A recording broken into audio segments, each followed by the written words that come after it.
quiet. It's okay.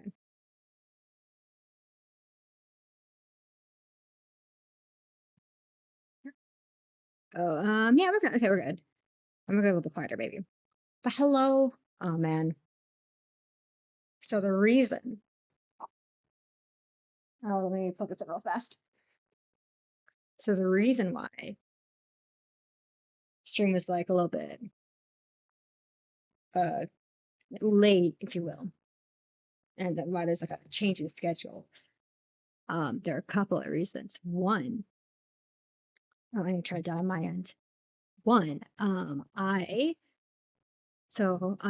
chilling last night, right? Okay, I'm chilling. I'm minding my own business. Friend calls me up, says, "Hey, let's get dinner tomorrow." So that's why. And now today's tomorrow. So and yeah, dinner was good. I ate some ramen. It was good. Um, and then I had a 2 hour round one interview today, which was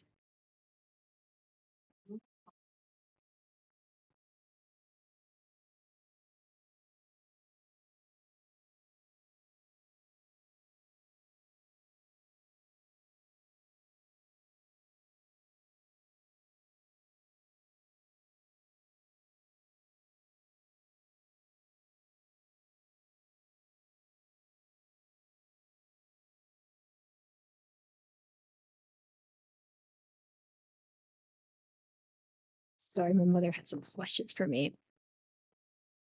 But oh, I forgot what I was gonna say. I forgot what I was saying. Oh yeah, so I had a multiple hour round one interview, which was exhausting. Like if I don't get round two, I'm gonna be upset because why was round one so long? Because like it was so painful. At least like the actual coding part was like not that painful. Like pretty easy, pretty good, pretty easy. But yeah, no, it was draining. All the questions were like, sorry, let me like complain a little bit. Were like really, really vague. So it'll be like, oh, like how do you go about making a secure API? And if you don't know, like if you're not like in the tech scene, like that's like a really vague question. Like, you know, or God, what was another question that was just like, I'm like, okay, like you can go about this like any literally there's like almost no wrong way, you know? Um, I think one was just like, what's your process when you like make an API and like a RESTful API? And I'm like how abridged do we want me to be? You know, like do we want me to like be like really specific? Like I don't understand. But yeah, so as a result, I'm a little bit drained. Not that like dinner was bad or anything. I'm just like tired. It was good. We haven't seen each other since like October, so it was nice. Um, she tried to matchmake me in real time. It was this is actually a funny story. So, if you kind of been around for a while, right? Like, um, so in April, like I was like, so I was when I first started, right? Like this is like about at the beginning of the year last year. It's just around when Peach Showtime came out, exactly. Because I'm pretty sure my first room was that. But I then had to I left for like 2 weeks because around like graduation time or like right when graduation time was like happening for like universities. So I went to see my friend's graduation, and the week after that, I went to UCLA to see my friend's senior performance, and it was supposed to be like a big thing. Like her family's there, and I'm like, no, I grew up with her, kind of like we know we've known each other since we were like kids, so like like we know each other pretty well. And I know her family. I was teaching her sister dance. I know I knew her, the middle sister. You know, I'm pretty good. Like the mom knows me, the mom likes me, the parents like me. So I ended up just like tagging along with her family to California, and then this is around when the UCLA like that big like the big UCLA protest debacle happened. So UCLA as a campus was completely shut down. So the performance was canceled, and they ended up filming it. But more importantly than that, like we still had this trip planned, and so what it ended up being is us just doing like things in like LA. Like we hiked to Hollywood sign. We had a lot of good Chinese food. It was like pretty chill. But so two of her cousins there from her dad's side were there. And they're chill. They're nice. I found out thought one of them was a little bit fruity. Apparently it's how like fruity and like Gen Z brain rot has like the same energy. It was one of those situations. So it was like remember like when I met like this younger cousin, like younger than me, like of the two cousins I met, he was the younger one, but they were like, in university, like well into university kind of age. The other one was like out of university, I guess it's like same age as me, I think I believe. Anyway, so the younger cousin, I just remember thinking, oh, like this man is either fruity or he's just really deep into to TikTok brain rot, you know? Turns out he's just really deep into TikTok brain rot. um, yeah, that was funny. But like we're like, at dinner and she was like asking me about like my situation because she recently got engaged. So then she started like bringing up like her cousins, right? She has lots of cousins. Oh, my model do be lagging. So she has lots of cousins and like she's like out here like, oh, well, this cousin, he's a green flag. He does software development. He lives here. Um, and here's a photo. And even when she was describing this cousin, I'm thinking, mm, I'm like 98% sure I met this cousin. Like I know you have a lot of cousins, but I'm 98% sure I know this cousin. Is what I'm thinking. Um, and if you do, another fact about me is that I remember stuff. People will say something like in passing, and I remember stuff. Like I remember there was a chatter, and I could almost remember the exact name of that chatter. This is back when we were doing like a Pokemon Scarlet Violet Paradox hunt, and I think they got a shiny Basculegion. I think it was from a raid, and it was the purple one, the purple shiny Basculegion. So you know what I mean? Like I'm like. So she shows me the photo of this cousin, and I don't remember this cousin without his hat on. Because he was wearing a baseball cap for a lot of the trip because it was sunny. And she's like, yeah, like he's a green flag, and like and look at him, see, he's not ugly. And so I look at him, and I'm thinking, okay, now I'm like 98% sure, that I met this person. So I bring it up, and I'm like, yeah, by chance, is he recently single? Because I think I met him, and I remember a story with his girl that involved a girlfriend. I was right. Oh man, I think it's I, and she's like, yeah, oh, and she's like out here like, oh, like you remember it because like you remember this stuff because you thought because you were kind of you had a little crush on him, huh? And I was like, no, listen, my other friend, one of my other friends went on a date like Monday, and she told me information about the date so that she could remember it by asking me. And the wild part is I remember these facts about the date that this man that she went on this one singular date with. Yeah, so want to if you want me to remember, just remember when you say stuff to me, I will remember the shit for forever against my will. Okay, let's get the doodles. I was like, okay, before when I was like setting stuff up, I was like really debating on like what we do. Do we work on my Kingdom Hearts assets? Because I do need to work on those. Do I work on this one Miku art that I've been working on? I don't know. What do we do, guys? Maybe we'll do both, and maybe when I get bored and tired, we'll do a little bit of Balantro. But let me change the category and then make sure it switches on your guys' end. 20, 24/7. Double checking. It looks good. It looks correct. It looks as intended. Uh,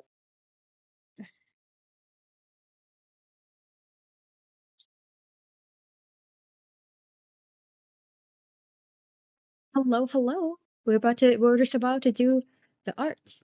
Let me flip to the right screen. Hold on, let me make sure everything's good up first. Studio mode, best friend. You know?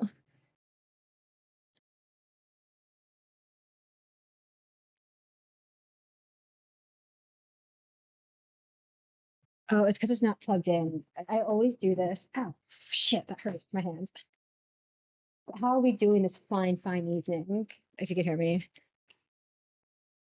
Let's see if that will pop this time. Hit cancel. Yeah, that's what we want. Okay. We're gonna do a little bit of a yeah. Oh, what was that? Up, pog. A little bit tired, but all things good. Oh, I think I know what that was. Hold on, pause. I understand why. Because I was testing out an alert. So now you get to see my a little streamer thing, I guess. Trigger manager. There it is. That's why.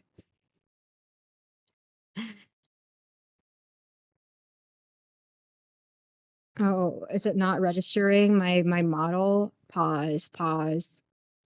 The collection. It's not.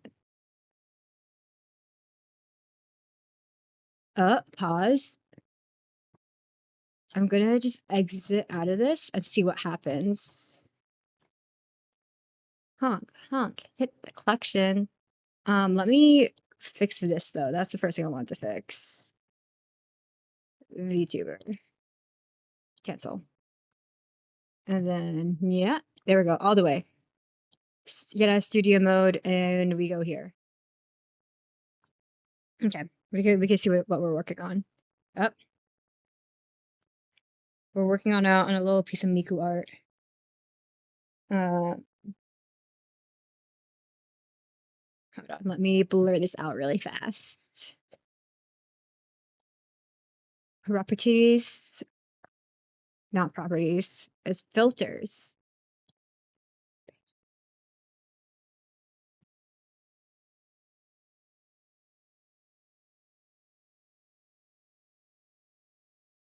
Okay.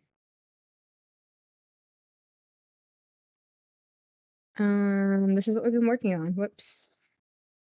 It's a little guy. So yeah. Now let me pull up my program again so that it's throwing things at me will be possible.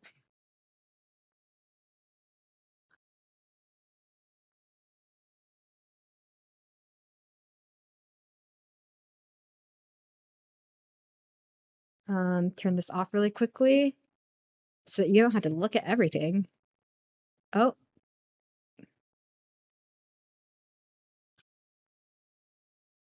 oh no, it might not want to work for reasons unknown to me.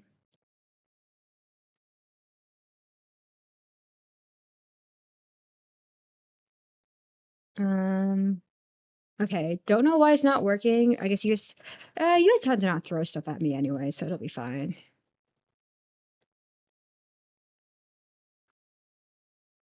Oh, it's freezing. It's freezing. Hello? Oh, what is happening? What is happening? I'm seeing. Okay, no. Okay, that was not an important thing. Pog. Okay. That's really weird. I don't know why it's misbehaving. Huh? Oh, that's also incorrect. Huh. Huh. Okay. That's fun. That's Pog. I guess no throwing stuff. It's fine. Anyways, let's oops. Let me flip back here. Uh, hello. There we go. Anyways, okay.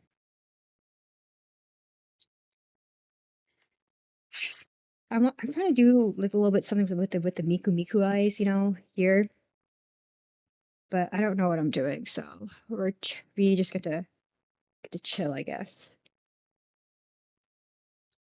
I've been playing the Miku Fortnite.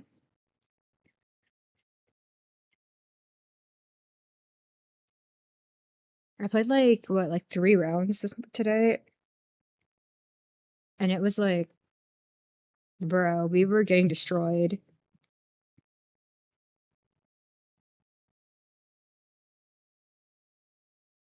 I don't know if this will work. I'm testing this out.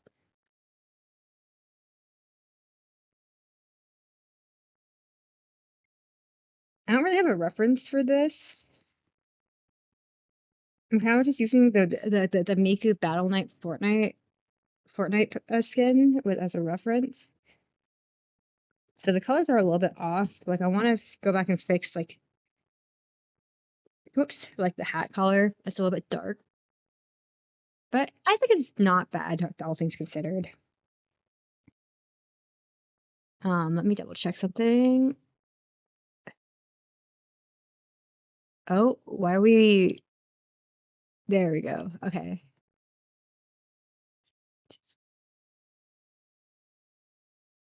Items. Oh, do you not hear music? That's very awkward for me then. Got alerts. Um, I don't know why things are like scuffed right now. Oh, you guys don't hear this. I don't know why it was taken away from you guys. Let me fix that.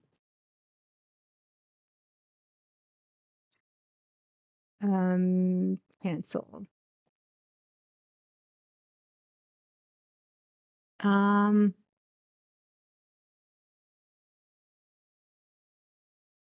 there it is.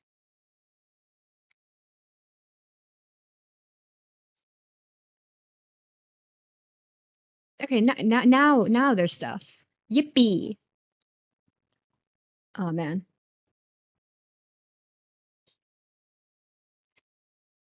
it's not a me stream if things aren't scuffed. I feel. Oh my god. I've never like done like this like little like this like the little like shine on the eyes before, so I'm kind of playing around with that.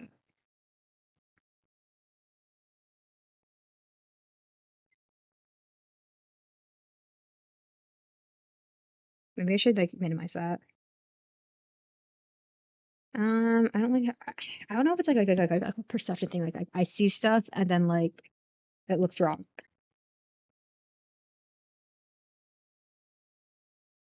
Okay, here's a question. Okay, I think like last time we talked about how about my thoughts on Exo Kitty season 2. Now the question is, what do I replace it? What do I replace Exo Kitty with? Because I can only rewatch Exo Kitty the entirety so many times.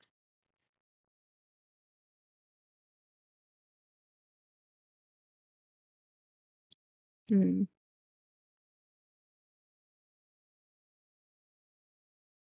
I want to fix this so badly. I want to fix the so badly. Like knowing that it's not working makes me so sad. Like it's distracting.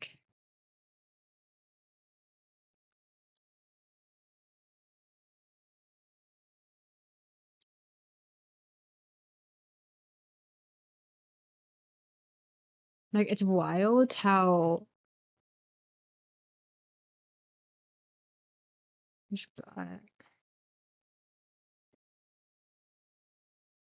oh man, that's definitely like a post stream thing. I keep telling myself, but it's not. My brain is not. You know, it's like an intrusive thought repeatedly.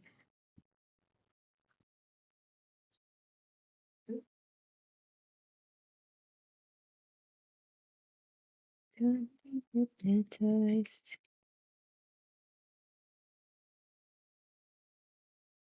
I don't know. Does that look good from afar? From afar?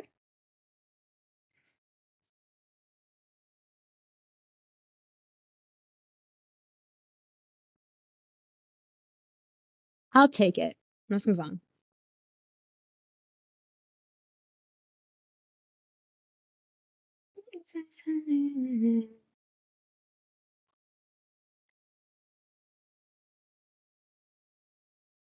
Um. Okay. I'm gonna have to re-import. Cancel. Let me blur. Cancel. Let me blur us real fast so I don't like accidentally like I don't know dox myself or something or some shit. YouTube Studio. Let's go. Properties. There we go. No, my brain is working so slow tonight. Double.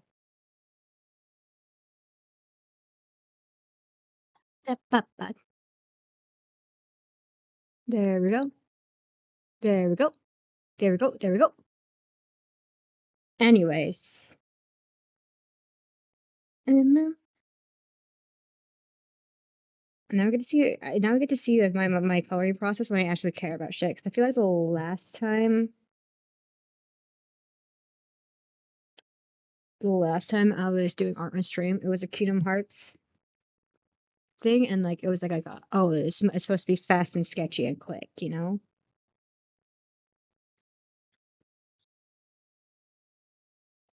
But I didn't. So,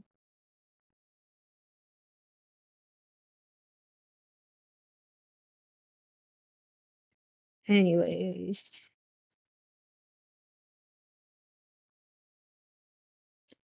anyways. Oh, I guess an ad is starting soon. That's chill.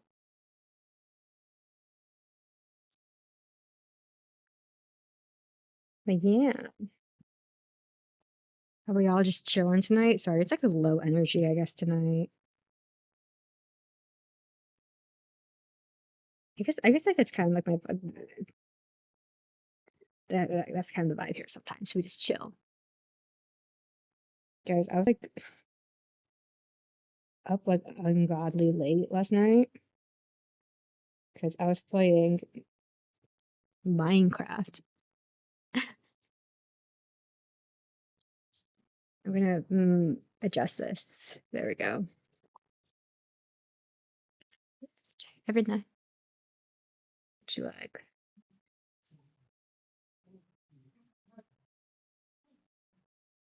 See, and now the thing is I have to be careful about is Procreate like limits your layers, so I can't like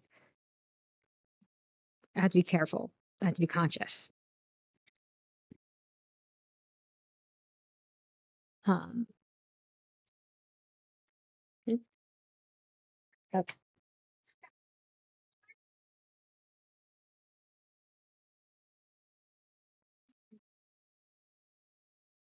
um, oh man, we're stuck at 99 followers. That's a I'm gonna take a picture when it hits 100. I don't know how we accrued that many. I feel like we were like at 80s in the 80s. I don't know. I guess we got a few follows, and I'm like, when I've been like offline, which feels incorrect. But anyways,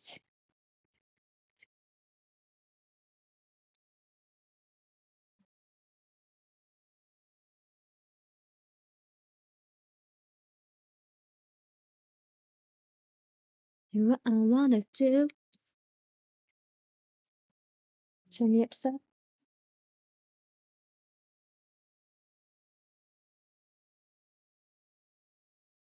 Blank, blank. Oh, this has been tainted on accident. Mixed it up a little bit. Go back there and there, fix them edges, you know. There we go. That one's fine. Just double check over here. Yeah, yeah, yeah, yeah, yeah.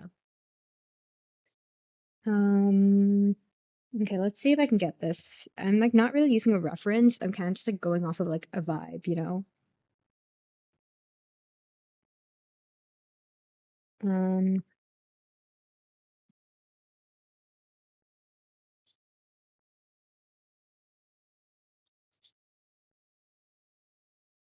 oh, where are you going? Okay, bye. Anyways,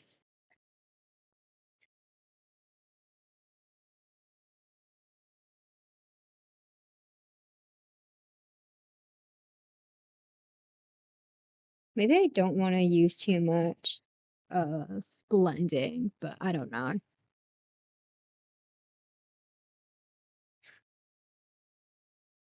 Um, yeah, yeah.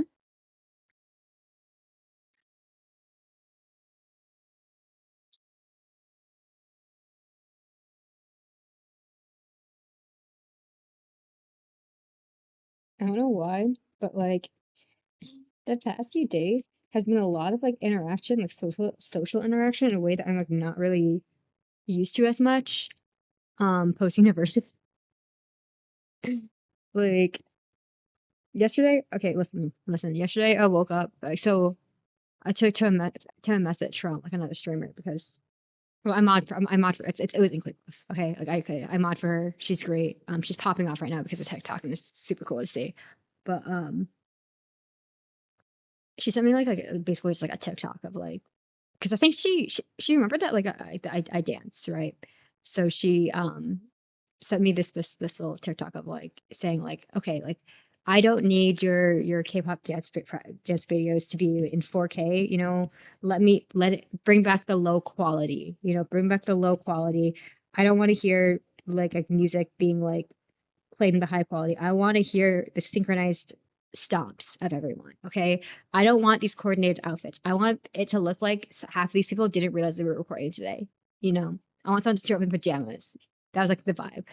And then I was like, but the thing is, so that was yesterday, but my dog sits in my bed with me. She at 6 a.m. starts like passively woofing. She's not like yowling, she's not howling. It's just like a quiet growl followed by a one or two woof, woof, you know? And like so annoying. She's so loud, she's so annoying. And I was like, so like here I am, like in bed. I'm like, Bella, knock it off, you know? And Belly, she eventually stopped barking. But like I just checked my phone to make sure I'm not missing anything. Like any calls or any shit. Because technically I'm supposed to be up by then, but like I wasn't awake. And I saw like this message come in, and I was like, that's the equivalent of a. I was mentally, I was like, you know what? That's the equivalent of like a DM butt dial. And then like later in the day, she's like, oh. I think this like I don't know if you're into collecting outfits, but this seems like your vibe. It's your aesthetic. She was not wrong, by the way. She was very much not wrong. But like my first reaction was, that's another DM butt dial. But yeah, hey Entity, how's the rest of Fortnite? I sort of saw the messages, but I could only glean so much from the Discord. Did you guys harass anybody with railguns? Oh yeah, it's back on the Fortnite thing though. Like, so we got like railed today, right? And we kind of got destroyed.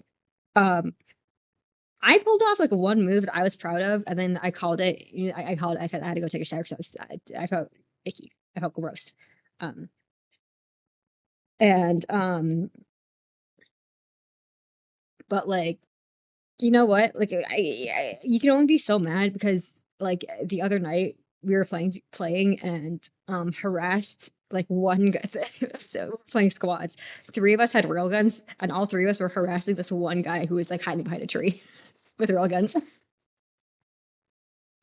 So I think we deserved the being getting destroyed by the tryhards that we did today. So I can't be too mad.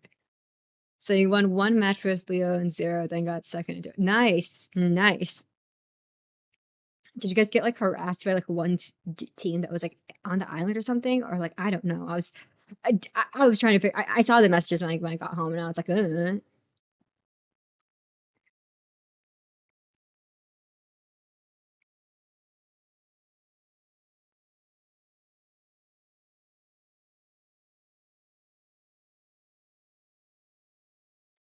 Um, okay, so like when I was a kid, right? I played volleyball. I remember like my first um the first time I played volleyball, or the first, yeah, that first season that I played. Um for some reason, because like you know, I was like in grade school, so we didn't like have like set positions that we played. We rotate.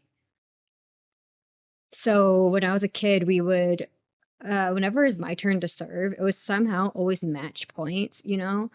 And at that age, you know, it's, you know, if you cannot serve, it's freaking game over, you know? And that's especially since I was considered my first season, you know, like that's a lot of pressure, I feel, you know. I understand it's like recreational, like it's recreational volleyball, but like, you still want to win. And like the time, I remember like for like a lot of the games that season, it was on me to like like I serving the ball like match point, whether that be to like for us to like win, or to kind of like prevent the other team from winning kind of situation. Like, it was either our match point or their match point kind of thing. Like it was we like it was always like my serve that was like for some reason. And I remember that season, the award that I got was like the under pressure award because I performed well under pressure, apparently, supposedly. And like I was getting that energy tonight when we were playing. Um, because what happened was zero. We got like, I don't know if if we got fourth partied, but we most certainly got third partied. And then there were like five cars. I thought at some I hopped into a car because it's better to be in the car than get ran over. And then like I think I thought it was zero driving, and then all of a sudden I see like some Godzilla dude driving, and I'm like, that's not the Miku squad. So, and then I look on the map, and both Entity and Zero are dead, and I'm like, well, shit. And you know, if I get out now, it's a good chance that Godzilla is gonna run me over, and then we're all dead. So I tried to stay in the car for as long as possible. I wasn't sure if I should go for like a blow up the car strat. Either way, I was like not doing super great on health, and I was like, you know what? We will try. So I go back to like the site because eventually the cars are chasing each other, and I'm like, okay, I think I can sneak away, you know? So I sneak away, and it is at this point where I realize both Entity and Zero are dead, by the way. And I'm like, well, I think I need to go back and grab their cards. However, the storm is closing in. The storm is already closed in on where they have died. And I'm like, well, a lot of people died there. So like there's probably going to be something there, a sword, a movement mask, something. So I grabbed their cards, grabbed an Oni mask, and panic. I think I left a gun that I wanted to keep that had a scope, but whatever. And then like we managed to make it to a reboot van, and I could see the cars that we were fighting earlier, like in the distance, and I'm like, oh man, they could probably see me rebooting right now. I'm just gonna hope that they stay distracted. And they managed. I managed to reboot and Scene Zero, and I was very stressed. I was very stressed. Like I was shaking. I was stressed, guys. But it worked. We didn't win. I think we got like fifth. But like, you know what? It felt like a win to me. I felt like I felt like I got lucky and played well. So yeah, no wins for me today. However, we did get that. So I guess I can't complain too much. I guess I can't complain too much. Anyways, what was I doing?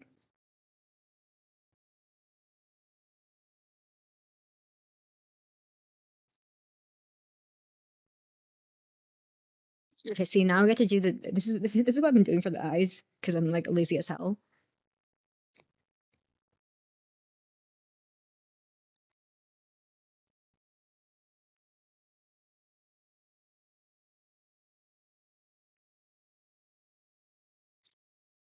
I'm gonna hope this works out well.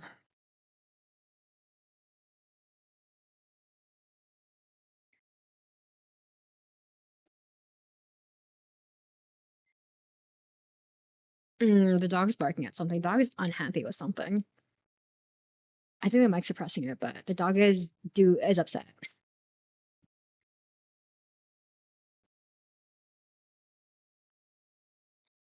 Oh, I might need to switch the background because I can't see. I might actually need to turn a background on general. Nope. Oh man.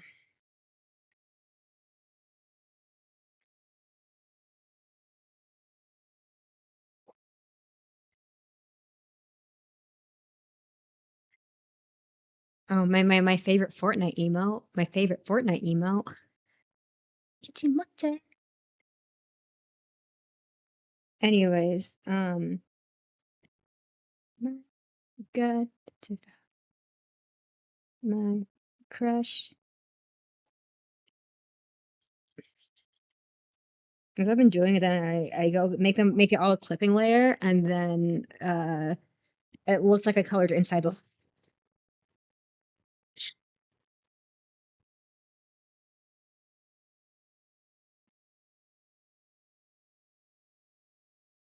So I did for Miku's eyes, and it looked it looked cool in the sense of like it looks like I did it right.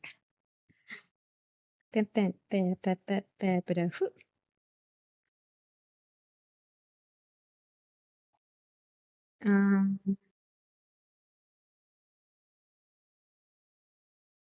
let's say no. Um,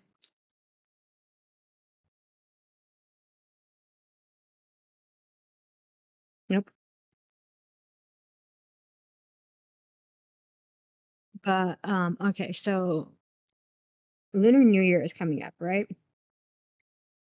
And originally I wasn't gonna go to like my school, the school that like used to employ me. Like I wasn't gonna go to their little performance because I don't want to deal with the owners who will absolutely be there. But my friend, the one I met up with tonight, she as we know, is engaged. And she was like, "Oh, I want you to meet like my fiance," you know? And this immediately preceded the matchmaking conversation. And hello, Praxa. I'm just yapping.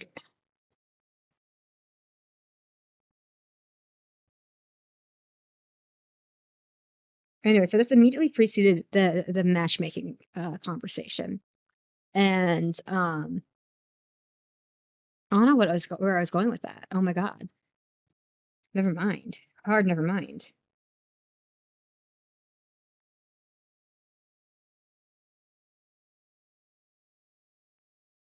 Oh my gosh, we're in the wrong.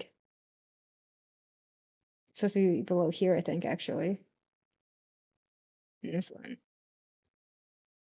That makes more sense. That makes so much more sense. This is like a little doodle that I did right when I did it last week, right when Miku dropped in Fortnite. So it's me and Miku. And I think it's appropriate because I have been using this. I didn't my favorite Miku skin. Like purple Miku is Pog, but like pink is clearly my aesthetic. And the Miku squad has in fact been inflicting violence on people.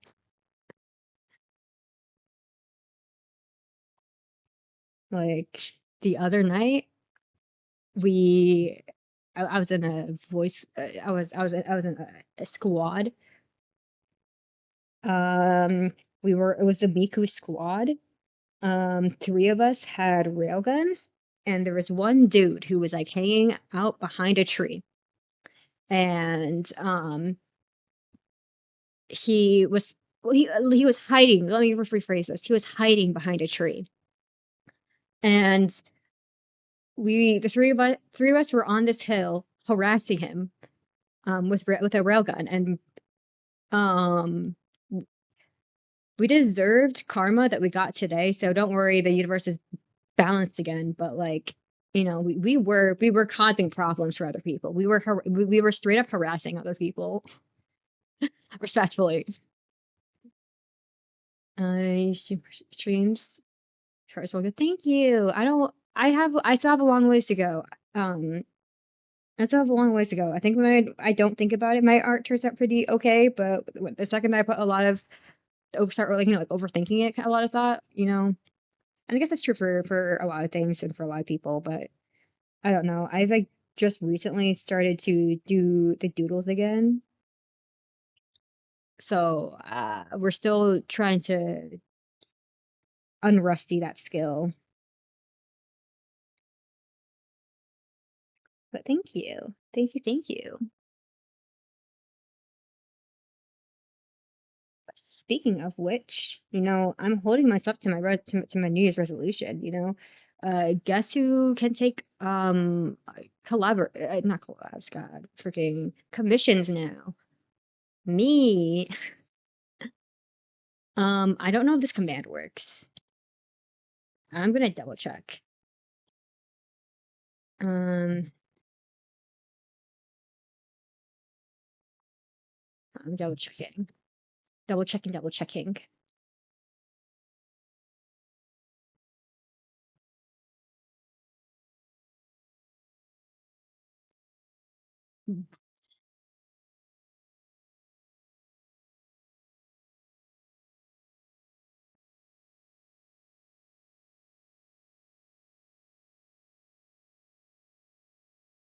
Maybe I should spell it right. What if I spelled it right?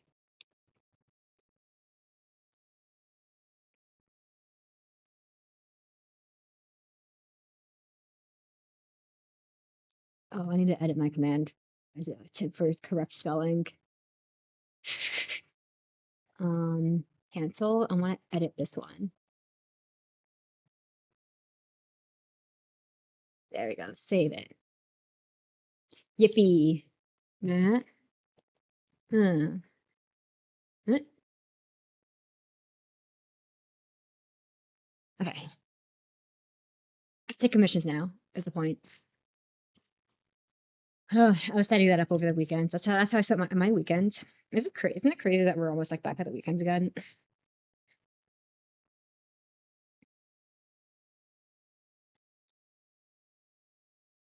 Let me go back now.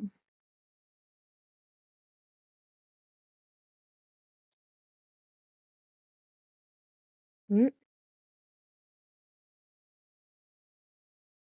Um,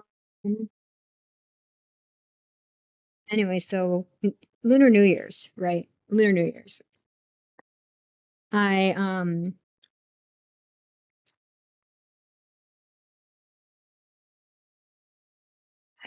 anyway, so I wasn't gonna go to like their like my friends like New Year's or so the Stan School's Lunar New Year's show because or like this the festival because I was like I don't want to deal with the drama, like I don't want to deal with the drama of people being like, "Oh, you're still in the state. Why aren't you working for us anymore?" Da da da da da da da. It's too much drama. I told them that they had me until September, and that's what I gave them. Um, but I guess I'm going now, so I'm excited. And like my friend's like work schedule is a little bit odd, so she's like, "Hey, let's go on a trip." She's like, "Let's go on a trip somewhere," and I said, "Okay, I'm down." And then we quickly realized that we kind of live in a state where there's not a lot of things to do. A, B, um, we kind of live too far away to like make a quick drive. Like we don't live on the East Coast, right? We live on the West Coast. So everything's kind of like far away. Like states are kind of far away from each other. And I was like, oh well, California's a 6 hour drive away, but that seems like for obvious reasons we shouldn't do that. Um, so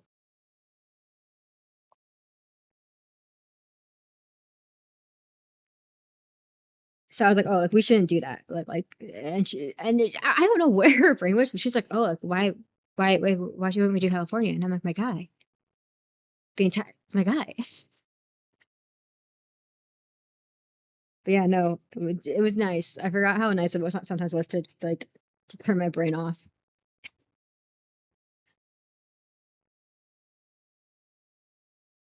But I honestly think that the funniest part of the conversation was when she was bringing her cousins into the conversation about.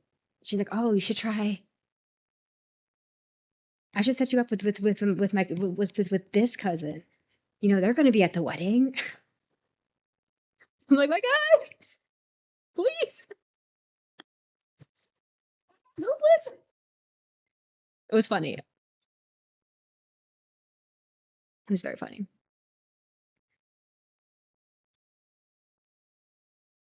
I do say if she ever finds me on Twitch, I know I'm gonna be roasted in real time, guys.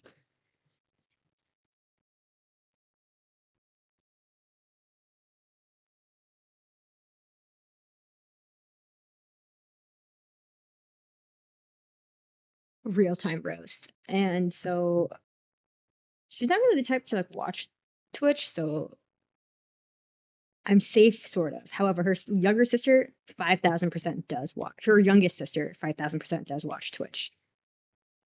And I'm very afraid for the day that fate decides to play a haha funny on me. Very afraid. And I think I like the younger sister. You know, she was a great student. She was, you know, we somehow make a great team when it comes to the New York Times crossword. I've known her since she was in her mother's womb. You know, like I, I did. I remember when she was really, really young. You know, I have the memories of her when she doesn't remember herself. You know, like she's a good kid. I just am afraid because, like, you know, she would find me on Twitch, say nothing. I feel like she's a lurker. She's a lurker. Nothing wrong with that. However, I wouldn't know, right? I feel like she would lurk and chat and then message my friends, and then my friend would message me. Like that's how that conversation would go. It would 5,000% go down. Like trust.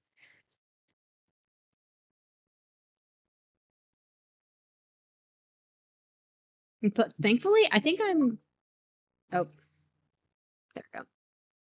Thankfully, I'm like in like how I don't know what her sister's. Oh, sorry, I was adjusting my phone. Right? Do we like see my VTuber rotate a little bit?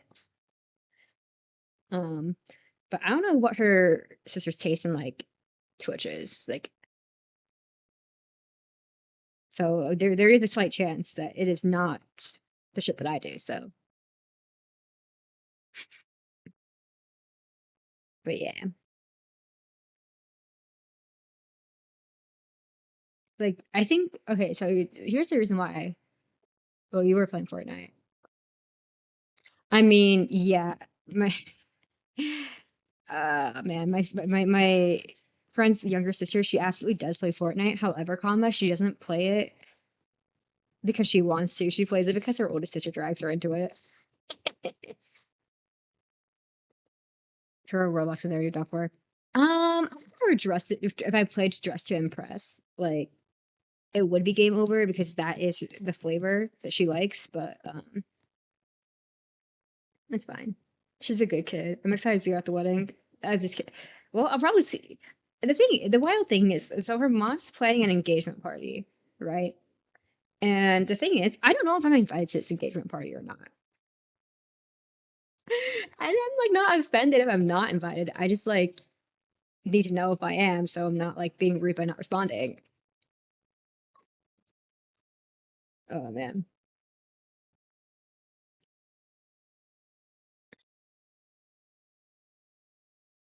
So what happens? So here's the story. So we all know I used to dance, right? Or that I am a dancer, right? Um, so I made a. Oh no, I'm just gonna message her tomorrow. Like it's not that big of a deal. Um, so I made a Chinese dance club in university, and it's like it's kind of it's very it's going through a very slow and painful death right now, and I'm okay with that. I got what I wanted out of that.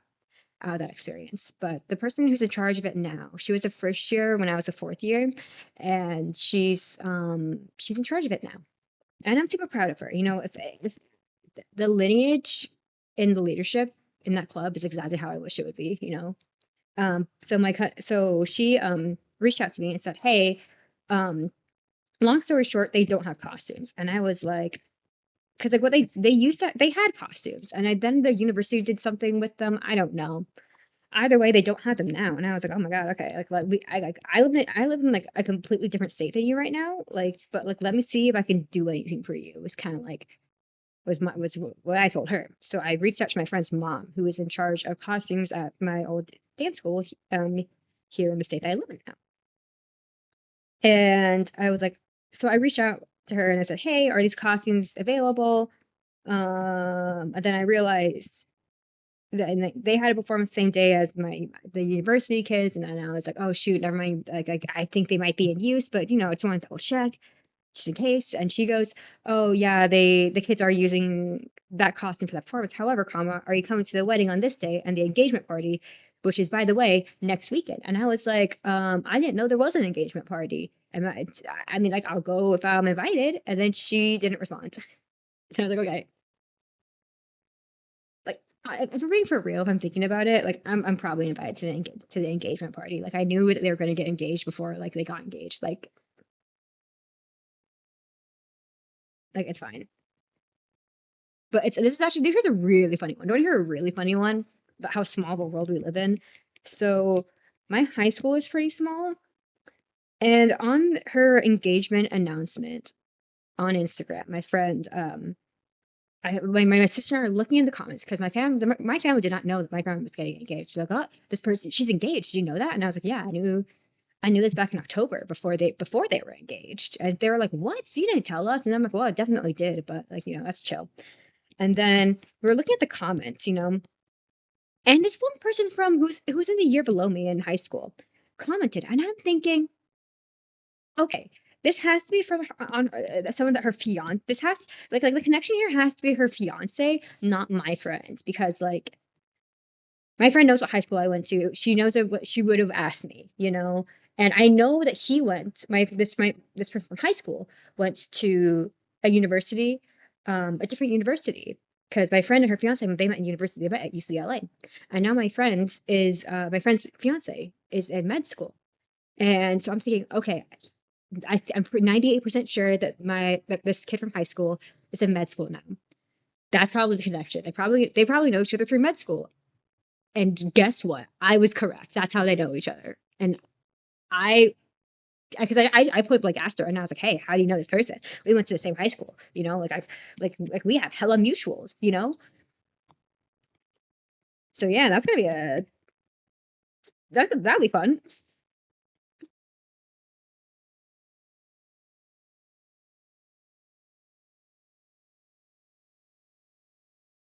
That wasn't even an internet sleuthing moment. It was just like deduct. It was like just like logical deductions. Because like my high school class was 60 people, so the class below me was also like 60-ish people. Like there were not a lot of us.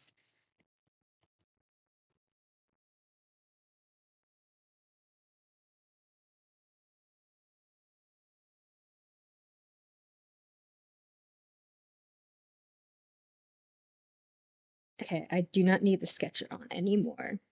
No more. I think this is maybe the cleanest one that I've ever done. I think no, yeah, I think this is the cleanest one I've ever done. Like I was in contact with the commission and they needed. I was like, hey, can we do this thing? Here's a blank PNG. Like you know, it was like for like I think it was like a banner because I can't do graphic design. And I was like, huh, I should play around with this style. So now that's what I'm doing. I don't know. I think I'm still trying to figure out what the hell my art style is. Because my art background is more within like mm, it's more I did a lot of like traditional art growing up, So transitioning to like digital has I'm still like adjusting, right? Like um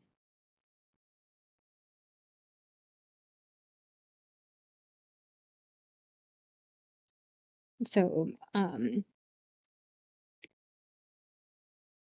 hello, hello, hello, hello.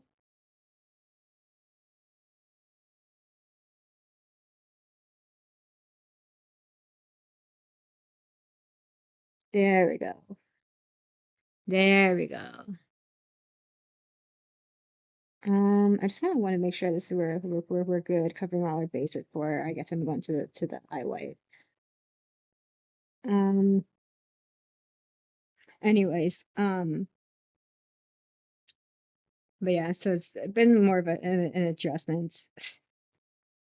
Like I remember I designed a t-shirt for so my university had like a has this annual. It's like they call it beer bike, but basically, so the origin of it, it's like it was like one of those like stupid like competitions that like schools have, like universities have, and and every year, so okay, listen. uh, So the way that event worked was that you would have like a chug team and a bike team, and originally you would chug water and then like do the bike part, but now obviously it's a lot more. It's it's less stupid, you have a team that will chug like water, and then it's basically a relay race, right? So the girls would it's 24 ounces for the girls, and for the guys it's no, for the guys it's 24, girls it's 12 ounces. And so I got involved because I come from a desert, so I'm always dehydrated, so I drink water really fast. Um, Apparently, I can drink 12 ounces and like pretty record-breaking numbers. I found out my first day of university, and but they always have like there's like a theme every year. Each dorm has like a theme. Like I think like and there's always some sort of pun on the word beer or the word bike. So I think the second year it was Bikea. Second year it was supposed to be South Wasted. Bagos Fly Free. Third year I think it was Drunken Donuts. Fourth year it was In and Out, but I don't remember the pun on In and Out. God, what was it? It was Gin and Out. There it is. We kind of had lame ones. I feel like the Southwest was pretty good, but we had this other one had like a Mario Kart one, and I kind of wish we got that one, but RIP. What's another one that I thought was like pretty good? Um, oh, there was a university specific one. Like the university was going through like a rebrand of like some program that they're rebranding. So there's one of the dorms that neighbored my dorm did that, and that I thought that one was really funny. I think third year for a proposition for the theme, it was Zoom Zoom Fast Bike, but like Zoom as in like a Zoom meeting. So I thought that was really funny, and with the times, I thought it would work. The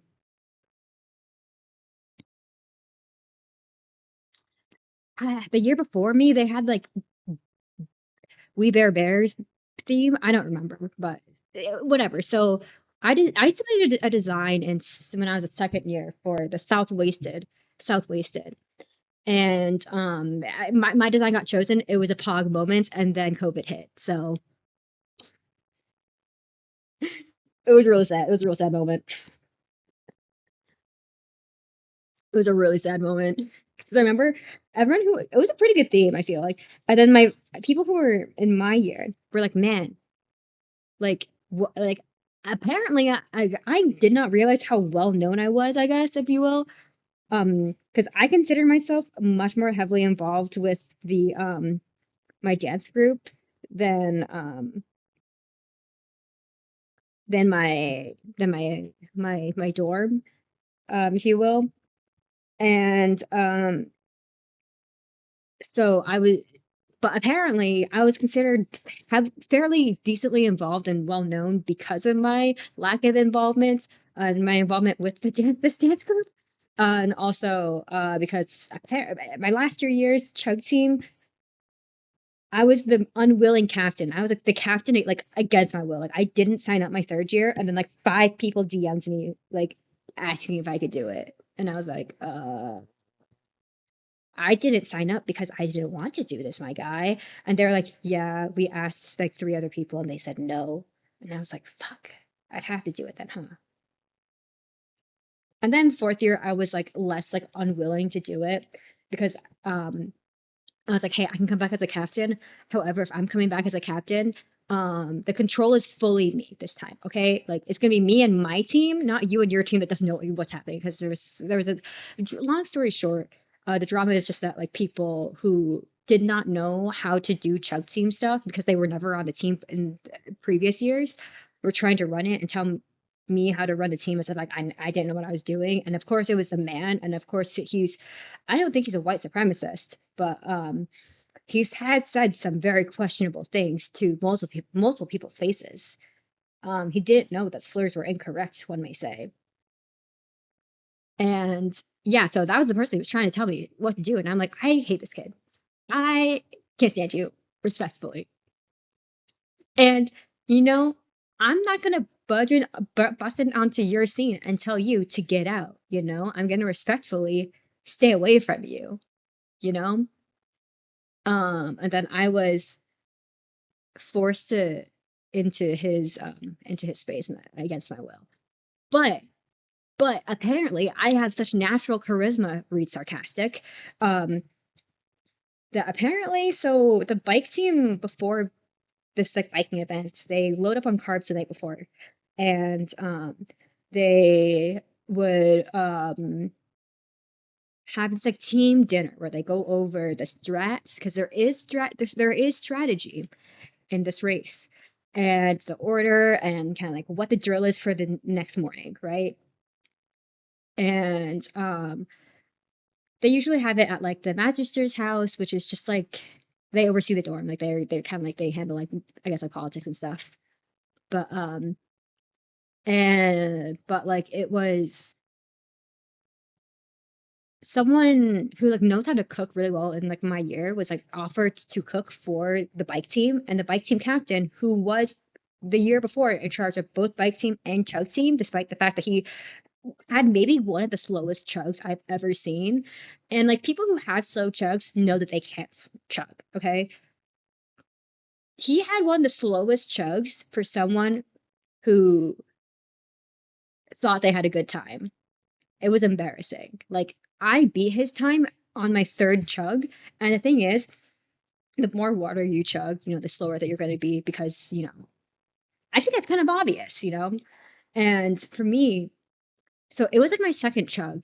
We never get close to the point of water poisoning. Don't worry. It's a very controlled. Like always put a limit on like okay, you do like maybe to pay very careful. Also, it's like it's straight up uncomfortable after two. Two is pushing the limit for me at least. And so me and the co-captain of the women's team were like, hey, let's do a men's chug for fun because so we did a men's chug. This was our second chug, and we still beat this guy's time. And it was our second chug, and their chug is twice as large as our chug, as a woman's chug. So it was like, my guy, I'm sorry, you're not Iron Manning. Like it's a big deal if you get Iron Man, which is just to catch, to be on the catching throwing team, which basically like um so for the bikers to go as fast as possible, they throw them a little bit, like they give them like a boost when they take off, and then so that bikers don't have to come to a full stop, they help them, like they kind of catch them when they come in after their laps, right? So you do that, you do chug team and you bike. That's called Ironmanning, and very few people are able to do it for obvious reasons because you need to be very athletically inclined, but you also need to be able to like chug like 24/12 ounces. And we did have one person who was able to be both chug and bike, and that was pretty cool. He was super chill. But man, this guy, I think he really wanted to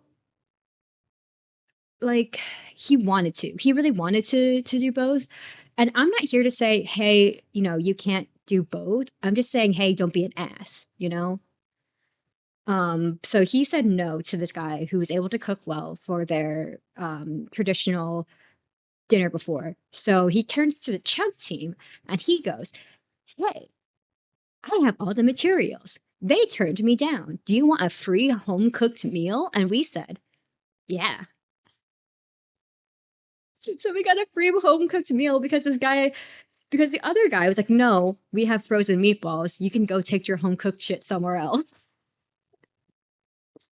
That was a really fun night because we ended up sharing the magister's house with them, and we said, and because like the bike captain was like, "You can't have any of our frozen pasta," and we said, "That's cool, bro. I don't think any of us wanted any of your frozen pasta. No offense. However, comma, the bike team is more than willing to like you can have some of our homemade pasta.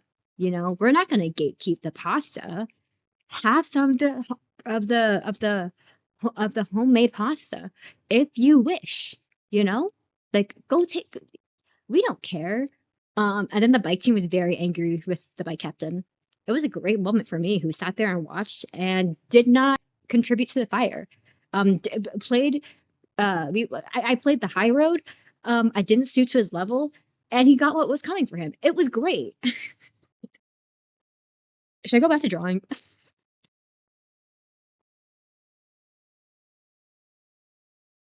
And the thing is, okay, like when he was a first year, he was really trying to like brand himself. He wanted people to call him J Dog, which is really cringy. Like we're not in fifth grade. I'm sorry. And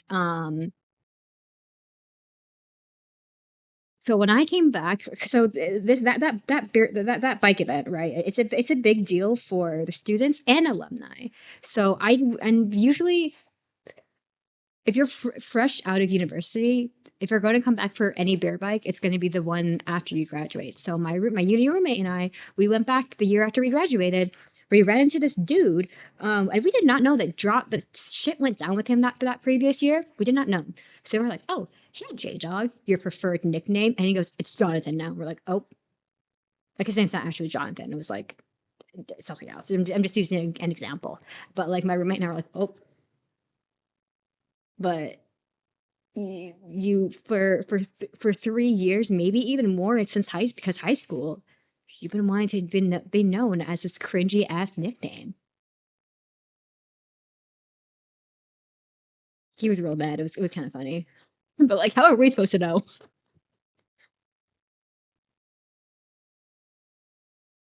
I don't know. He apparently got really upset about he didn't win. He wasn't like dorm president or something. He like lost the election, and then he was like really upset about that and just stopped participating in um and dorm stuff which was something that he was heavily involved in before.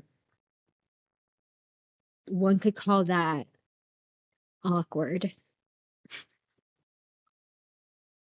And the wild thing is that so I stayed the hell away from politics at that school. One, I was already heavily involved in my dance group, and that was already enough drama. That was already enough politics for me. Um, Two, like I just was not involved in my dorm enough to be like, okay, I really should be having a say in what happens. You know, like I'm not. I don't have enough of an investment in this. Give it to somebody who is like more involved, kind of thing. You know. But apparently, so there is like a representative for people who lived off campus but would otherwise still belong to that dorm. And I was in my fourth year. So my third year, COVID, deep OC. That's as they said, which means that you were just like off campus and people like if you didn't know them before they were off campus, like they didn't exist, kind of a thing. But then since I was getting involved in the beer bike stuff against my will, I started to become known, I guess.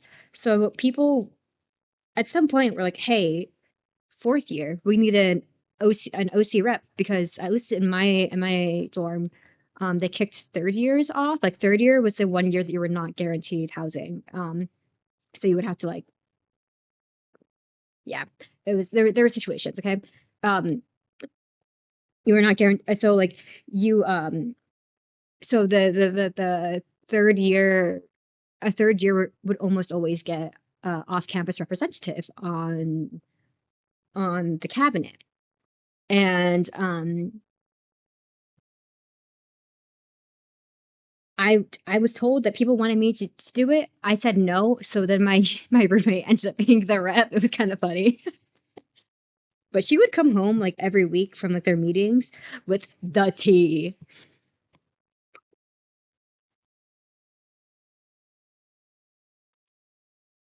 And like I would come home from dance practice with the tea, and she would come home from these like uh from these meetings with the tea, and then we would just like sit in the living room or the floor of my bedroom because we were able to have like a two-bedroom apartment.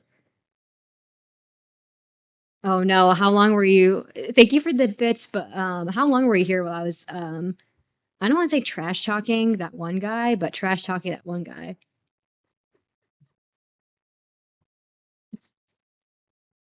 This is like the danger, I guess, of just talking. Oh no, oh no. But yes, thank you for the bits.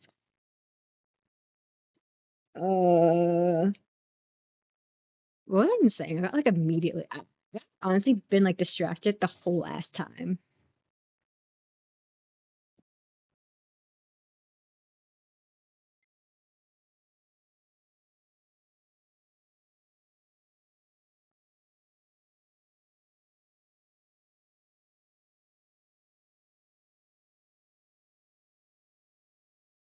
But yeah, it was oh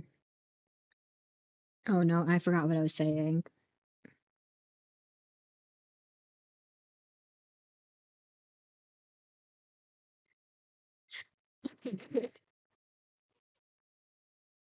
For a reason, I don't know why we got started on it, but I was yapping about beer bike and complaining about a specific human being who was also involved in beer bike.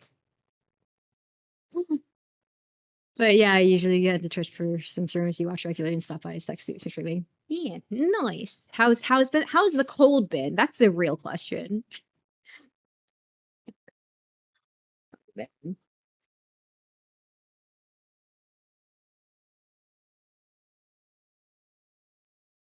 yeah, I don't know why I started talking about this. Oh man.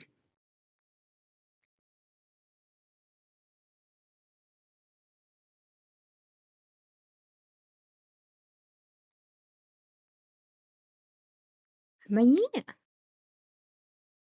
honestly, this is such a different vibe from what we were just listening to, but like that's chill. Um, desperately trying to like retrace my thoughts. It was really nice. Dogs for snow and we didn't lose power. You know what? One would call that a win.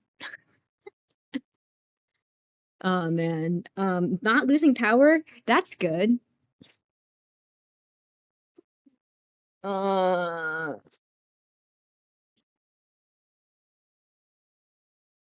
listen, I think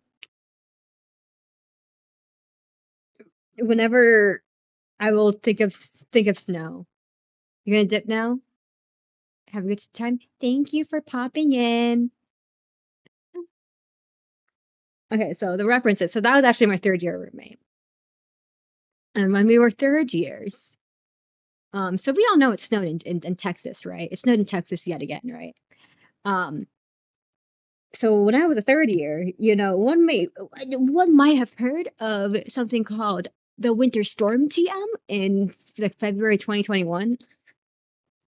So yeah, we were in Texas when that happened. We were in university when that happened. And um it's like 1 a.m. I think the power goes out. And we're like, well, we knew that was probably gonna happen. We had been getting warnings that was probably gonna happen. Sucks it actually did happen, but it's Texas. We look outside and we're like, oh, it's our first snow in this sense. I'd seen snow fall before. I've like been outside when it was snowing, despite the fact that I live in the desert, and he also grew up in the desert.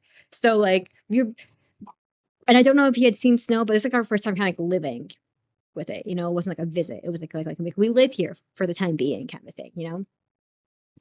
And sorry. And so we were it was a cool sight. I just remember us looking out there and being like, "Oh, it's snowing. Look at the light amount of snow on the ground." Sucks the power's out and you can't game and I can't mindlessly scroll on the internet. Um and I can't, charge my phone and, so on and so forth. But, snow. That means classes are probably gonna be canceled because it's cold and people probably don't have power. Yippee, you know.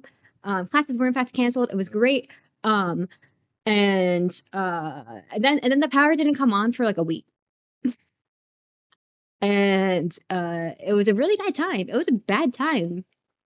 I had to room with my friend who was on the other side of the block. His complex did have power because they had a backup generator. So that only worked for half of the building, but it was the half of the building that he was in. It was great for us. We didn't have any water because the water was powered by electric power, and that was on the side of the building that didn't have the generator. So I think what happened was that they were stealing pool water.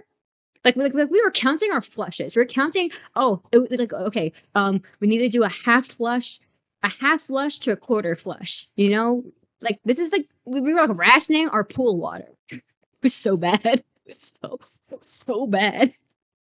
And oh god, I don't think I have. I can't show a video on stream because it shows too many people's faces, including my own. But like, we went to Target to try to secure drinking water. We went to Target to try to secure like microwavable food that wasn't going to go canned food, any food. It was so bad, guys. And Target looks like it was hit by the apocalypse. Like I've never seen that many like empty shelves, like empty for days. Like it was so bad. We ended up going to HEB, and if you like don't live in Texas, HEB it's just like the ultimate. It's the grocery store to end all grocery stores. Like it is the grocery store that will come in clutch during an emergency. I promise. They had hella water. We're like, okay, all the while. Because I tried to get like a spot on campus to be like, hey, I live off campus. Let me have refuge somewhere that's not freezing. That's freezing as fuck. And they're like, yeah, no, we're out of beds. And I was like, well, damn. And I forgot that my first, second, and fourth year roommates, same person, just roomed with each other like for different. We just roomed together third year. She was in a double, but it was only one person in there, I believe. So she was like, I could have, like I could have, you could have just let me know. And I was like, oh my god, you're so right. I think I just kind of forgot that was an option.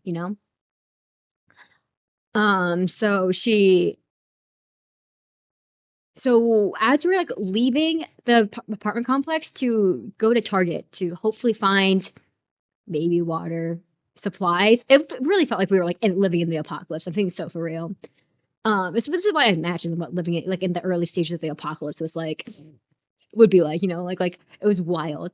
We get this email from the university says, "Hey guys, lots of people who don't usually live on campus are on campus. We don't have a vaccination to COVID. COVID's still rampant. People are still catching COVID.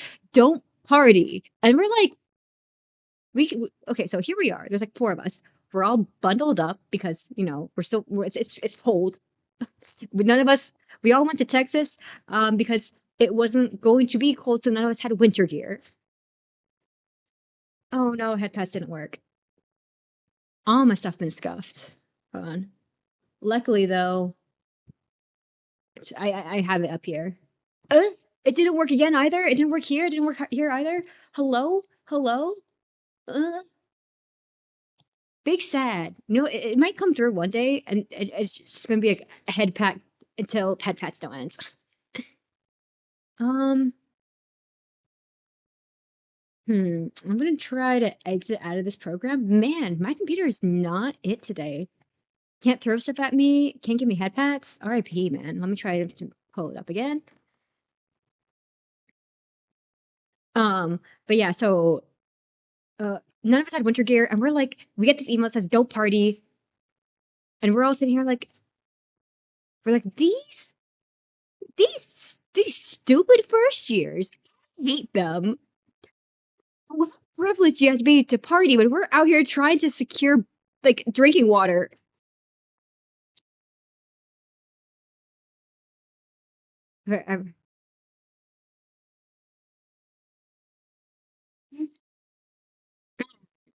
Okay, so stuff is not connecting with VTube Studio, and I don't know why. Like that might be the issue?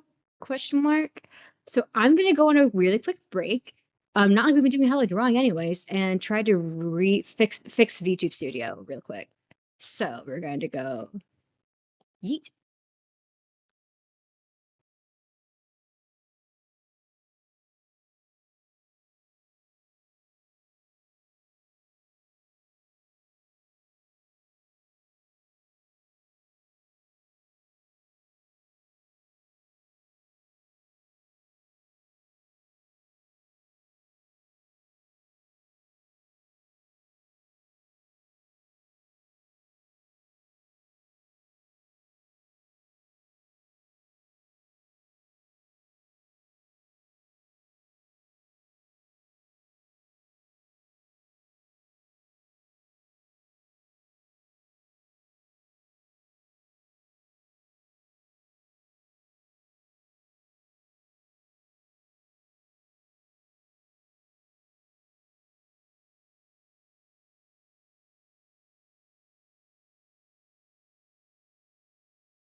Now we're back. God, I just figured that since like the ad was on, I might as well just like stand up right. Okay, that should be hopefully be okay. I don't know. I don't know. I don't know how to make myself any louder without like screaming. Because it's a balance. Because if I get too loud, I start to echo. But alas, where'd my pen go? There we go. Anyways, back to the art, shall we? Oh, so I figured out the problem. Whoops. Um, this can go back on, and I can now redeem box little head pets.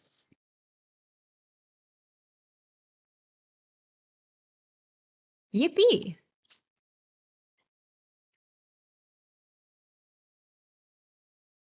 Okay. Yeah, I don't know. Are there any? I need a TV show to put in the background. Anyone have any recommendations? I'm open to recommendations, specifically looking more for like lighthearted, rom-com energy, especially in today's day and age. It's been a depressing place on the internet the past few days.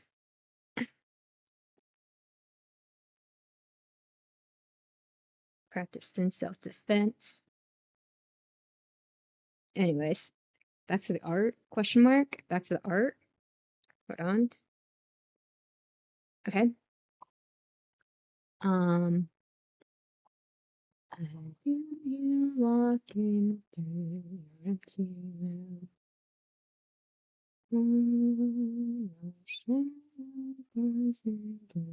My soul in bloom. I did see Bach your message in chat, and I tried to adjust it. I think that hopefully that was better. I don't know. I'm trying to find a way since some of the music here it's like naturally quieter, right? So it's trying to find a balance for it. I don't know. I guess Ariana Grande music.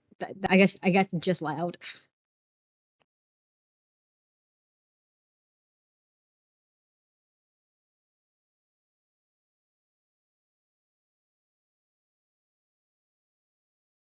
Skin to skin.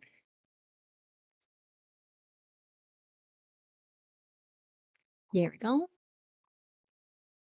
Man, I remember what I was yapping about. I know I was yapping about bareback at some point, but like we moved on after this. We moved on.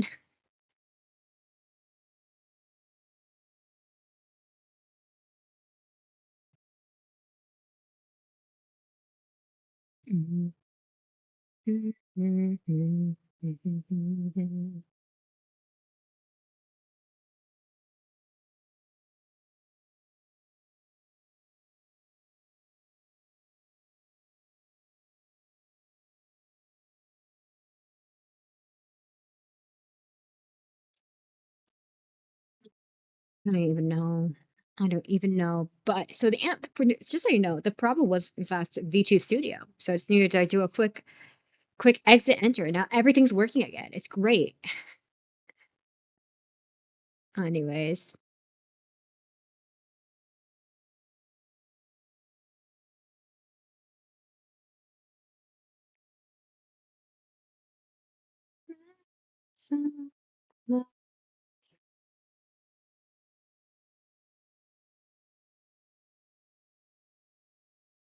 This he's also a streamer, but like it's Alpha Red. This is Alpha Red's music, right?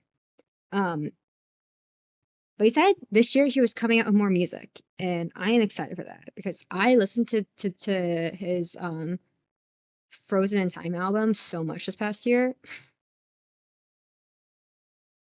and I don't even know I don't know why. It was just a bop for me.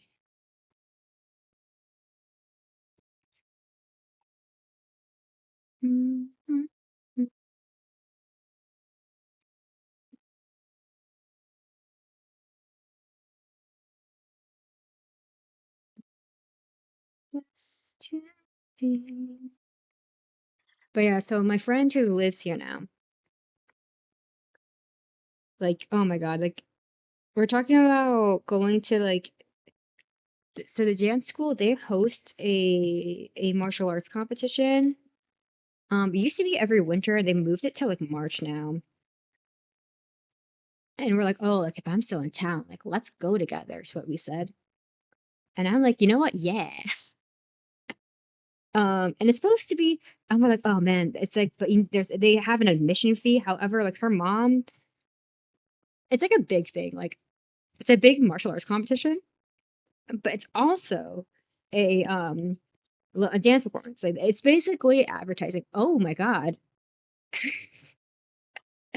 Thank you so much for the raid, Mito Arts. How are you doing? Were you doing art? Were you doing something else?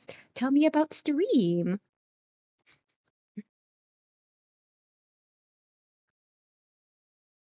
Tell me about stream. Tell me about stream. How are you? But if you also if you need to like, yeah, you were arting. Nice. What were y'all drawing, mayhaps? Oh, thank you. Thank you. um, let me take a look really quickly. But yeah, how are and thank you for the follow.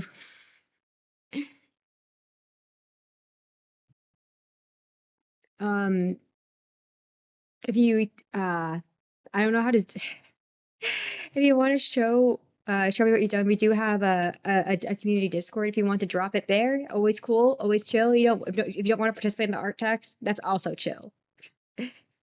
Um, but yeah, if you oh also like so my model right now is a it's like it's a customizable model. It's not my final model. It's like a 5.0 if you will.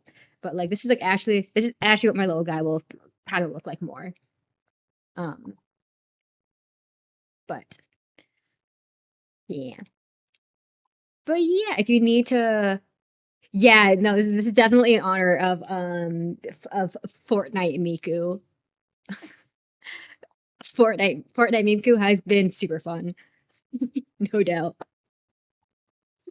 Uh but yeah, if you need to like raid and yeet, you know, that's I get it. I get it. I kind of like I kind of die after stream. Except for like I think it was what was it? God, it was like last Thursday, maybe. When did we play Fortnite last, gang? Was it Tuesday? It was probably Tuesday, right? No, that's not right.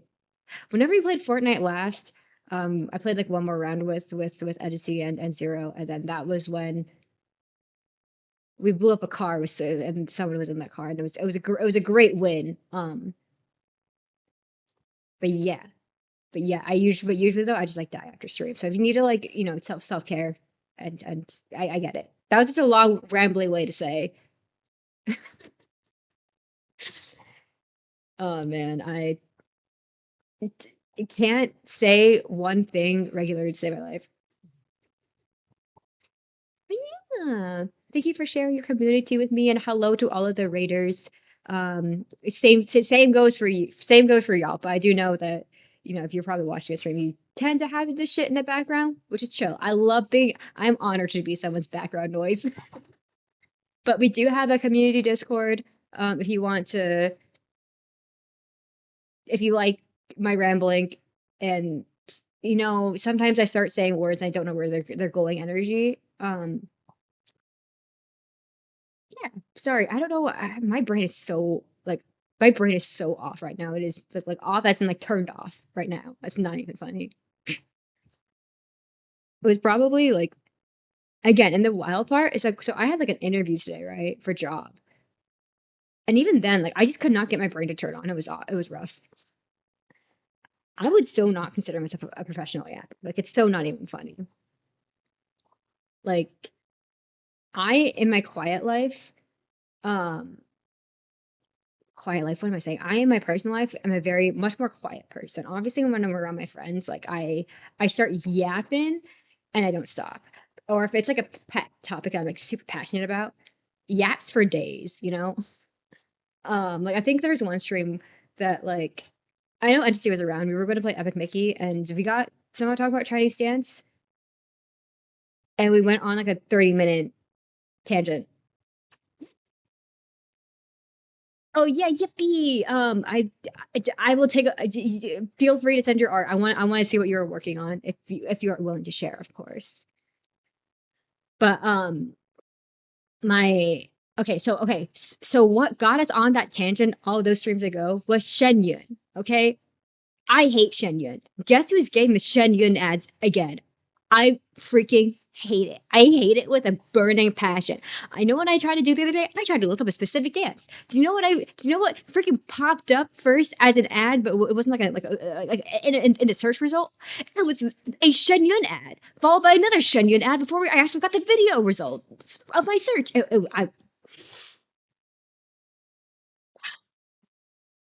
I hate it so much. I hate Shen Yun with a burning passion. And not that the dances are bad. It's just that like oh, I can make Discord smaller. Yeah, no, Shen Yun. It's a cult. They go around saying, oh, like like the Communist Party in China, they persecute us for keeping our culture alive. But sorry, my guy, that's not true. They persecute you because you are spreading propaganda that the Chinese government doesn't agree with. Not that that's correct. However, comma, it's not because you guys are doing Chinese dance. Like, don't like to the average American. If I say Chinese dance, the best way I can describe it is Shen Yun, and I hate that. It makes me so mad.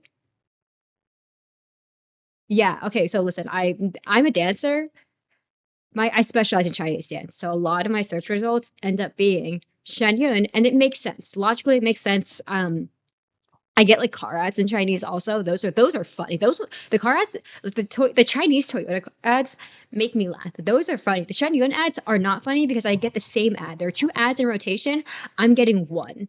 It's at least not like the one that makes me want to like that makes me like actually infuriatingly like unreasonably angry. It's the one that makes me slightly less angry, but I'm still mad.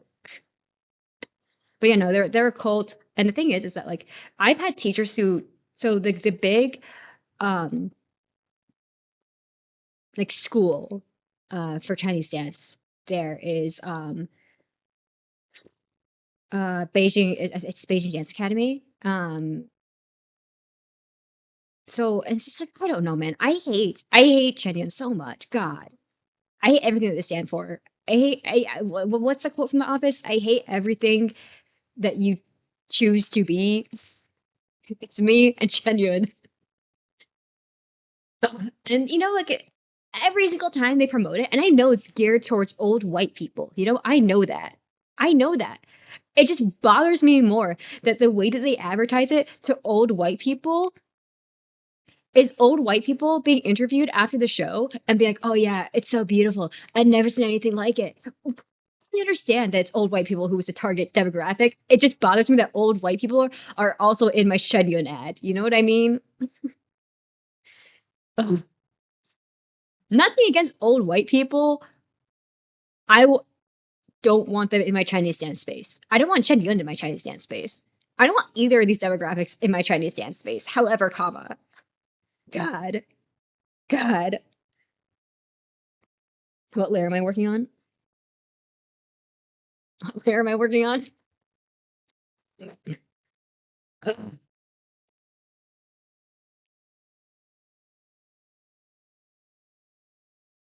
Anyways, rant over. No, rant's not over because for those of you who don't know, Shen Yun, okay? So we all know. So we now have it established by me talking that I'm sitting up in my chair, by the way. This is ridiculous. That they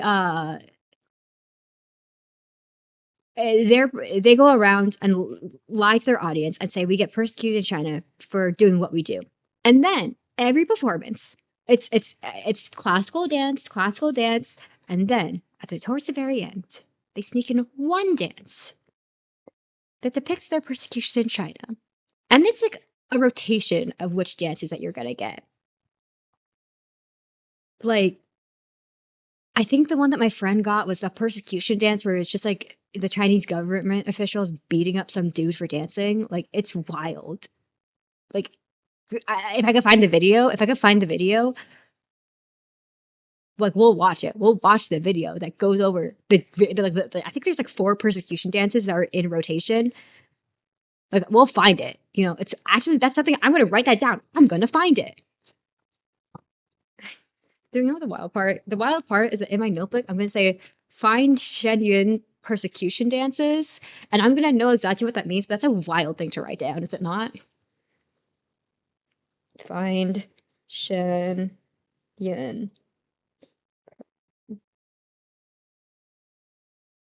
dances.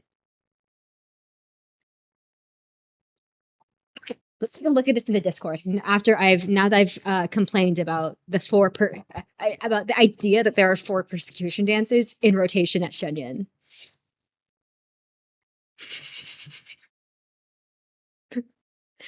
Ugh, anyways, okay. Let me see if I can pull it up. Sugar, sugar. Window capture.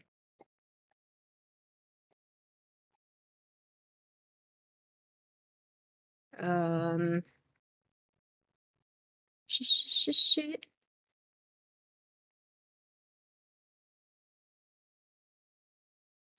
I'm gonna put myself in studio mode really quick so I can yeet. Uh, is this how I? Yes, that is Pog.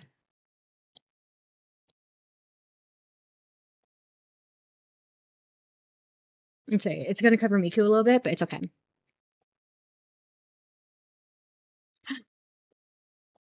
Okay. Oh, I like this. It's it do be sketchy. I love myself. Like I understand it's probably like a like we're still like I'm still working on it. I love myself like a sketchy art style. Like I can't pull off sketchy art style to save my life, and I think it's because I'm a little bit like I'm a very type A personality. Okay, like in my personal life, and I think it definitely kind of comes across in my art. But oh god, I love myself a sketchy. But yeah, it's quite good. You can't do line art, so you paint over until it's I can't do line art to save my life either. I hate line art. I think line art is maybe my least favorite part of the process. It's I hate it so much. I'm still trying to find it. I got line art style that like I enjoy looking at for me to do. Like line art made me stop driving. That's so fair. That's so fair. I think for me, God, like I just can't find a style. Like I don't like. So the thing is, like again, like I my art background is more like traditional pen paper kind of. Well, I guess pencil paper, and like I like sketches, like black and white sketch. You know, kind of like. So one, I'm not really used to working with color. For one, for two, when I would sketch, you know, you don't really draw. You know, you don't really have line art usually. You know, so like you have like you know like a light sketch, but you don't like have like you know it's hard line art. You know, and the same with you do like in digital art. Um, so like I when I'm like just drawing like sketching whatever, that's what I don't really draw the hard lines. So like that's kind of like what I'm used to. That's kind of like what I've been doing most of my life. So like obviously I'm like transitioning more to like digital right now, obviously. But like still, you know, I hate line art. Like I love the sketching phase. Sketching phase, my favorite. My bae. But like, God, I hate line art. I hate line art so bad. And like one of my friends who was like, "Oh, like check it." He's like we're like yapping, and he's like, "Oh yeah, like how's the art coming along?" Because you know I want to get back into like doing art again. And I'm like, man, I don't love the coloring phase either. If I'm being for real, but I prefer over line art. Hate line art so much. Or, um, so we have a little series that's ongoing. It just started last Thursday. Wow, was that a week ago? God, okay. So like, but like last Thursday we started a little Kingdom Hearts series where I recap the the entire plot of Kingdom Hearts, but in slideshow form. And for like the main characters, I do like little sketches. And so, for example, I could show you all what I've been working on that regard. The entire plot. I complained about the worlds for like 30. I complained about like the individual Disney worlds for about like 10 minutes. But yeah, okay, and listen, the entire plot, but we're going game by game. We're going game by game. I did not do a full, here's my complaints about Kingdom 1 to Kingdom Hearts Melody and Memory. Um, we're going game by game. So next is Chain of Memories. I don't know when it will be. I'm still working on it. But let me show you guys what we have been working on. Black Swanna, like, I'm gonna have to sadly do this really quickly so I can access my capture card real quick and blur it. Boop. Black Swanna, like.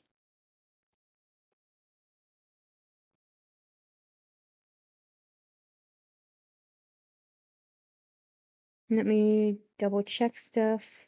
Okay. Okay. So here's what we're working on. I do have it was 91 slides. It was 91 slides. The video is edited. I just need to like fix description stuff. So here we have all the main characters because the problem is that they come back in Kingdom Hearts 3. So I do need to like draw them out. But here we have Diz, right? So I have Diz. We're coloring in Diz. We still need to color in Mickey. We have Zexion, and I'm thinking of getting rid of the book because I think I'm getting rid of the book. I just have such a hard time distinguishing stuff because like this is all the same color. um, we have Zexion, we have Lexius. See, I was able to get rid of his weapon in this one pretty easy, you know. We have Larxene. We got what, what's this? Vexen, I think. I think it's his name. I don't remember. Uh, yeah. At this point, I think I just started. I was like double checking some like stuff because I couldn't like. I was like, oh man, like some of like the lines I could not see. But yeah, we have all the guys TM. I'm focusing on coloring Diz though, and because the thing is that okay, Riku does not get a design update, so we're using the same assets. But okay, but like look at this photo. It's ass. Okay, so I'm like using like 3 different references for Diz. It's so ass. Blindfolded Riku isn't until 2. Chain of Memory, he's standard. It's the same dude. It's the same dude. But I'm excited for this. I'm excited for this. I need to get the script up to the same energy as like Kingdom Hearts 1 because I tried playing through Chain of Memory, but it's like a card system and I hate it and it's stupid. Okay? I hate it so much. Oh yeah, and if you want to know the Kingdom Hearts 1, these are the guys from from Kingdom Hearts 1. We have Ansa, we got the Keyblades. Um we didn't have to draw too much, I feel. We have our slithery nobodies that we worked on stream. Heartless. Hold on, where's our guy TM? I feel like we want to see Riku, right? Okay, see, here's Riku, here's edgy Riku, and here's standard Riku. Like this is a lot of work. It is a lot of work. However, guys, I love Kingdom Hearts if it's not apparent already. So I think it's worth it. Like I have fun doing it. Um, but yeah, I think the thing is once we get to Kingdom Hearts 3, I won't have to like redraw anybody. Um, like I want who will I have to draw in Kingdom Hearts 3?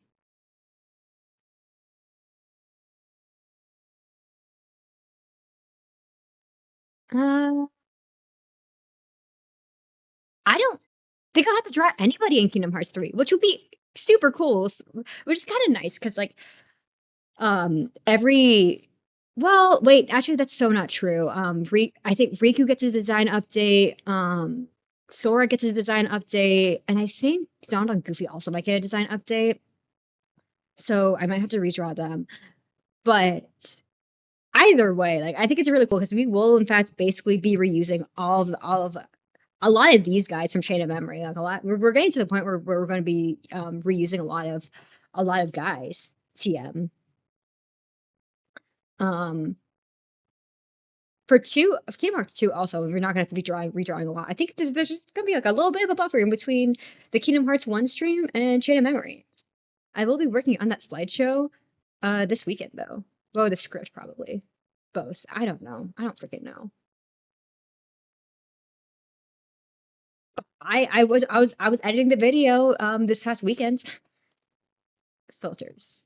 Wrong. Incorrect. Filters.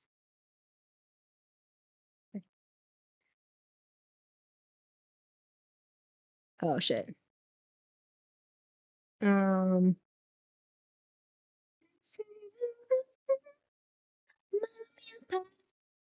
um but yeah, I'm excited for Kingdom Hearts for our next Kingdom Hearts slideshow night. Honestly, the Kingdom Hearts slideshow night was so much fun. Like I had a lot of fun.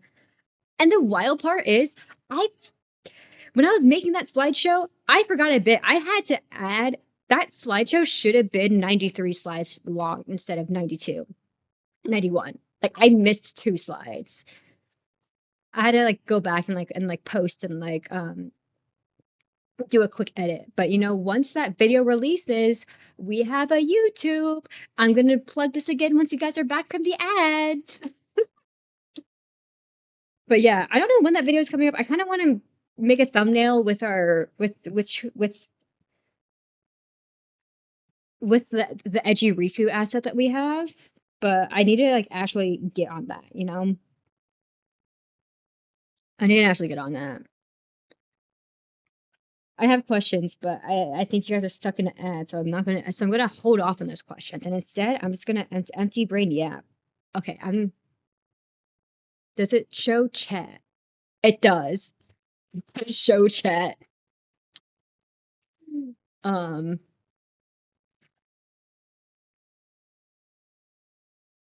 Oh, you escaped ad. Nice. Um. Yeah, Proxima was like popping off in chat.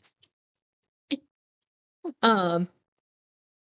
But yeah, I think that it's really funny. I think this I found I was able to like add sound effects that I wanted to add for the slideshow in live time, but like there was no way to do it.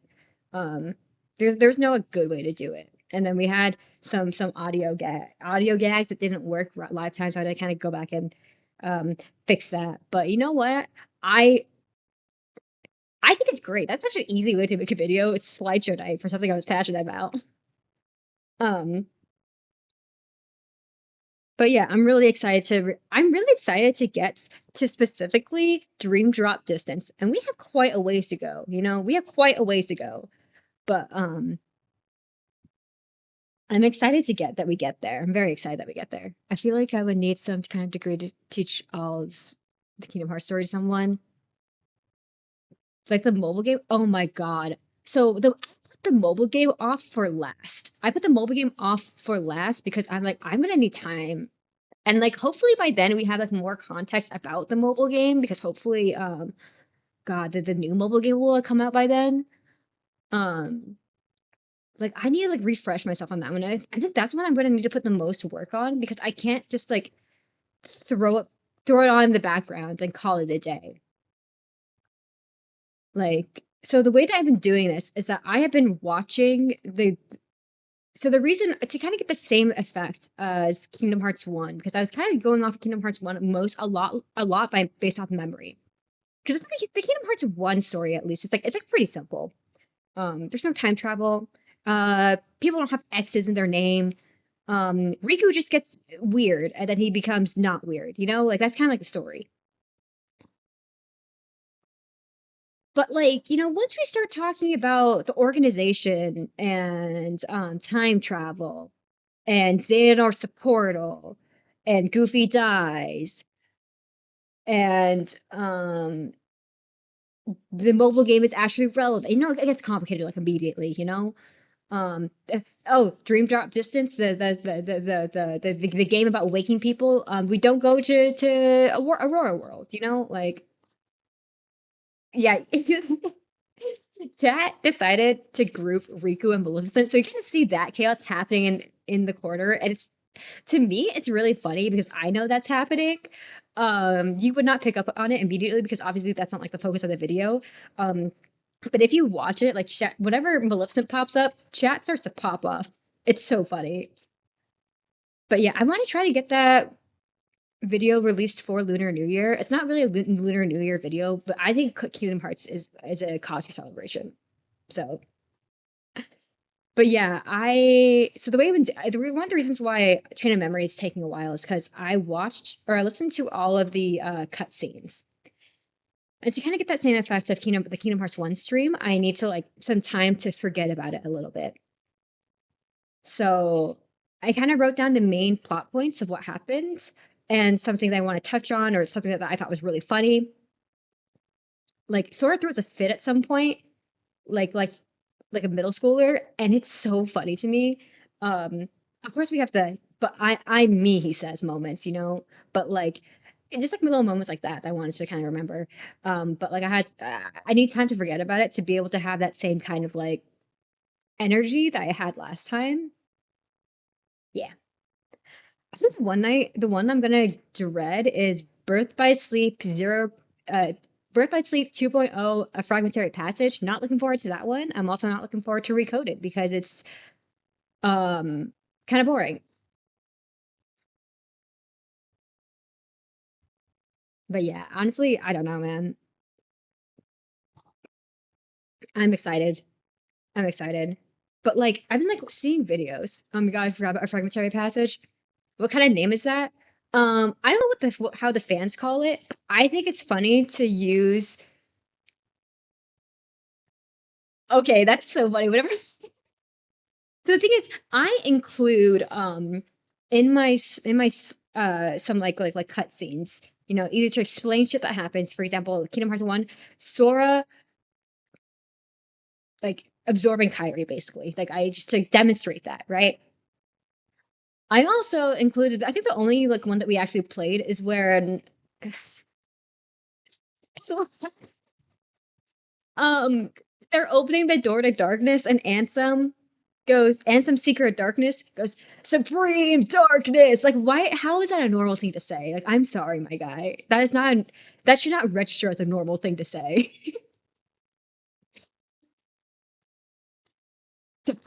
Supreme Darkness.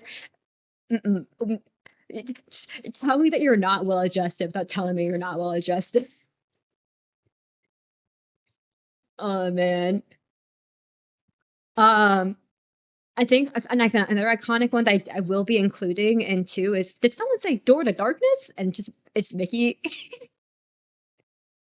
I'm excited for the Kingdom Hearts 2 one because I think like quite a lot of memes pop up in Kingdom Hearts 2. Like Goofy dies. Did someone mention the Door to Darkness? And it's just Mickey, edgy Mickey. uh, I'm excited and the one part I am excited about Birth by Sleep 2.0, a fragmentary passage. Is to talk about Mickey's shirt continuity. I'm excited for that one because I just think that's funny.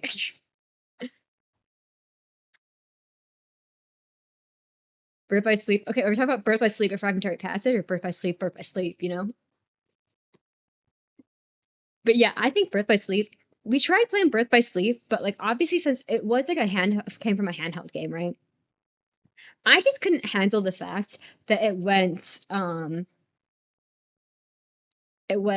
goes get to world, get to location, boss fight, start over.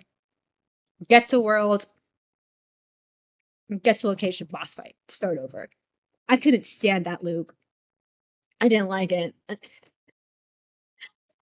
I couldn't do like I died so many times and we only did two boss fights.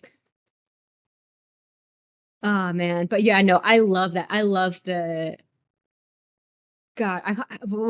I love that trio. I don't remember what they're called. what they're called. I'm gonna look it up. By Sleep Trio. Dang. They had to stretch through. I know, right? No, I know who they are, but like, you know how there's like the Destiny trio, which is, like our three main guys, TM. I just don't know what they're called.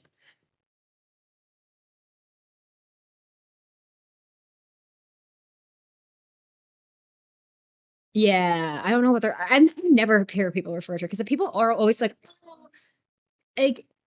358 over days over two.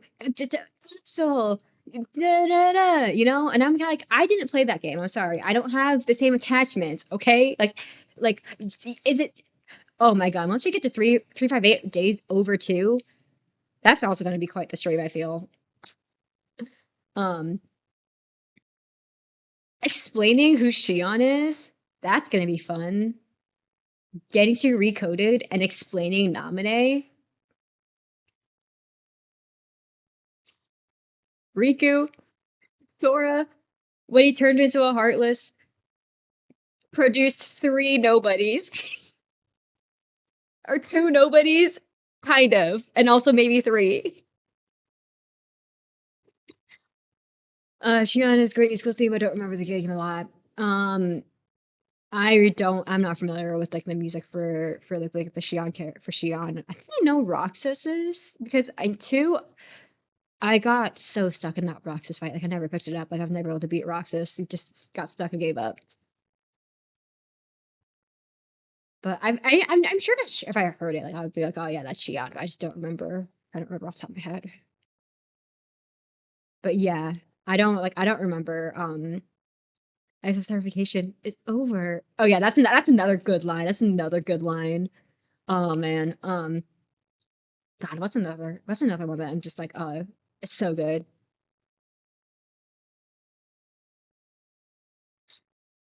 Such a good line. It's such a good line. Like that one will in fact be included.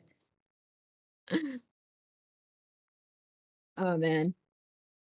Or explaining at some point, like, when does Kyrie get to do something? When will Kyrie get to do something? Kyrie gets to do nothing all the time. Kyrie never gets to do anything.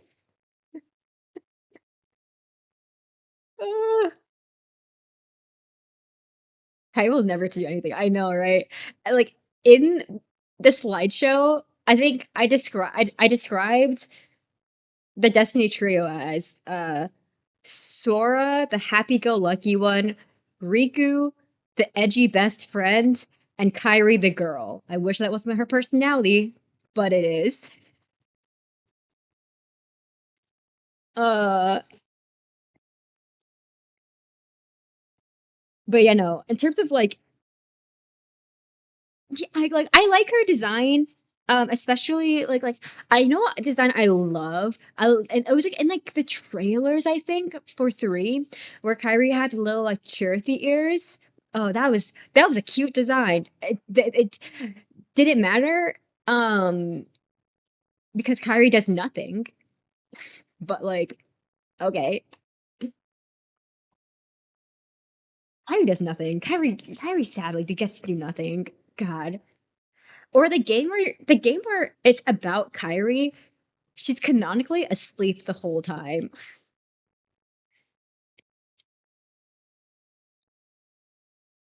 Kyrie wins by doing nothing. Actually, though, but not really. She kind of dies. Like she kind of gets lost forever, and then switches place with Sora, who is now supposedly lost forever until Kingdom Hearts 4, where he's in Shibuya, and Starlitzia is also there apparently. And then something about Cole Sprouts.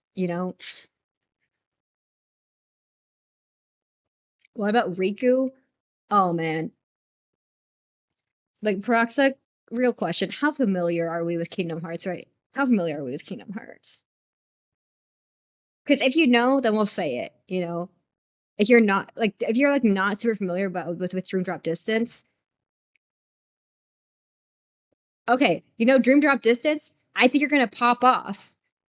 When it's or when the Gay Blade TM happens, I think you're gonna pop off. You're gonna have fun with Dream Drop Distance. Um, you're gonna have a lot of fun with Dream Drop Distance. I promise. I 5,000% promise. You're gonna have a lot of fun with when the Gay Blade TM happens. You're gonna have a lot of fun with that one. Um, I think at some point we are gonna go over the sleep realm theory. Um, you'll have fun with that. DDD is cute. I like my little buddies. I loved DDD. Like, I think I'm gonna see if this is a game that we will like want to replay. Like, I'm gonna have to like check it out on my own time really quickly. Because oh my god, DDD love Dream Drop Distance. Love Dream Drop Distance. And also, why is my name DXJ22? So I feel like I need to make like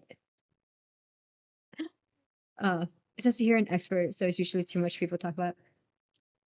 Listen, I love Kingdom Hearts.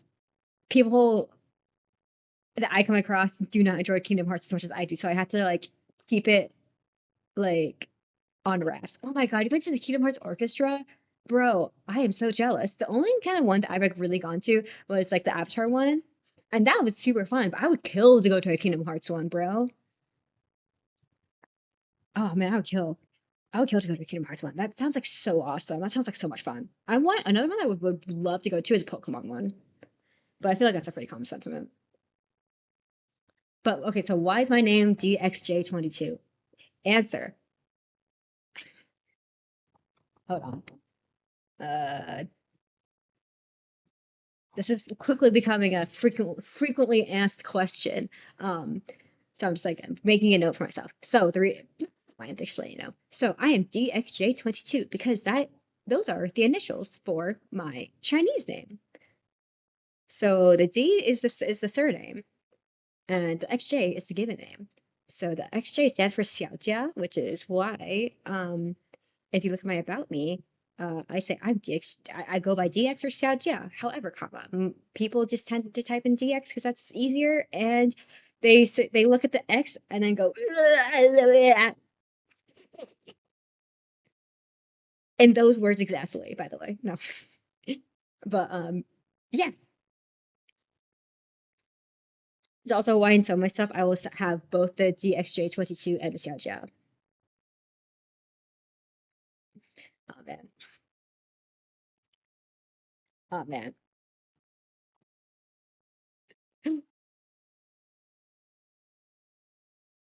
Like, but yeah. So true. You actually when I see an X. Oh, wait until you meet Organization 13, where everyone has an X in their name for reasons that are actually really important.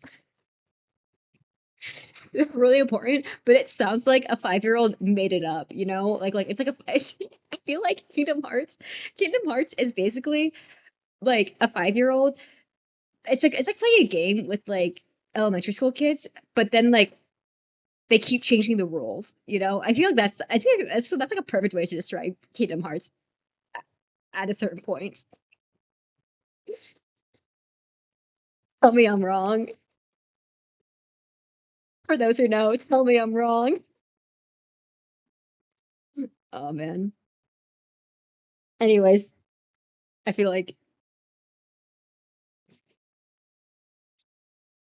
oh man. Is it Team Rocket? But honestly, I'm gonna hold on.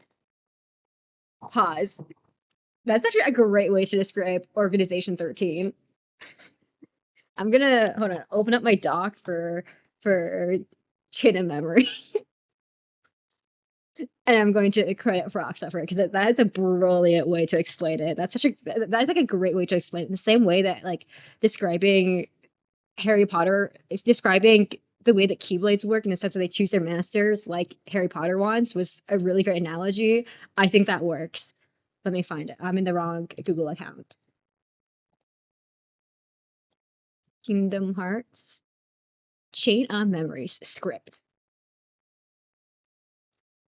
Oh my god, I need it. Oh my god, I need to condense. Let me find organization. Organization 13, which is comma, which is basically uh now. So my credit goes to Roxa. There we go. It's been added to to my notes. Organizations most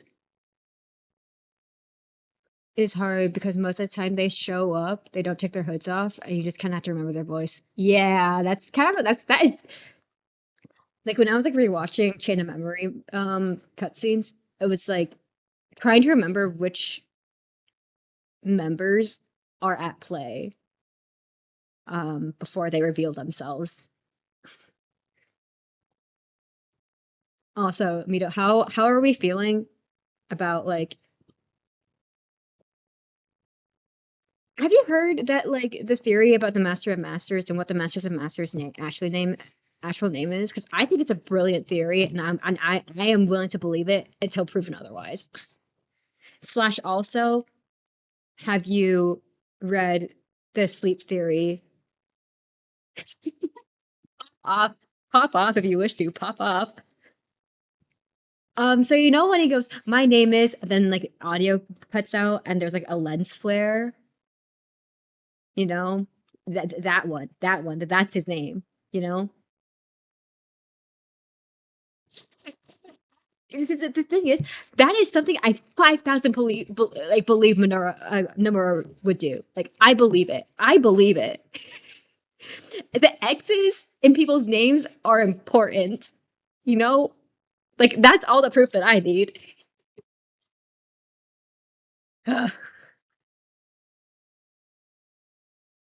Anyways. But no, yeah, no, this was in the Kingdom Hearts 3 um the Kingdom Hearts 3 DLC. It was like it was a cutscene. We could watch that cutscene. This is so quickly to I don't think we have done any work on this, guys. Let's watch it. Hold on. What's the DLC called? Oh God.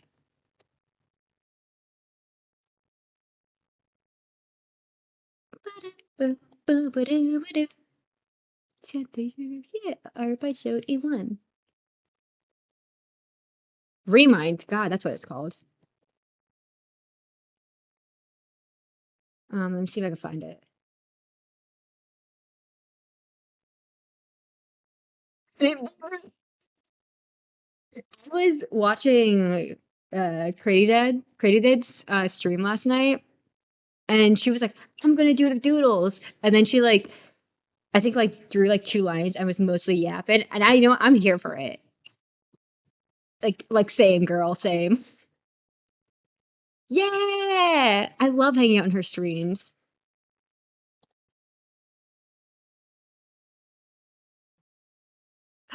Wait, you did her emotes? Yo, that's so cool. I haven't looked at her credits, but that's so cool.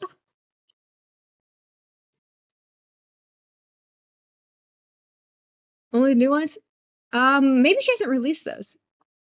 But yeah, I need to look at her emotes more. I'm not an emote person. I'm sorry. I use like my little like my emojis and like that's it, you know. The high rate stuff. I'll have to take a look at it again for sure because I don't. Listen. I I'm subbed to Inklypup and I really don't use her emotes either. Like, listen, I'm not an emote girly. I'm sorry.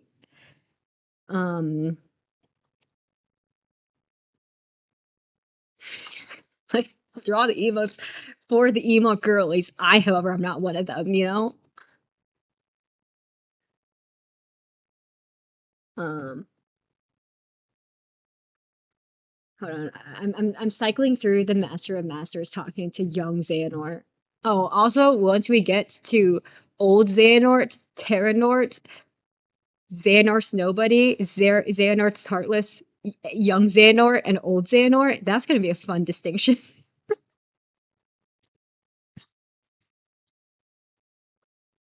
That I told you guys there's time travel. There's time travel. There's time travel and body hopping. So we have like quite a few Xehanorts running around.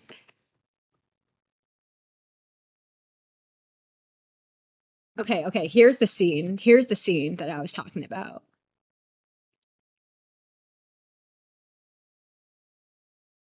Hmm?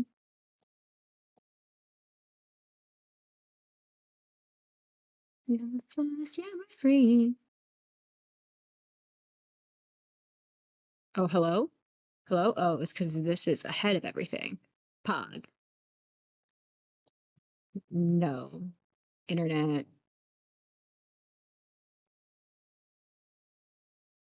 Oh, that's weird. That's weird. It's being it's acting incorrectly. Okay. This turn. No. Uh, That off so we can see it properly. Sorry, I have too much shit going on. Okay. It's muted.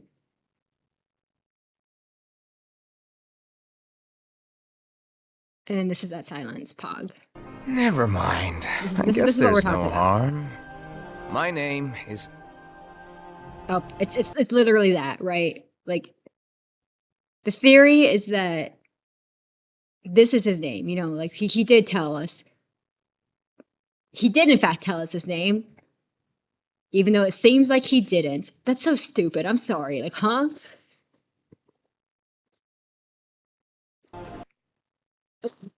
Why Nomura? Why Nomura? Also explaining that this dude in a hood is actually going to be wildly important for what happens next, and we don't know what his face looks like. He's called the Master of Masters. He probably has a real name, and he's old as hell. Like, oh man, like this is why I wanted to what was I moving around then? Pause.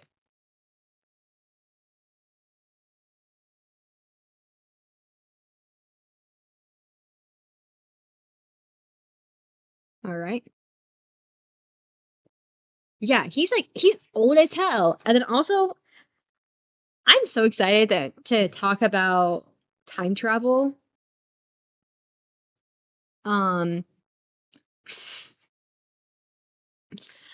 I'm excited to explain why we have like 13 Xehanorts running around. Why we have 13 copies of one guy running around that all somehow have different thoughts and slightly different ideologies and goals. But they're still the same person, but they're also different. They're also kind of a distinct character. um do you see what I mean? How it feels like we're playing like elementary school, like how it feels like it's elementary school, like we're kind of just making up rules when it's convenient. Oh man.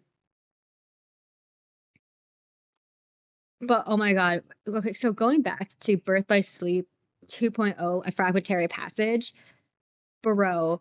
Because I think my introduction to Kingdom Hearts was actually through the Birth by Sleep cutscenes. And I got so attached to those characters without playing the game. I got so attached to those characters. And I like so much, so traumatic. But yeah, so I got really attached to like Aqua Terra Ben. I know they're my fave too. Did you cry at their reunion in 3? Because I was moved to tears. Personally speaking, I was moved to tears when like Terra saves them. I was like, oh please, guys, my heart. And I know like my friend from university, who was super attached to Roxas, Shion, and Axel. So when they got their reunion, she was telling me when she got back to school after break that she was bawling. I was like, man, I didn't have that was my reaction, except for everything that happened to Terra in that game, you know? Oh man. But so when I was aware of Birth by Sleep 2.0 Fragmentary Passage and what Mickey did to Aqua, what Mickey did to Aqua? Mm, mm-mm. Mm-mm. Mm-mm. You know? Mm-mm. You lo- Mm-mm. Did her dirty. Did her uh, it- unbelievably dirty. Like, mm-mm. No, no, no, no. God. I know. Ugh. I I think I almost lost it. I was like, man, really, Mickey? You couldn't 2 seconds, Mickey, 2 seconds. That's all it would have required. Riku Sora fought Ansem like 3 times. You could have saved her. Mm-mm. Oh man. But yeah, because I remember my boyfriend at the time, he was like he was not into Kingdom Hearts, but he was saying leaks about Kingdom Hearts 3. Because I hadn't played the game or God, it came out in 2019, right? Yeah. So like I was firmly within university. And he like was seeing leaks and he knew how much I loved Aqua. And he was like, oh, I heard she's like an enemy in 3. That's what the leaks are saying. And I was just like, you dare. You dare. Okay, I'll finish. I guess I'll just say that story again. So it's the ads done. I feel like you might get a kick out of it as someone who also loves the Birth by Sleep trio. But yeah, no, I need to. Aqua's voice. Okay, here I think her voice acting in Birth by Sleep cringy, physically uncomfortable. Okay, cringy and physically uncomfortable. Could not.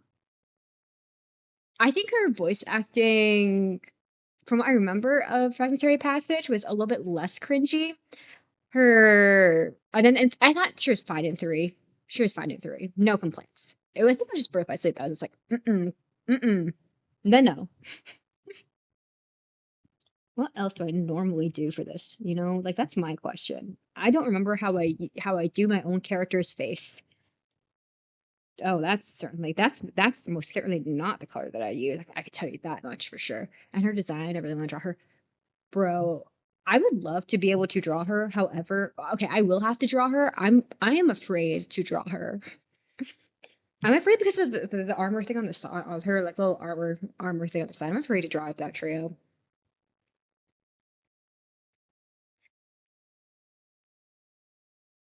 The world our shoulders.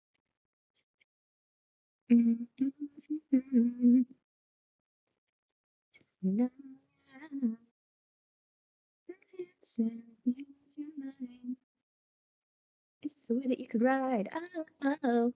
It's such a good song. It's such a good song. It's so inappropriate, but it's such a good song.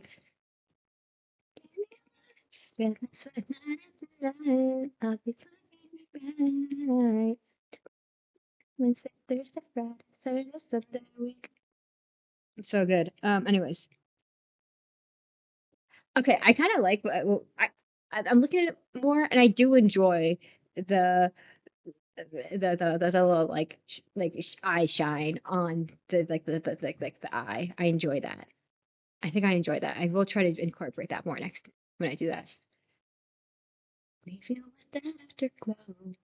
Devotion is deep in the ocean is. Oh, oh. Ba-da-ba-dum. You need tonight.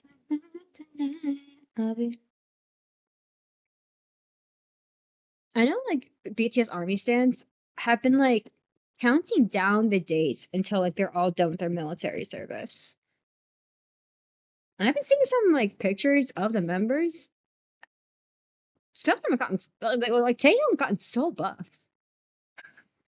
Anyway, so what I was saying right before I got cut off by Az, um, so my boyfriend in 2019, my boyfriend at the time, was like following the Kingdom Hearts leaks, even though he wasn't much of a he had no stakes in Kingdom Hearts, but he was like, oh, I heard that Aqua, because he knew how much I loved Aqua. He was like, oh, I heard Aqua's you play against Aqua, you know, like she's like an antagonist. And I was like, I remember being like, I don't know what the context is, but don't you dare. I was mad. Oh man. Anyways,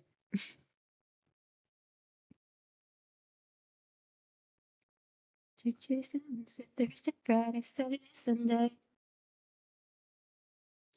Oh no, it's doing that thing again.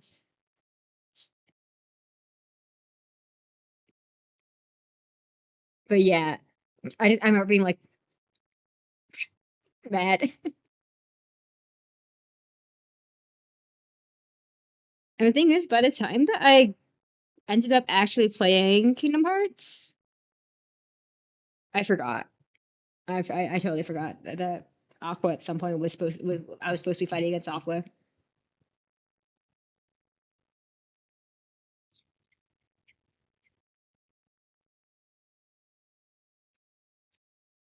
So I had that feeling of tragedy, you know, just like no Aqua, you know. Oh man,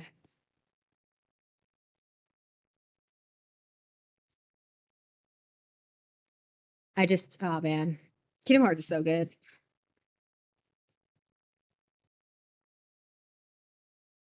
But like honestly, explaining Kingdom Hearts in a way that makes sense to people, Fever Dream, Fever Dream, 5,000%.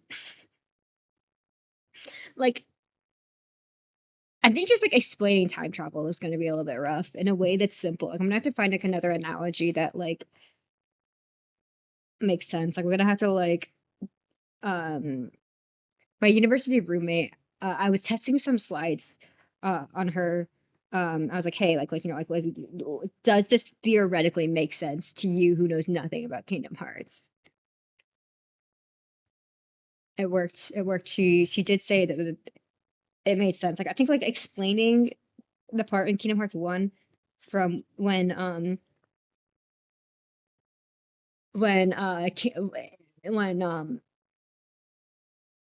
the Keyblade chose Sora, but originally chose Riku, and then it goes back to Riku, and then goes back to Sora again. Like explaining that is a little bit confusing. So I was like testing those series of slides on her, and I think I did. I think I think I did it as good of a job. Because especially with Kingdom Hearts 1, I was like really trying to keep it simple, you know? Like it's like, oh, like, you know, like it's yes, it gets shit for like being complicated and silly and goofy, but at the end of the day, it is a story about light versus dark, right? Like it's more complicated than that, but like the story one is very simple. Kingdom Hearts 1 very simple. It gets immediately complicated with Roxas, but and technically also explaining who Nominee is, but like we're not there yet. We don't know who Nominee is. We don't really care who Nominee is at this very second. But yeah, no, people get really intimidated by all the lore for sure. Which is one of the reasons why I was like, okay, like let's because like I don't want to play through all the games, but like let's like go through all the story because I think it's funny. One and two, it's like you know like mm, it feels like something that could translate to a YouTube video. And then I did it. Oh man.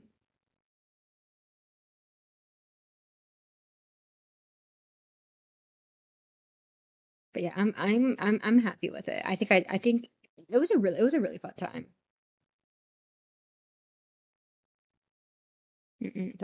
That is straight wrong.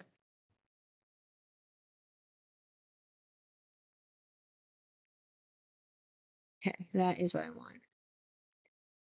But yeah, God, I love Kingdom Hearts so much. And like most of my friends who play video games do not play Kingdom Hearts, so it's a little bit RIP.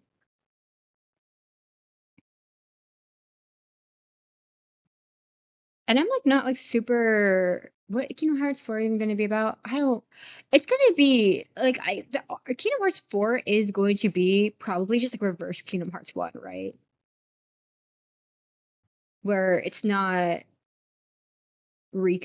Sora fighting Riku, it's Riku fighting Sora, right? Like surely, right? and then blah blah blah Lushu, blah blah blah, whatever his real name is, something something King. Okay, I saw a theory, okay, the other day, and I don't know if it was like I follow a few Kingdom Hearts YouTubers, but I cannot remember what the name of this one is. Oh God, I don't remember. But I saw a theory of like, and okay, you know what? Okay, pause before I say this. You know what I think is really funny? We can talk about specifics about Kingdom Hearts, but at some point it gets so convoluted. Like, who are the foretellers? What do you mean the original darkness? And you could be using these terms and still confusing. So you're spoiling it, but you're not really spoiling it. You know, like it's not like you're not like saying like Riku dies and everyone knows who Riku is. You know, um. But so you remember when two came out, and you're like, who is this Roxas kid? What's a nobody? Go about anything. It's so true. I mean, they made the X's in people's name important, you know? So, again, honestly, anything is on the table. Anything's on the table. If an X is important, if an X in your name is important, you know? So, one theory that I saw about, like, so, like, you know how, like, the Xehanort saga, if you will. So, Kingdom Hearts 1 through 3, it's a Xehanort saga. And it's just about, I don't know, Xehanort being evil and the iterations of Xehanort being evil, I guess. I don't know if we want to like really simplify it. Huh?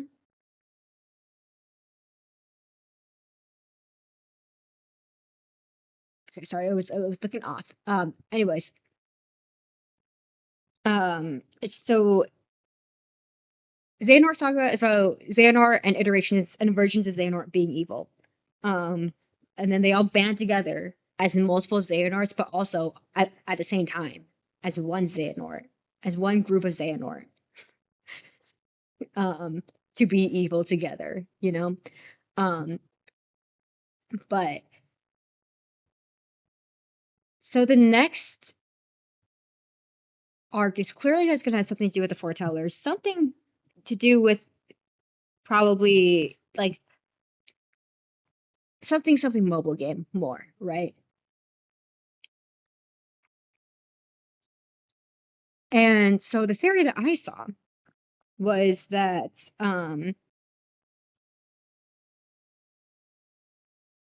so the seven original darknets are formless, so you can't really kill something that doesn't have a form, right? You can't really kill a concept, if you will. And uh,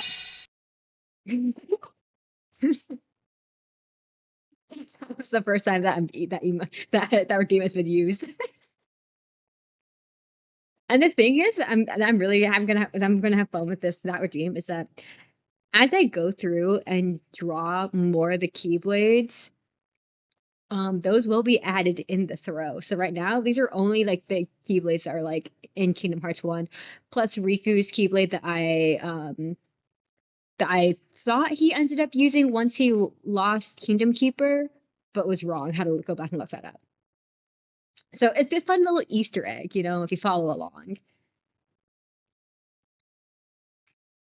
Like at some point, I think I'm gonna have to. I want to. Because I'm gonna make YouTube videos out of these, and like I'm gonna want to like. Because I don't think there are any new. Like for Chain of Memories, I do not need to draw any more Keyblades. So I'm gonna want to like. I'm gonna need to trigger that redeem at some point and have it included in the video. You know, for the Chain of Memory one, so that we can have this like little like as time goes on, more Keyblades were added and it's recorded. You know. I, I, but that's a little gag for me, you know. Anyway, so the Force Howlers. The theory that I saw was that the next saga is going to be about getting rid of the last original darkness, I guess. TM. By putting them in the bodies of by having them be the foretellers, like putting them into the foretellers, and then you kill the darkness by killing the foretellers. I don't know. Sounds viable. It sounds reasonable. Like we know that the mobile game is going to be relevant. So that's what I believe it. I believe it.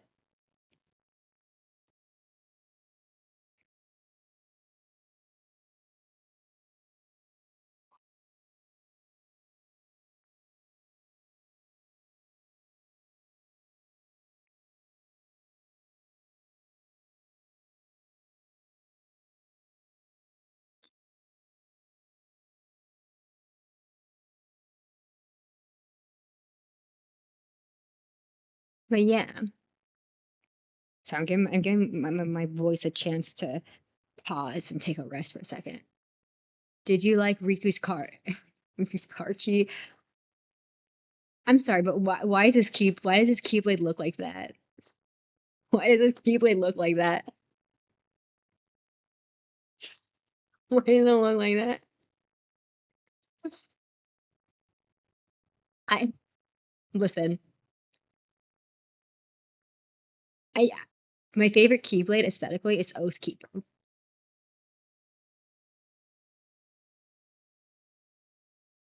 The end of sentence. I don't like the car key keyblade. I don't like the car key keyblade. I think we're now stretching the definition of what a keyblade should look like. You know what I mean? Like, I better not be seeing more car key keyblades.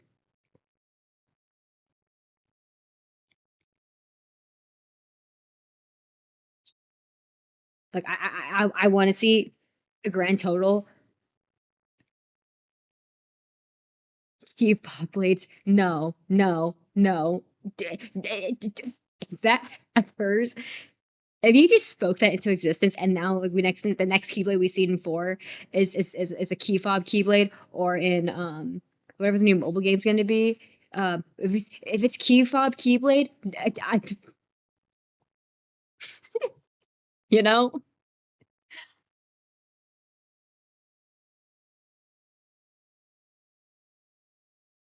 like Kyrie's new keyblade. Okay, hear me out. I like Kyrie's keyblade. I like it.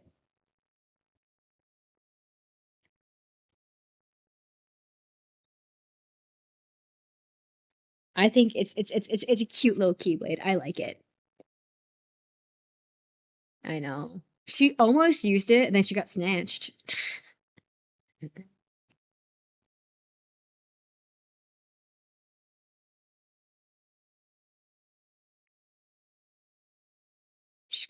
She almost used she did though, and Remind in Remind they showed us that she almost used it. Then she got yeeted, and then she died, and then she went to sleep for a year.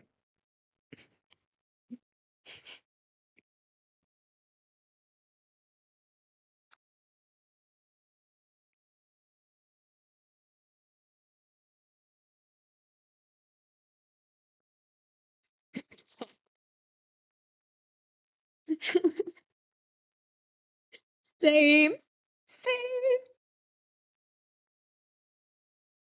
Oh my god! So one of my sister's home, we fight over whose room the dog sleeps in. Like we're five, but also we fight over whose room the dog sleeps in. Like we're not five. We insist that the dog sleeps in the other person's room because our tiny chihuahua is a bed hog, and she will take the entire queen bed for herself. There have been multiple times where I've woken up on the edge of my bed, woken up and look at the dog, who is lying on my pillow, by the way, and has scooted me off the bed. So we will fight. And like everyone, whenever she's home and she sleeps in like the other person's room, we're always like, "Oh man, I slept so well last night," like assholes.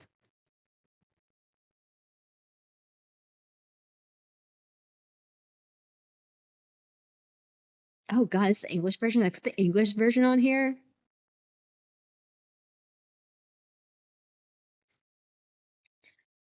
Oh man, but like I think like my favorite thing about like the slideshow was like me being able to complain about the individual Kingdom Hearts worlds, and I'm not going to be able to do that for like Not until we get to DDD, I think,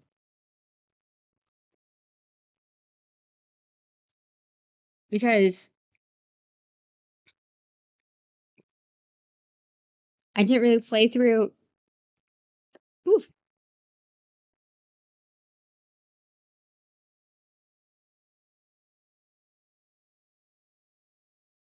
Hmm. Hmm. Hmm.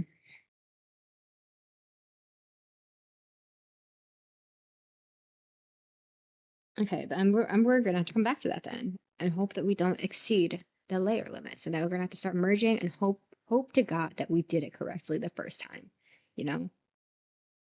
How do I do?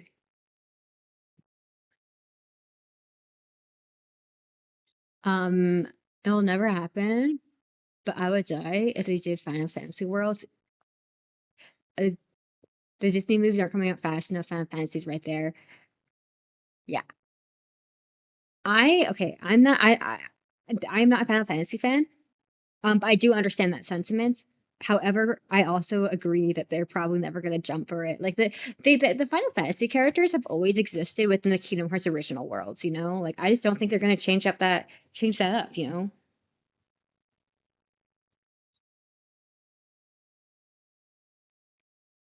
But they also haven't touched because like now they have Pixar, right? So they have like all of the Pixar worlds. Imagine Sora as a car. Imagine Sora as a car.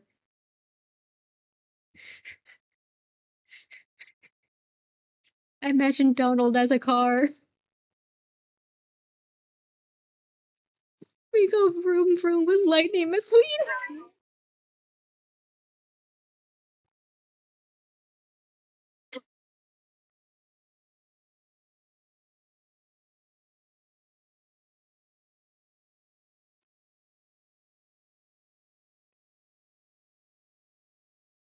What? Whatever that's Car Sora until Car Sora happens. Oh my god.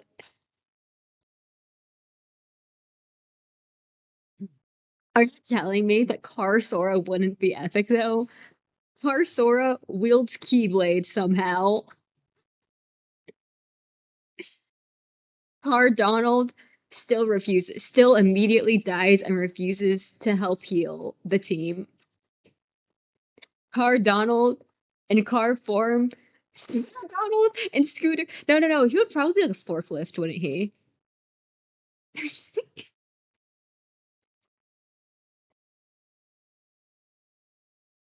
Because hold on, what is Guido? What is Guido?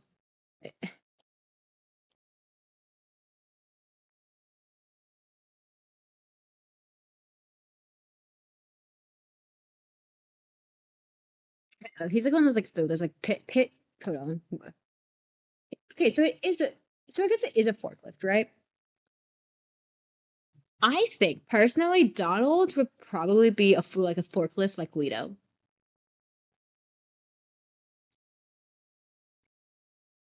End of presentation. I don't know. Do you know what? Someone needs to draw Parasora. Someone needs to draw a theory. Actually, no, never mind. I'm gonna take it back because we've seen um,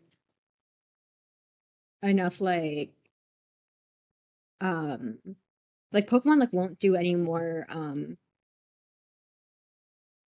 do any more of evolutions because there are too many like, fan art of like potential evolutions. So like they don't want to like get sued, right? So like I fear if there are too many Corsoras out in the world, Corsora will never happen. Honestly, the concept of Corsora, so funny though. Okay, what's another one though? What's another one?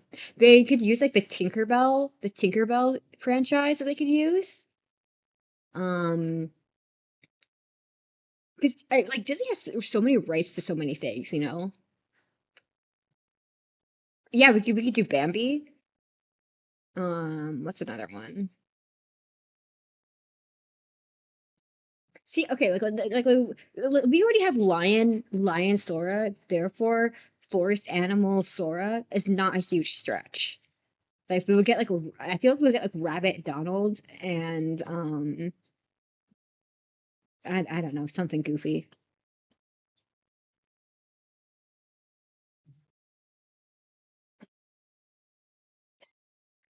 Um okay, what's another one? What are like Pixar movies?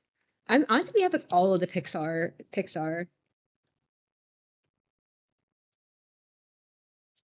I mean, okay, Ratatouille, we already have Remy the Rat, you know? Wreck-It Ralph, true.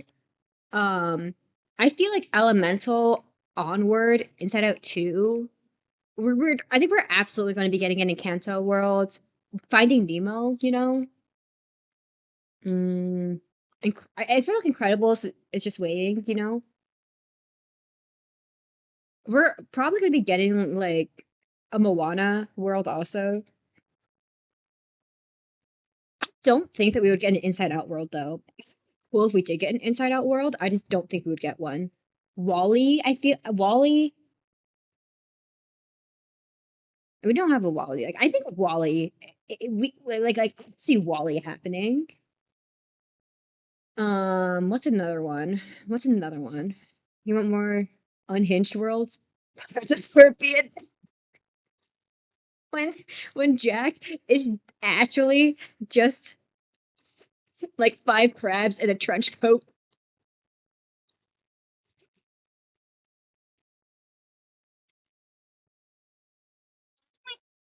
Like, listen, car. Hi, it's me, Johnny Depp, PS2. Oh man. Okay. Okay. Up is possible. Mm, we're not getting a good dinosaur. We're not getting a good dinosaur world. Like I'm calling it now. We are never getting a good dinosaur world. Although I think Dinosaur Goofy would go hard. I just don't think we're getting one, you know? Like hold on, let me check. Like I think like Goofy Bronchiosaurus would go hard. Objectively speaking, I just don't think we're getting it, you know? Like the good dinosaur is. Oh, thank you so much for the follow. Have you been chilling and listening to us do zero art? Oh man, the horrors. We kind of got Pinocchio two different times though. Hello, hello, welcome in. We are talking about the horrors of Kingdom Hearts. We're talking about the horrors of what Kingdom Hearts could be, like Tar Sora, um, Bronchiosaurus Goofy. I think robot Goofy would work, you know. You know what would be really funny? If we somehow I know Lightyear was like a commercial failure, but like what if we got like a Lightyear world that's different from the Toy Story world? That's called hell. Okay, let's look at but that would be so cursed, but that'd be so funny. Would it not? The cat was cute though. I agree. What's another one? I feel like Soul. Soul would be a fun one. We would get like Soul Goofy, Soul Sora. That would be fun. And then like the Darkness TM shows up, you know? Like I think that would work. That could theoretically work. Um, Disney Studios.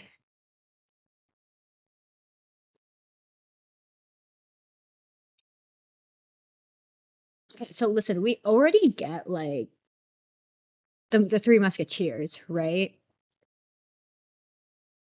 I feel like, oh God, what are like the three birds? It's like Donald and like two other birds, you know? Like,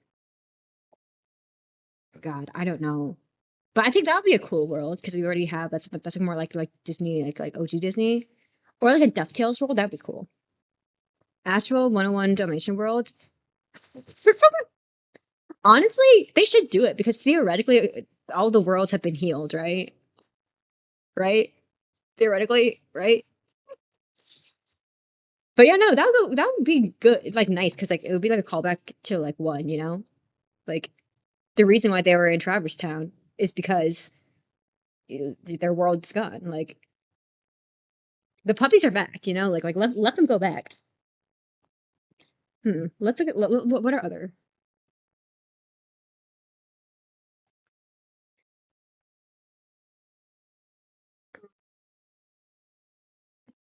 What if they did like Snow White again, but it's the live action this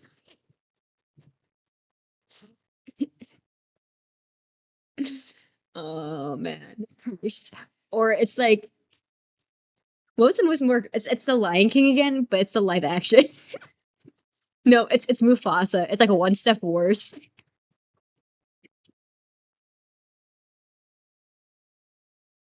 You can't tell me that wouldn't be funny. You can't tell me that that wouldn't be funny. Oh man. Or okay, pause. Let's find another one. Okay, which lines are you know, who knows?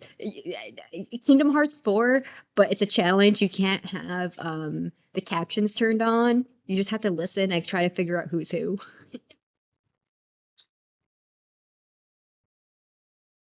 Oh, why is that on?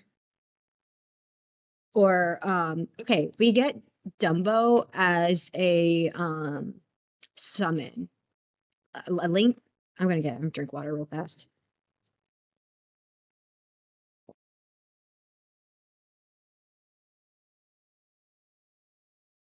I think I like I think Dumbo would be fun. They would have to fix a lot of things such as the racist crows, but like we already got like some of them. Oh yeah, you're back. Yippee. Um yeah, I mean like maybe like don't do the crows. However, comma, like the rest of Dumbo, just minus them not like the pink elephants, like that would be fun, you know?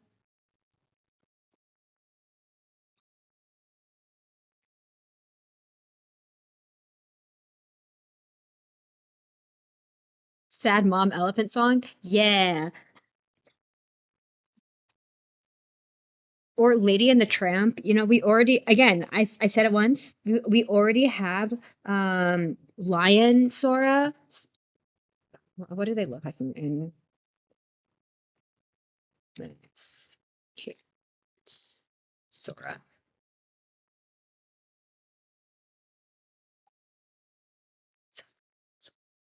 Okay, listen, we already have like Bird Donald, Tortoise question mark Goofy, and Lion Cub Sora. So I don't think it's that much of a stretch to get like that, but like dog Sora, dog Donald, and dog Goofy, but like dog Goofy, you know, like not regular Goofy who stands on 2 feet, dog Goofy. Or we just replace Goofy with Pluto for that one world, you know? We do. We do have Tortoise and Turtle Goofy. Yeah. We got both. Or hear me out, the Aristocats, minus the racist Asian part, you know? Minus the racist Asian cats, plural, you know? Mine's the racist Asian cats and Lady and the Tramp and the Aristocats, actually. Because I forgot about the racist Asian cats in Lady and the Tramp. Um, I think we just need to move on. Or, you know, Fox and the Hound. Listen, I understand I'm picking out all the animal movies. Um, it just happened. I skipped Robin Hood. No one needs that one. That's maybe like one that does not need to be in Kingdom Hearts. However, comma, you know. Let's think of some other ones.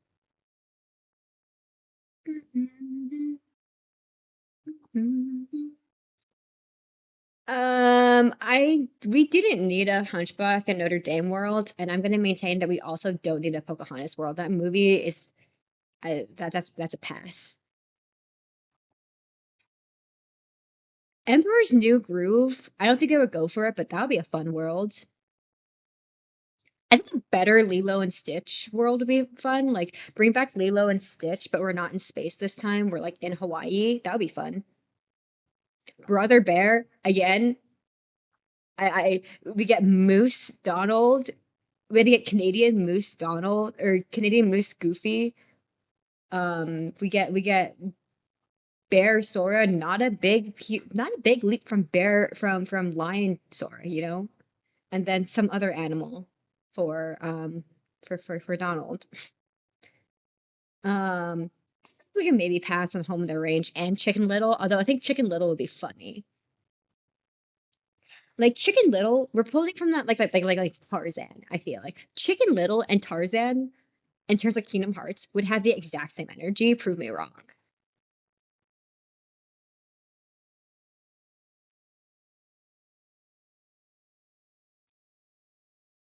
Okay, what's next? What else we got? Oh, Princess and the Frog is absolutely gonna happen. Zootopia, I feel like they probably actually wouldn't do Zootopia because like Donald and Goofy, you know, Moana, they're definitely gonna do at some point. Now, see, the thing is, we are now getting to the part of the Disney Wiki where it's the shitty movies. Example, Frozen 2, Raya and the Last Dragon. I didn't hear it. I just heard it wasn't good. Encanto is a good one. That's kind of like the only kind of one out of here. Strange Worlds. Don't even remember hearing about that one. Wish, obviously a banger, and Moana too. So, what do you mean Frozen 3?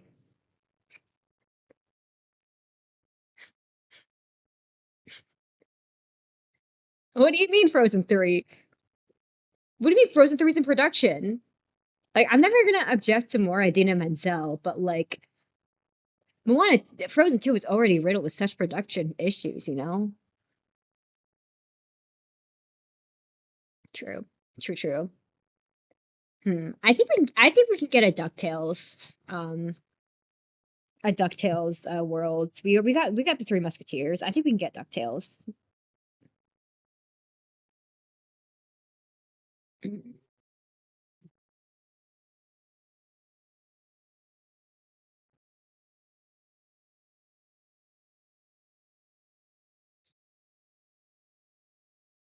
Oh, what are the odds of a Jungle Book?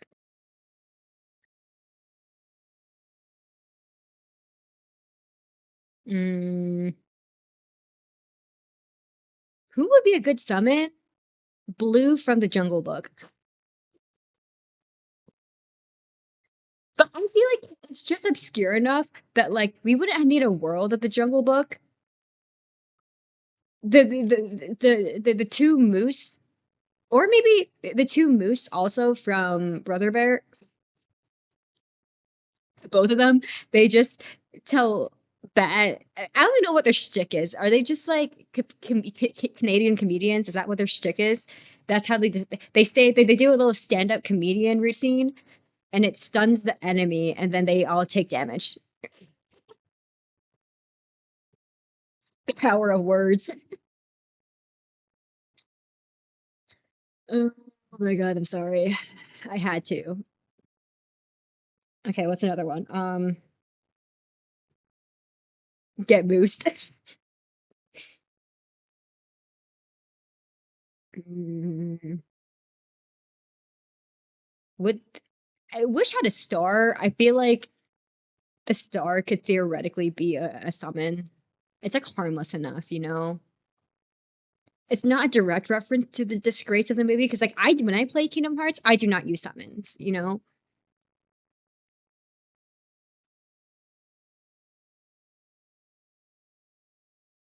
The meteor flood from the good dinosaur.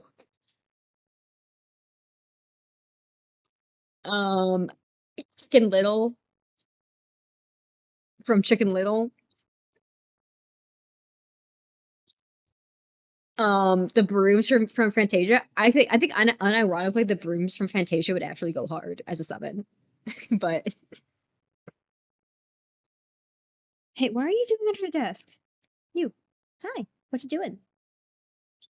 there's kind of nothing going on, so I don't know why like you're in your panic room. The dog is hiding under the desk, but she usually does that when something's like freaking her out, period. And there's kind of nothing in the room besides me, so I'm not quite sure why she's like in her little panic room, but she's in her little panic room. Anyways, um, okay, what's the Disneyland ride where you go to hell?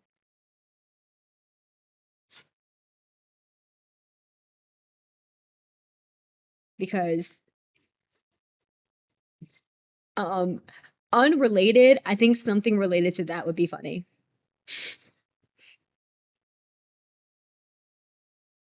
What's another thing? What's another one? Wait, let's make some bad decision. Something from the Fox and the Hound would. I guess they can go to Hercules' hell theoretically. I think something from like Fox and the Hound can make a good summon. Um, another good summon are the colors of the winds. That's all the reference to Pocahontas that we need. It was a banger song. Just the colors of the winds. And end of summon. You know. And like we already have like hold on, what's the power up? Here we out. Here we out.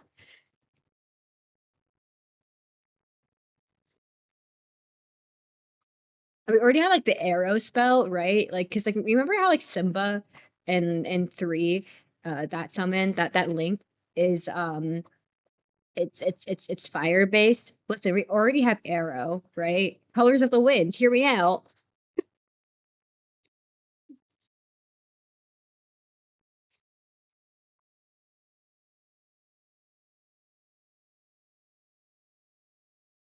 Okay, is it in Kingdom Hearts 2 where I know Atlantica is always optional, it's probably because swimming is ass, but like um is Kingdom Hearts 2 where they turn it into like a shitty rhythm game?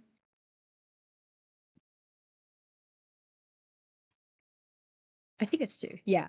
Like why is it when they sing it just sounds there's something that sounds off. Or is that just me? Because I remember when I was playing through 2 until I got stuck at Roxas, like hearing that, I was like, oh no. Oh no, something is incorrect. Incorrect in a way I cannot describe.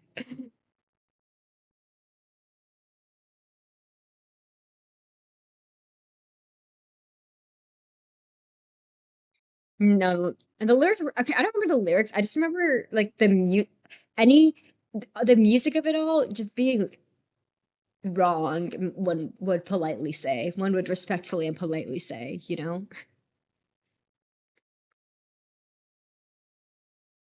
You know, that was S. And so I'm like, that was like, you know, like luckily I played two after Melody and Memory because I didn't have, I listen, I was growing up, I was a Nintendo girly. So the first game I properly got to play was Dream Drop Distance because it was it was a 3DS title. Um,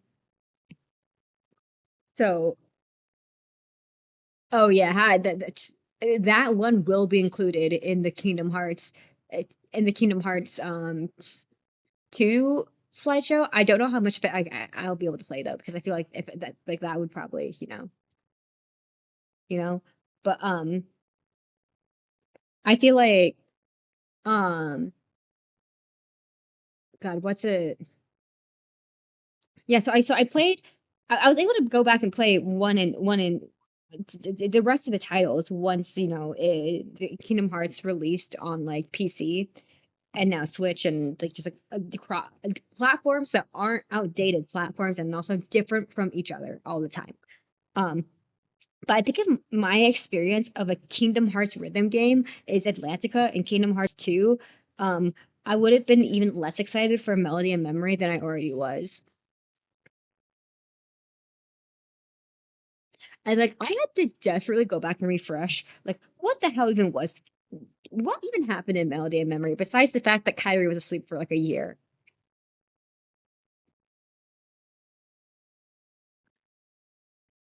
Like I'm trying to remember. Like she sees Xehanort, young Terranort, my bad. And Terranort tells her something. And she was like, oh shit, something otherworld, something non-reality or irreality, I think they call it. Um, and then she wakes up and see her later.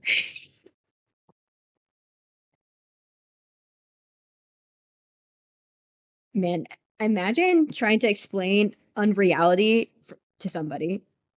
Imagine, imagine saying, "Hey, there's this phrase, there's this concept called unreality." I don't want to imagine that.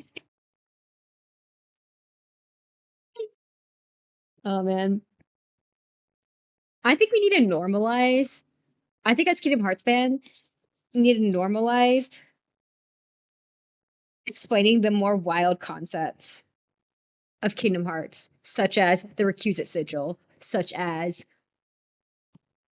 the X on Sora's shirt, such as time travel, such as the 13 Xehanorts running around, you know?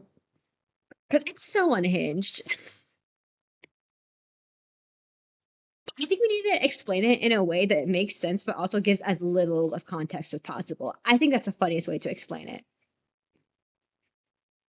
Like 13 Xehanorts, well, naturally, Xehanort just put a little bit of himself in a non weird way, but also in a weird way, into consenting parties.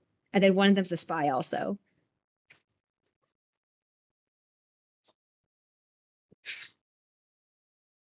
End of presentation.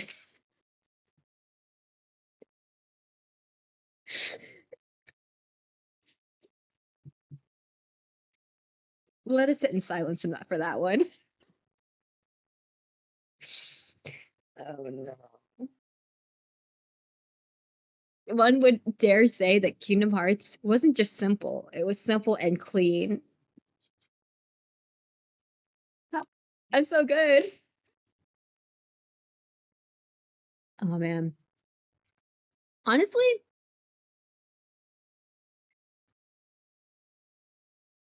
honestly, simple and clean.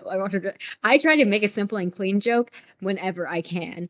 I was trying to find a way to edit into a simple and clean joke into the video, and I couldn't find a way. So sadly, there's no simple and clean joke yet.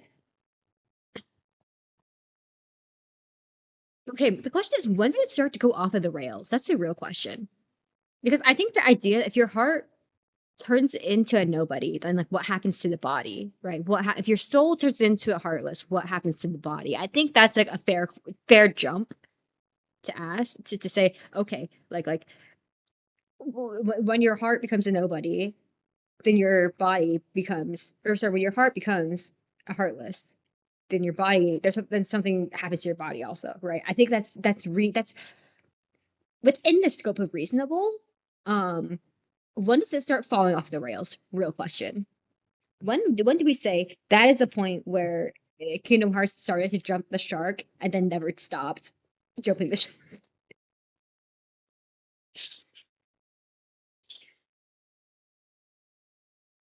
Okay. Okay, so time travel is DDD. I think what nominate is explained and recoded. Mm, Recusant Sigil is explained in DDD also. Honestly, I feel like it probably started to jump off of the rails maybe at what Shion is. You know? Like that's maybe when it started to jump off the rails. It started to become fully off of the rails when we explain what nominate is, and then is actually off the rails by the time we get to CDD. So Kingdom Hearts 3 is just like a hot mess all the time, but also really funny and also really emotional, and they all coexist somehow.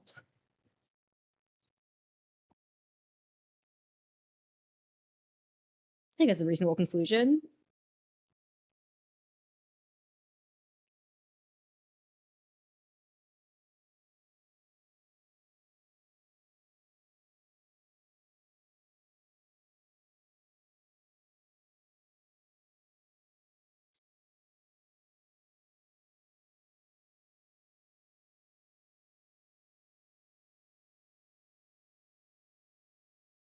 I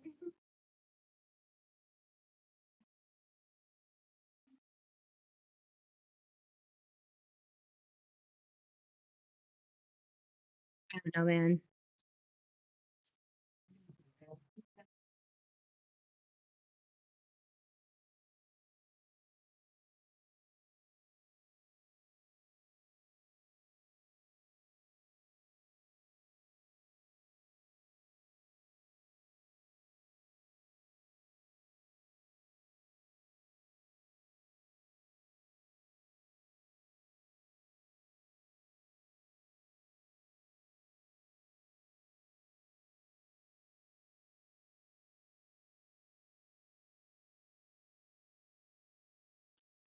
Sorry, my mom was calling me, so I had to respond. Um,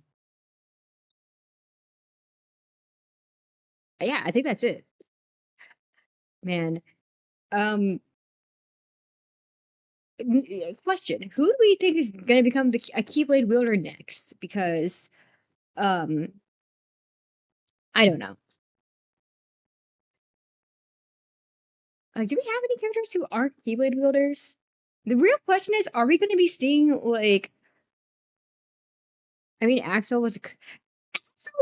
What was it? Was it the end of DDD where he's like, "Hi guys, I wasn't in the entire game, but I'm a Keyblade wielder. Bye bye," and then game ends.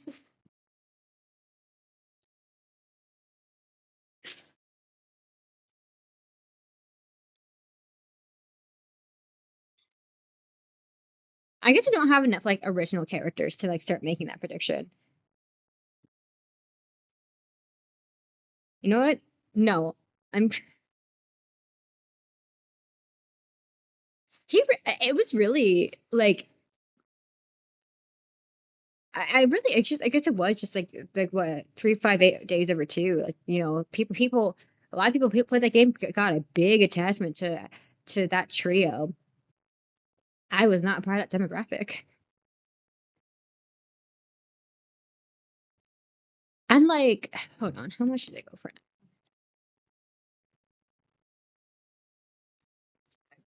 days?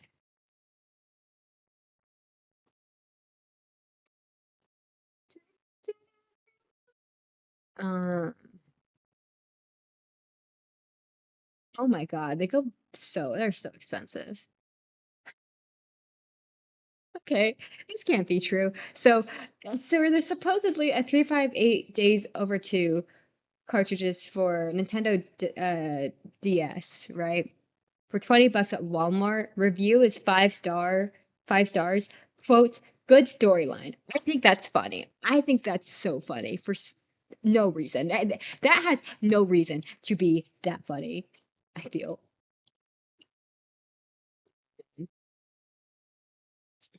Good storyline. Mm, let's look at shopping.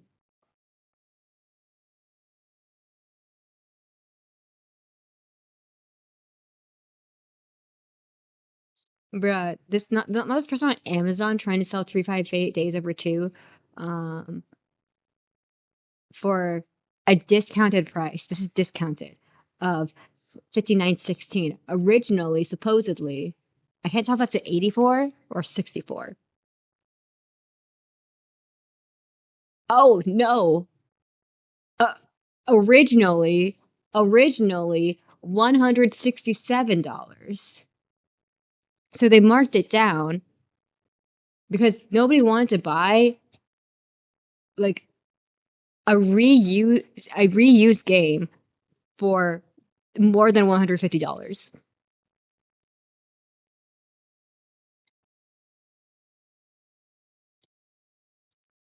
I'm gonna let that one exist in there, you know? Uh, what are other like, wild prices?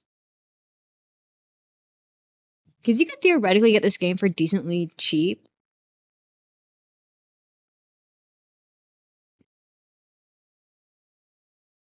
but like they might not be like like real game. Like it might they not be like like how they have like retro games, but it's not like the actual game. It's like on an SD card on the cartridge kind of a thing.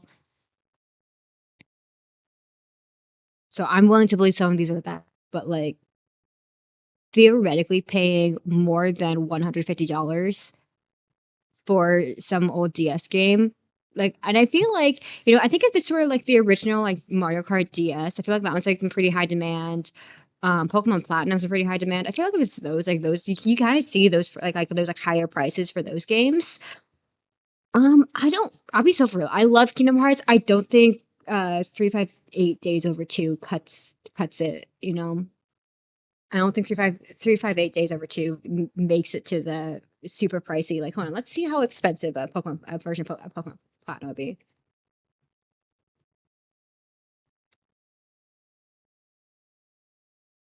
No, it was actually originally a DS game.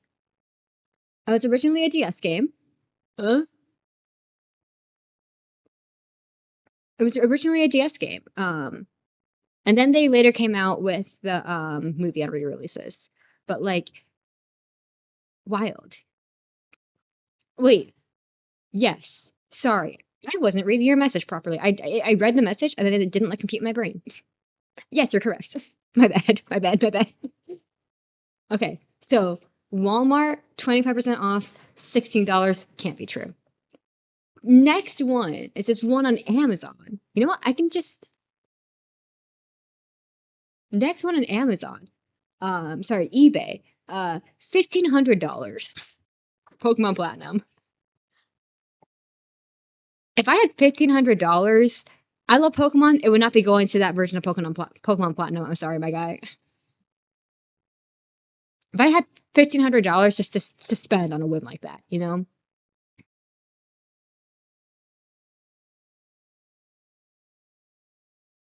like I'm seeing, oh my god, a range of like 30 bucks to like over $1,000. But I am seeing like it is in the pricier range. So like I think people are just more willing to buy a Pokemon Platinum, which makes sense. It's a pretty beloved game. I feel. What's another one like how much would Mario Kart original Mario Kart DS go for?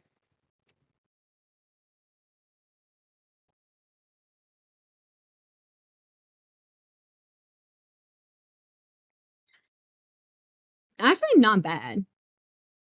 I'm seeing like we're seeing the highest one I'm seeing right now is like $99, which is like not awful considering that someone is trying to sell Pokemon Platinum for 1,500.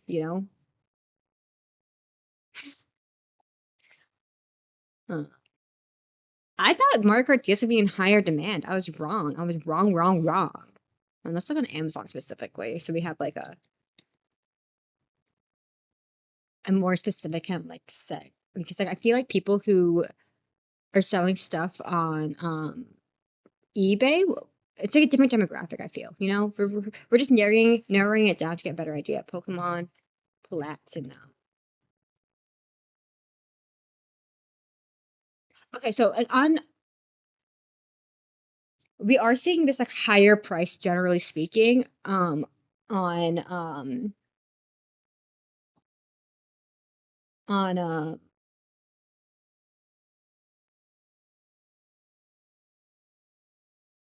what's it called on Amazon, which makes sense. I was expecting this higher price. So like we're seeing platinum can go for like hold on, let's take a look here. Like $179, 224. The cheapest one it looks like is $72. Um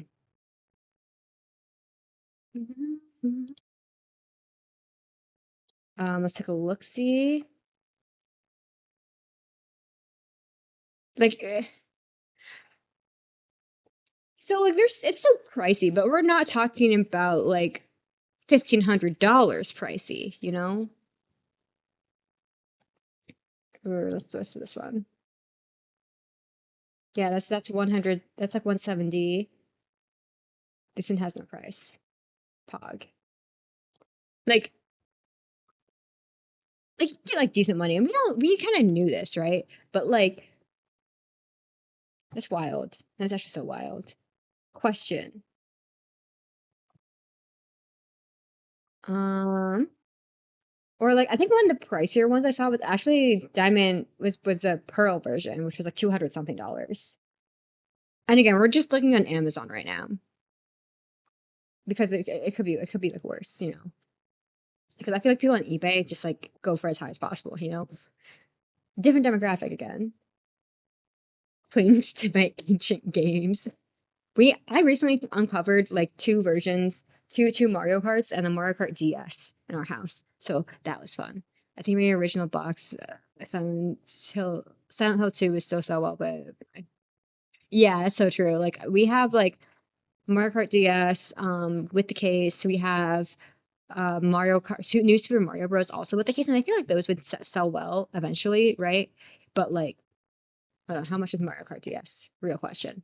But on Amazon, cards DS. Okay, like we're not quite Pokemon level, but like you know, we have a couple. I think we have. I we have you know, we have. I think diamonds. We have maybe two versions of diamond because when you're a kid, you know, you gotta have like the pair for siblings. But like one of those versions that's like my original save, right? I'm not selling that. I'm not selling my OG Piplup, you know. Um, but like, you can get like you can theoretically get some like pretty decent like basically like near $100 is looking like for old Pokemon games. Which I again we knew this, right? But like wild, you know. One game that I think I would actually want to buy is Ultra Sun, Ultra Moon, like one of the Ultra games, because I want the shiny hunts for Ultra Wormhole. Let's do the Wormhole shiny hunts. But I don't have like 50 bucks. If I have 50 bucks that I'm saving for Switch 2. 50 bucks is not going to buy me a Switch 2. However, comma, it will help me buy a Switch 2. Thank you for the head pats, Buck.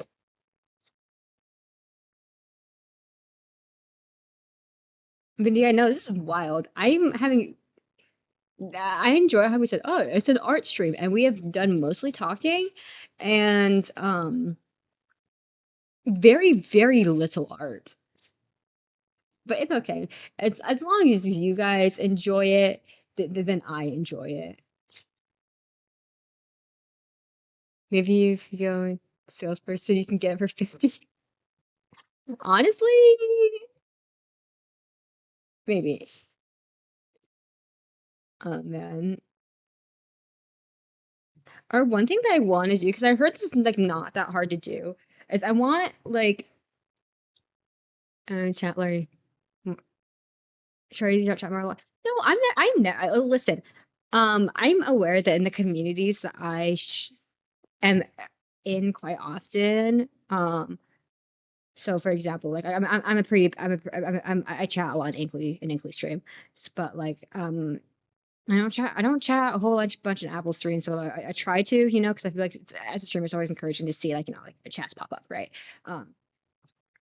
Um but like yeah, no, like never feel ashamed to like not chat. Never feel ashamed to have a streamer like be in the background. Like when you go into streaming, this is absolutely a thing that like you know happens because like $5 you do it, right?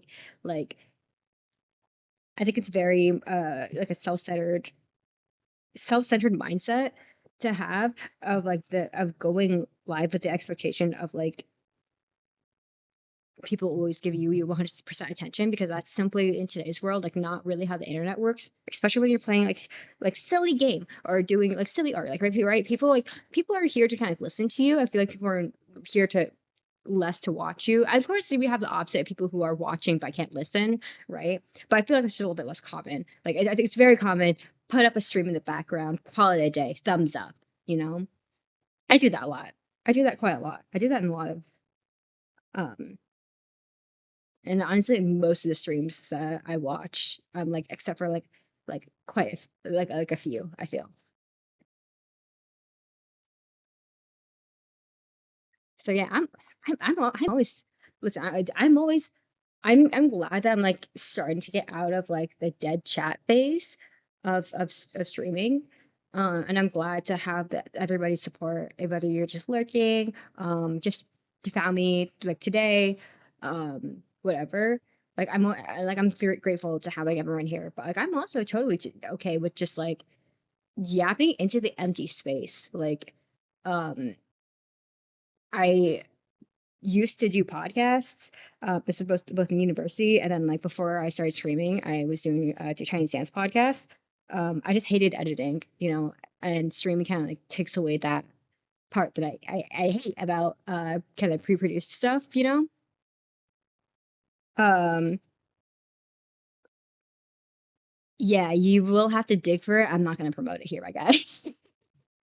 But so I'm in some ways, obviously like, when I was doing my podcast, I would have to script stuff out, right? But for the most part, like I am used to like yapping, screaming into the night with like not a response. Like so like obviously when you're live, right, it's a little bit harder because like you theoretically know that there theoretically can be a live audience, right? But like I'm okay with yapping. I'm okay with talking to nobody.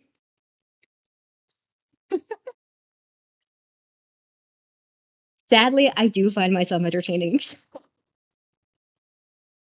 She said, humbly. Oh man, I feel I'm digging myself into a hole. Maybe I should oh no. Maybe I should turn my brain back on and think about stuff before I say stuff. Streaming isn't as tough as I thought it would be because you can curate your audience. Yeah, that's also yeah, I like that. I like that like you have control over like who watches you. Um like I'm also been lucky that we have really only had to ban one singular human. Well, we had to ban. Okay, let me rephrase this. We've had no, I said that correct. We have banned multiple bots. We have banned one singular human, and I'm proud of that ban. I wear that ban on my sleeve like proudly. But like, um, but I've been like very lucky. Like the people who have come into my streams, there are two people, and if I could find that one username, that one person who like said like a weird comment about me being Asian, I would go back and ban them. But like that was like when I first started off streaming. That was like my last like face cam day. I was like, no, no, we're not doing this anymore. Um, uh, yeah, I was like, I don't remember what game I was playing. But like, so I listen, I'm Asian. I'm pretty open about that. I would say that I have a conventionally attractive face, not in like a stuck up kind of way. I just know the kind of people that my face tends to attract, sadly. And so I'm playing this game, and some chatter comes in, and he's like, "Oh, hey, how are you liking the game?" And I was like, "That's a regular chat. That's a regular first time chat. That's a normal first time chat." It wasn't a, "Hey, can I tell you something?" It wasn't a, "Hey, say something mean to me." It was a normal first time chat. And then they said, "So I like it." I said, "I like this game. I do have problems with this game. However, I can get over it." And then they said, "Oh, that's great. We don't have I don't see a lot of Asians. I don't see a lot of Asians playing this game." And it felt offensive. I'm not really sensitive about my ethnicity. It just felt really offensive. Like, what does me having Asian have anything to do with me playing this game? Like, hello? And I'm sure if I really dig, I'm sure if I really dig, I could probably find them and ban them. But that seems like a lot of effort. They came into chat, made me feel uncomfortable. I then proceeded to not acknowledge that chat. And since this is like a face cam, and I feel like it's really obvious when you're looking at the camera, and then you look elsewhere, and then you look back at like the camera, and that person is now banned or timed out or whatever, right? Like I just didn't like that knowing that like people can like physically see my eye movements in the same way, and you can kind of see the eye movements with like the model, but like people don't know shit as much because like I can like rotate my phone like all the way over here and then keep on looking like this way where my lab computers are, right?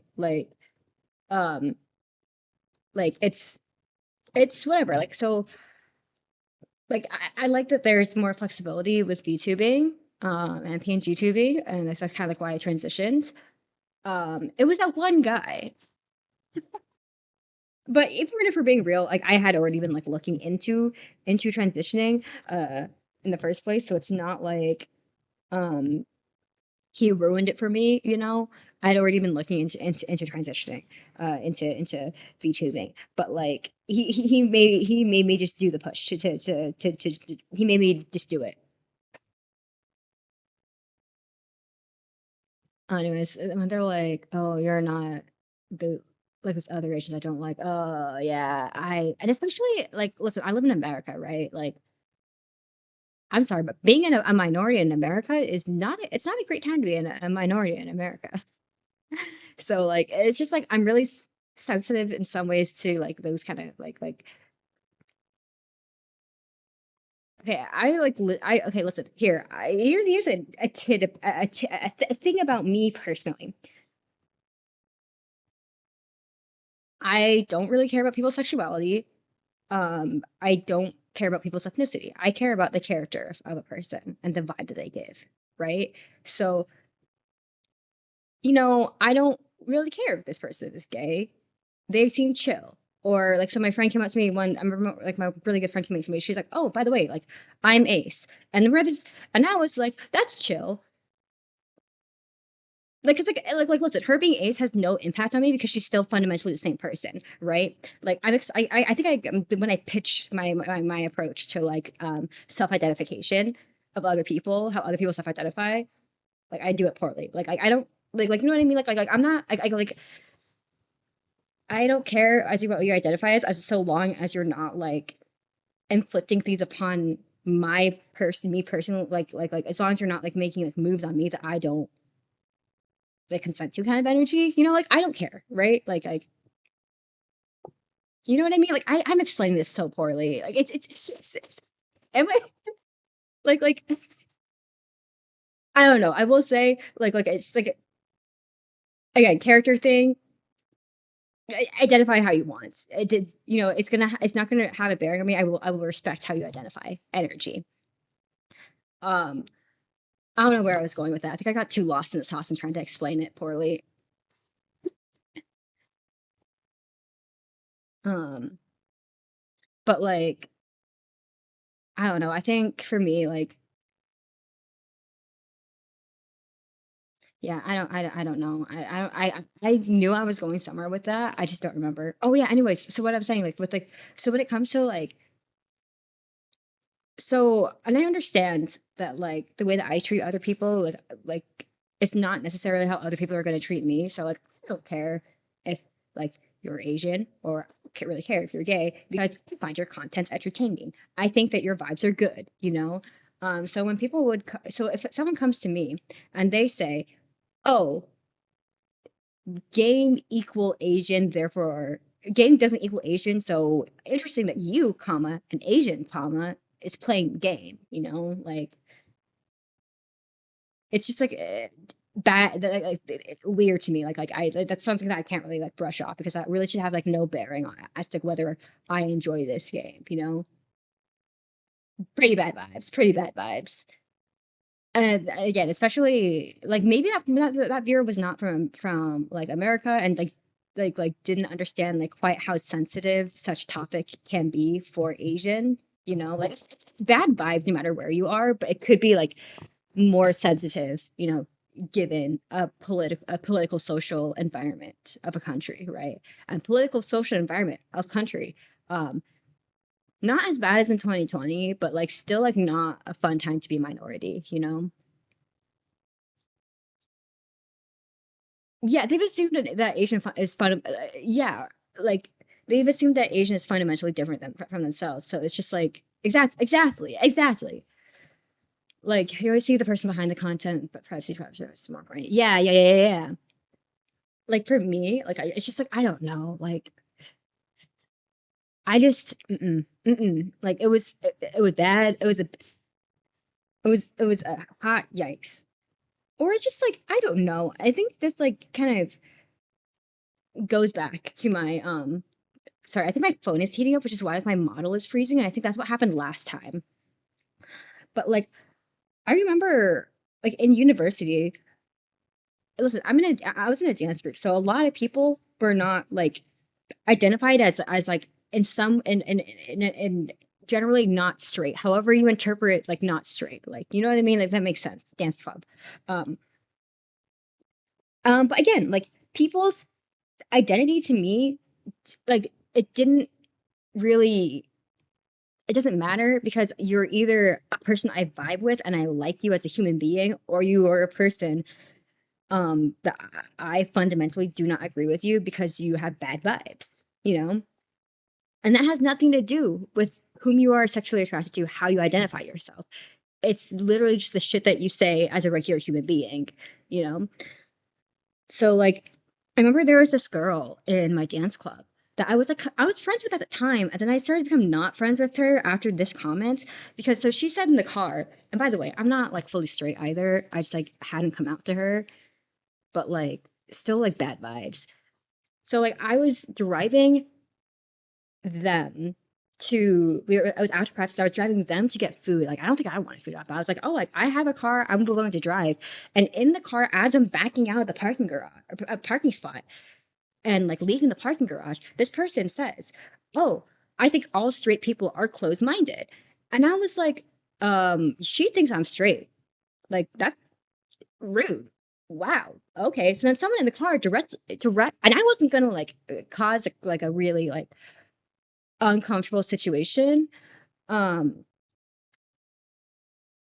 like in the car like that. So, but then somebody else, you know, was not afraid to do that, and they said, "Okay, well, DX is straight." Didn't come, hadn't come out to her either. I was being not straight, and she says, so she was like, "Yeah, like DX isn't straight either." And so then the original girl says, my point still stands." I'm like, "Girl, I've been an ally. Like, girl, you have problematic friends who actively defend sexual, like people who have had sex with people without their full consent because they were because the other person was drunk as hell and did and told you when they were earlier in the night that they did not want to sleep with you. You know, like I am. If you have problem, like if I am a problematic friend, I am not the most problematic one, and I don't know why. Like they're making like I don't know why I'm being insulted right now when I'm kindly driving you to your desired location. Plus, I have been pro women, which is I've been pro you dating women. Like you know what I mean? Like it was a hot moment, you know?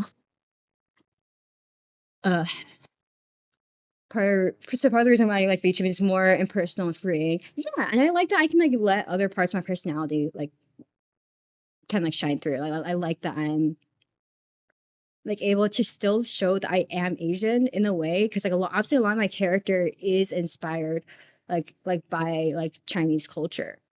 That's not obvious. I guess people who know. Now you know. But like a lot of my so like I'm able to bring it out that way, but it's not like you don't get like that same like you look at somebody and you can clock their like kind of like their ethnicity kind of a thing, and I like that.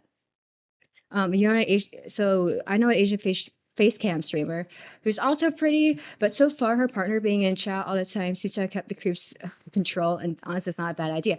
Honestly, not a bad idea. You know what? I hope that that Asian face cam streamer continues to not have any creeps. Because listen, as an Asian real human with a pretty face, the creeps that I have encountered in real life, bad vibes. If I could ban them in real life, I would.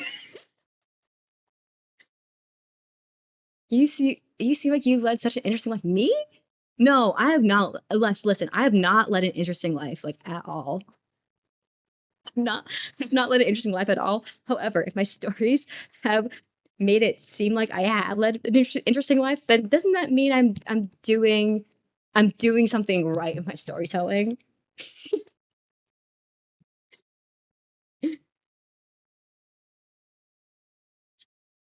Oh man, I really have not had an interesting life. I have not had an interesting life. Like I promise it's a really boring life. I promise it's very average. It's very painfully average.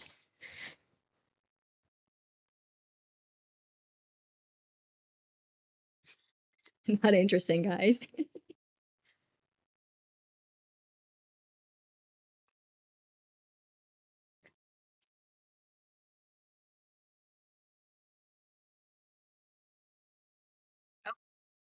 Yeah, there we go. But yeah, I just yeah. And then someone came into chat, called me a bitch, and then that was an insta ban. That was a fun ban. I had fun during that ban. That was also the night that I hit affiliate, so it was affiliate plus ban under my belt. It was a great night. No, it seems average because you're used to living it. Because that's also true. That's also true. Everyone's life does feel average because it's their normal. That's so true. Even within like the range of like normal, like it's still pretty boring. Like I can absolutely tell you my friends have had more interesting lives.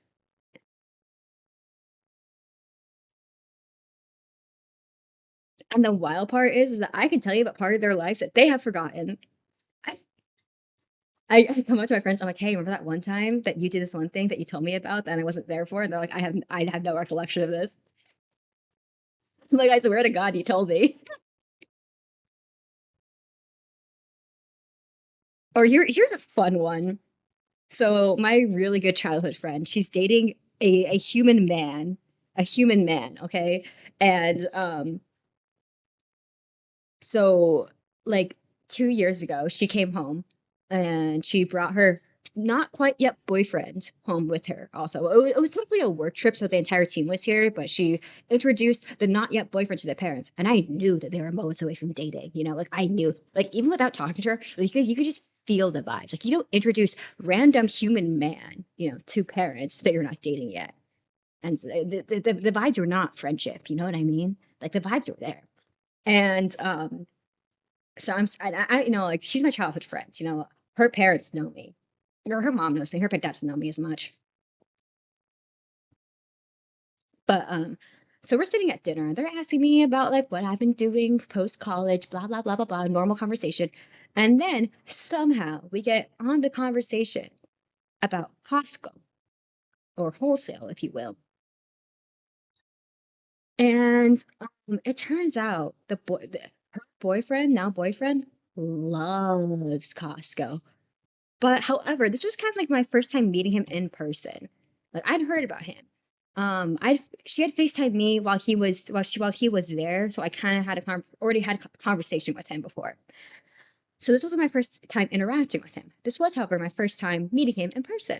And for anyone who's ever been on a blind date or been on a date with a dating app, you know, you could talk to a person, they seem normal, you meet them in person, and they do something like, why would you say that kind of energy? And this wasn't quite it was a beige flag. This is not a red flag. This is the beigest flag I've ever seen. And so they start talking about Costco, and literally for the rest, I want to say it was about like 1.5 hours of just talk about Costco. And like the dad's like, yeah, I like Costco too. So the boyfriend says, I know, I love Costco. I love Costco. You don't understand. I love Costco. Okay. And then like about 30 minutes passed about talking about Costco. The dad seems not interested about Costco as much. And like the boyfriend is like still talking about Costco. So whenever I see her now, post Costco conversation, I'm like, listen, does your boyfriend like know how much I remember about that one time that he went that we all had dinner at your parents' house and he would not shut up about Costco? Like he loved Costco. He if his choices were to stop talking about Costco or to like win $1 million, he eh, sorry, to win $1 million or to like keep talking about Costco, he would keep talking about Costco past on $1 million. Like, does he understand this? This is my memory of him. Is he aware of this? And my friend goes, I don't think he was talking about Costco that much. And I said, no, like you were so clearly into him. He was clearly trying to impress your parents. I was embarrassed for him because your dad eventually wanted to stop talking about Costco, but like entertained him, you know? Like, listen, and of all the men that we have both dated, I approve of him. I like him. I think he's good for her. I think they're good for each other. He just has a really beige flag of loving Costco. The wild part is, I think it was like what, like October 10th or something, 18th? No, it wasn't October 18th. October 18th is when she messaged me about it. It was like October 20th, maybe. But either way, I was able to extract the exact date that that's happened. Oh my God. It's the same. I agree. I agree with such a burning passion. Like so this girl that I'm talking about, who has the Costco, we're gonna call him the Costco boyfriend because the beige flag Costco boyfriend. So the boyfriend that she dated before, I hated him with a burning passion. I could not stand him to this day. I hate him so much. Like, okay, listen. So they were dating for like 3 years, okay? We're not even drawing anymore. Do we even need to be in the art category? We should probably just switch to just chatting at this point.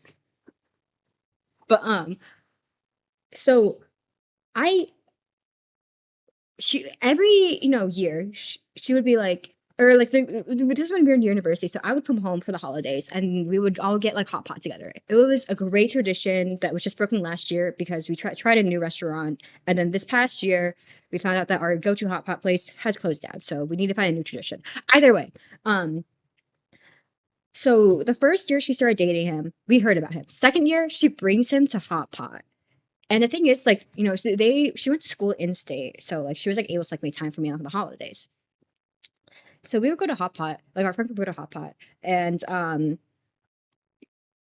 was able to come home for both Thanksgiving and the Christmas holidays. So second year Thanksgiving brings a boyfriend. Boyfriend says nothing. Boyfriend racks up bill, and I said, doesn't have a personality, don't like. How hard is it to say hi? How hard is it to be regular polite? How hard is it to introduce yourself? How hard is it to not have your girlfriend talk for you? You know? And I'm willing to admit that I am, protective of my friends. I'm willing to admit that was probably some of my problem with him at first. Um, Next time I see him, personality of a rock. And I'm like, she could do that. I hate the phrase that she could do better, but like she could do better, like trash. Don't like bad vibes, If we're judging my vibes, bad vibes. And then so she next time the third time I meet him, he made the mistake of talking.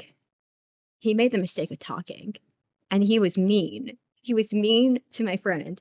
He was mean to his girlfriend. He was condescending. He was rude.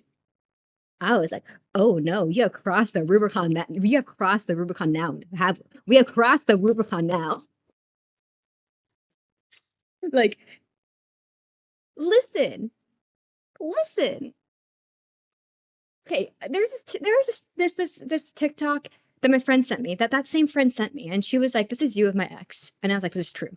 Like, and it was like, listen, you know, TikTok goes, some of y'all have boyfriends out there who are poor, ugly, and mean to you. Like I'm sorry. It's like Panera. You can have you can only take two. They could be poor and ugly. They can be they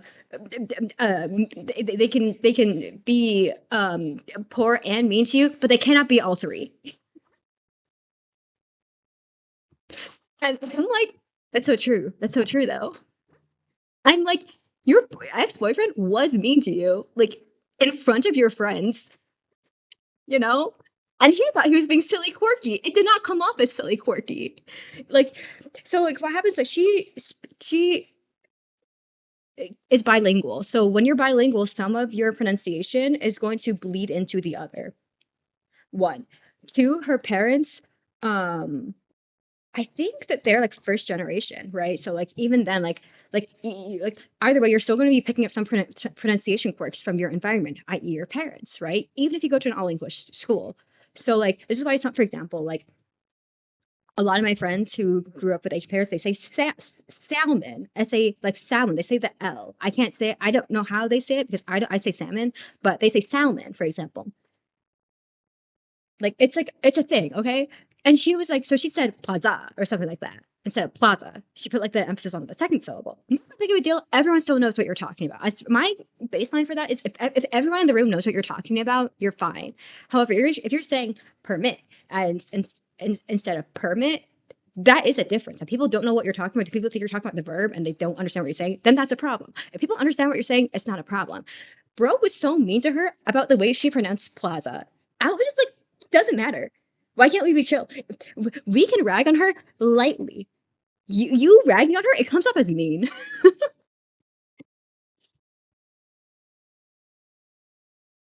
Oh my god, yes. I would love to rate her. Please. Someone had a boyfriend where when someone else offered to pay, they would choose the single most expensive meal on the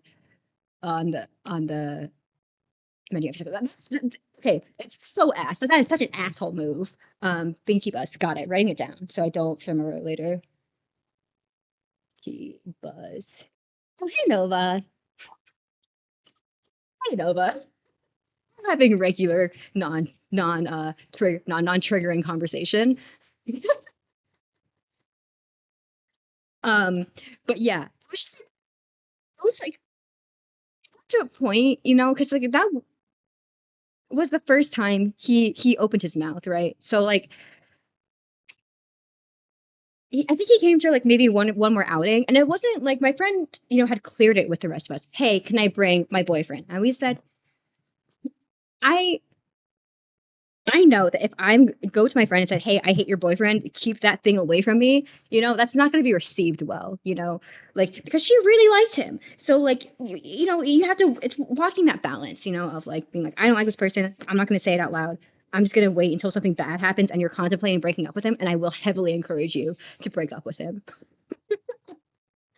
So so she didn't know that I would not stand this human being um, for like a good while until she was like thinking about breaking up with him and like called me. Like it was like I was in Texas. I was in school.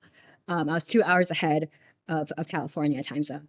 And she calls and she's like, I'm thinking of breaking up with my boyfriend. And I was like, do it. Just do it. Rip off the bandage. Do it.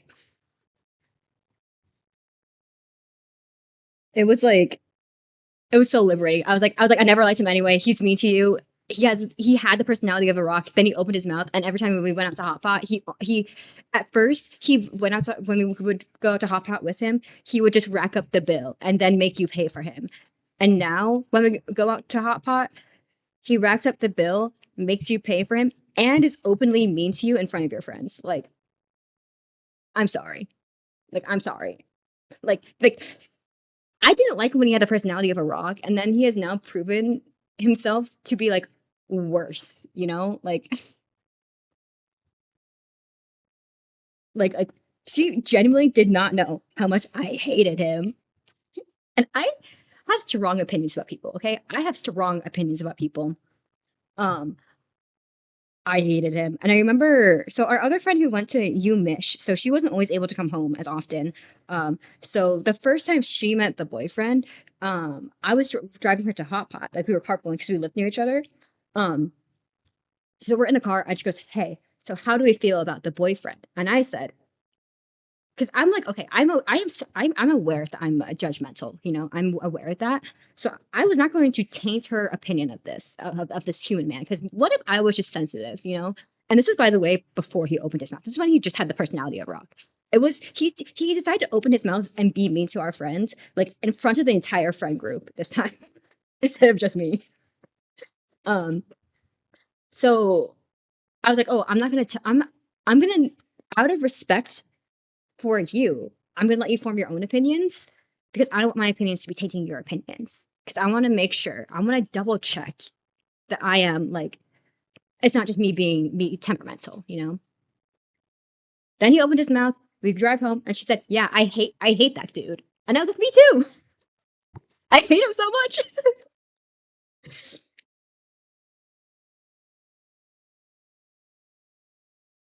So yeah, I when your bestie is dating somebody that you it's a hot yikes.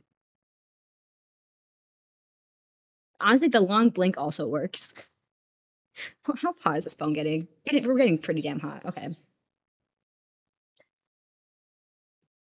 But yeah, it was it's rough. Oh, another one. So I have a friend. I think it's just me turning into this is me just ranting. Feel free to also share similar stories. This is a session for all of us to be able to clear the air for things that we've been holding on to, I guess.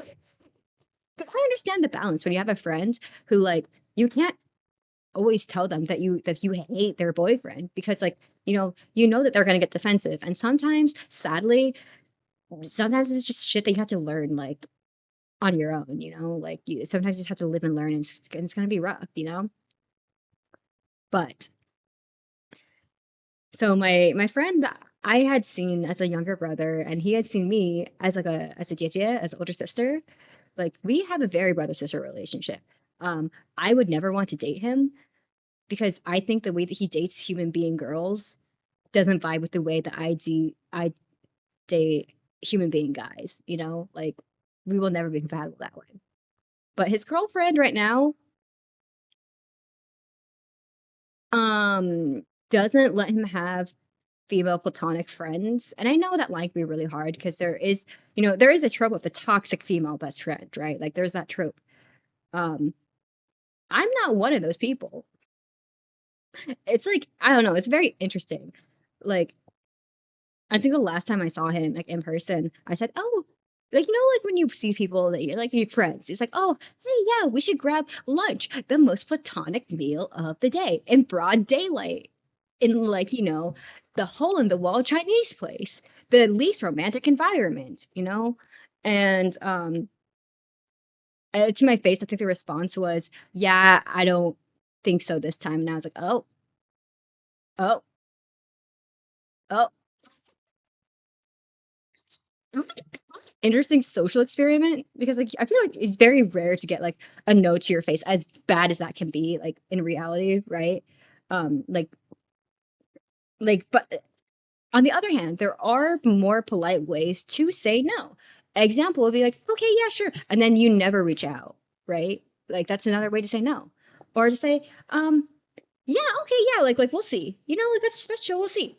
That's another way to politely say no. Or if there's any sort of pause, or if you start with an or if the first thing out of your mouth is not like oh yeah, yeah, we definitely should, that is a no. Sorry. So the reason why I know this is because I graduated with a degree in linguistics. So I studied this for 4 years. um, anyway, so that's another way you say no. So you see, we say no a lot without saying the word no. Like there are lots of ways to refuse offers. Therefore, like a yes is always clear, and if it's not like a clear yes, then the answer is always no, or like whatever the deny answer is, right? Or whatever the socially non-favorable answer is, right? So for someone to say, no, like actually, yeah, I don't think so, to your face, and you guys have a good relationship, it is so jarring. I was like, oh, and then I walked away, and I was like, I'm just gonna leave now. And like, like I think like his girlfriend, she has some growing to do. She's very pretty, but she definitely has some like maturing to do because like she has some maturing to do. I think that's very clear from the story. I feel like that. Mm.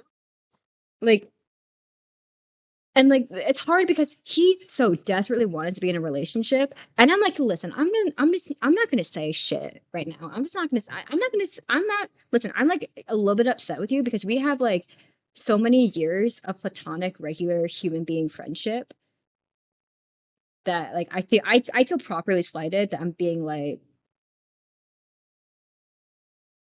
I don't know what the right term is, but I feel like I slighted that like I'm being treated kind of poorly as a friend. Um because your girlfriend said you can't have any female friends, like, and you can't draw that boundary, you know. But on the other hand, sometimes you have to let the kid fall. You have to let the kid fall, hurt themselves, figure out how to pick themselves back up. Like I'm not that. So like the friend I went out to dinner with today, because listen, I do have that side of like, listen, I won't budge into your affairs until it's directly asked of me. I have that mature side of me. I'm also petty as hell. Okay, I'm also petty as hell. So I for me, we're like, oh yeah, let's go to this martial arts competition. We should because like and see the kids perform, the dance kids perform. My friend and I said tonight at dinner, and I said yeah. And then she says if I see that person because they used to date and they're not dating anymore because she's also engaged to a different human being. But like if I see that person anymore, like I don't know what's gonna happen. And I said, well, if I see that person, I'm not talking to them. Like I'm not gonna say I'm irritated with you. I will, however, let him feel the repercussions of his actions. I will, I will let him feel the repercussions of his actions now. She says, he's not gonna, I don't think he's gonna really care about the repercussions of his actions now because he's with his girlfriend right now. And I said, I'm here for the long game.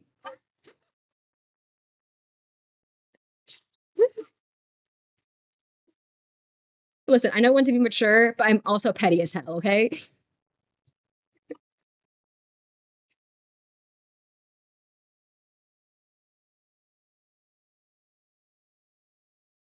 Like to the point.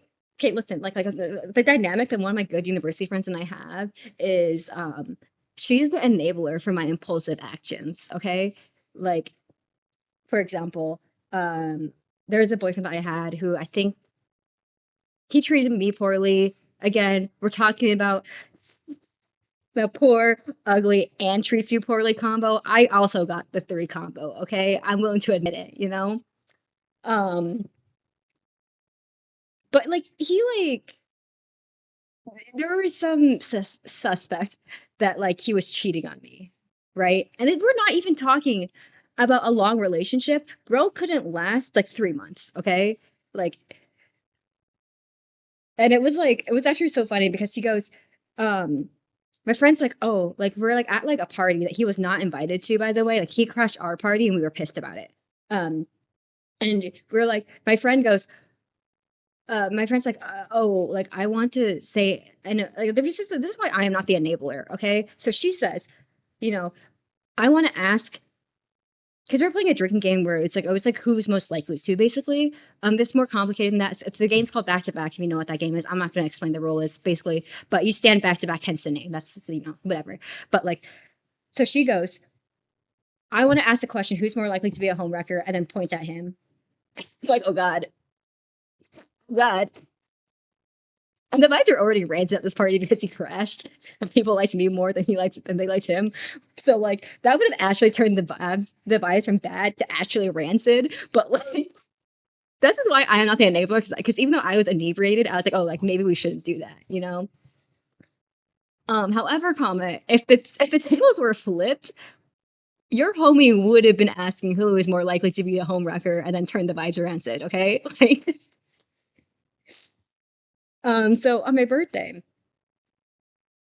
I've not heard of peep. So my friend who is dating this girl who is a little bit immature can't like let him my friend have healthy healthy friendships who happen to be female. Um, like he messages me on my birthday, happy birthday, right? And I had not heard from him for like about like a year or so by this point. So I'm thinking the impulsive thought was me replying, "Thank you. Are you fighting with your girlfriend right now? Because dot dot dot." I didn't send it because I am not the enabler as we have established. However, comma the impulsive part of me kind of wish I had. Oh man. And I think part of the reason why I am so petty is because I have a long memory against my will.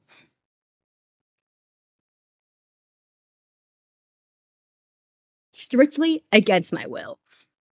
Like I said this earlier in stream, but like I went on a vacation with my friend's family, my friend who's actually engaged. And her cousins were there. Her cousin was saying something in passing um about a about how he gave up being in his gym's car club like group because he wanted to spend time with his girlfriend. And so when my friend's trying to matchmake me with this cousin, I was like, "Oh, is he recently broken up with?" Because I remember that one thing in passing, and she was like, "Yeah, you remember because you were interested in him?" And I was like, "No, I remember because he mentioned giving up the car club."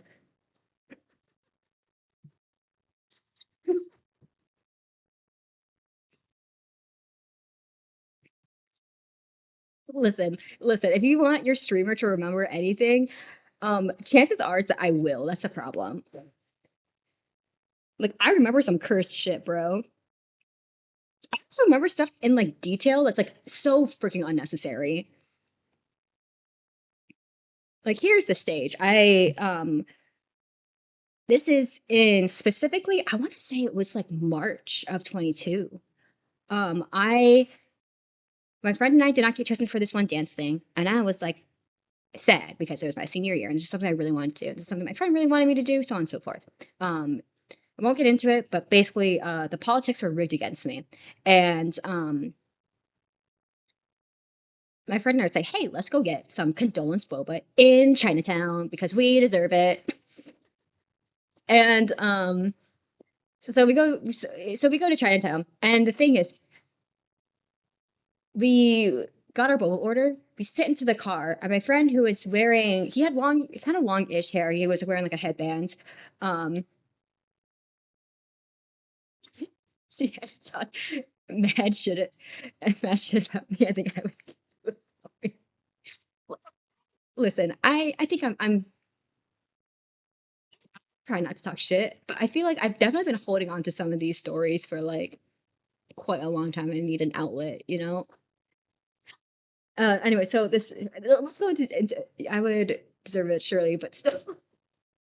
Um, I will say I think I feel like this does come across in my representation of myself here, but it's most certainly amongst my friends. I definitely do have the reputation of being the friend who tells it to you straight, like I remember like that's the same friend who was dating my friend who's dating the beige flag Costco man. Um, uh, she first called me about her ex. Thinking about breaking up. I said, "Do it." They didn't break up, and then she said, "Okay, I'm actually going to do it now. I need you to talk me into it for real, for real." And I said, "Okay." They break up, and then he asked for her back, and then she called me back, and then she calls me later, and she says, "I need you to tell me why I don't want to be with this human being man." And I said, "Okay." Like I'm that friend.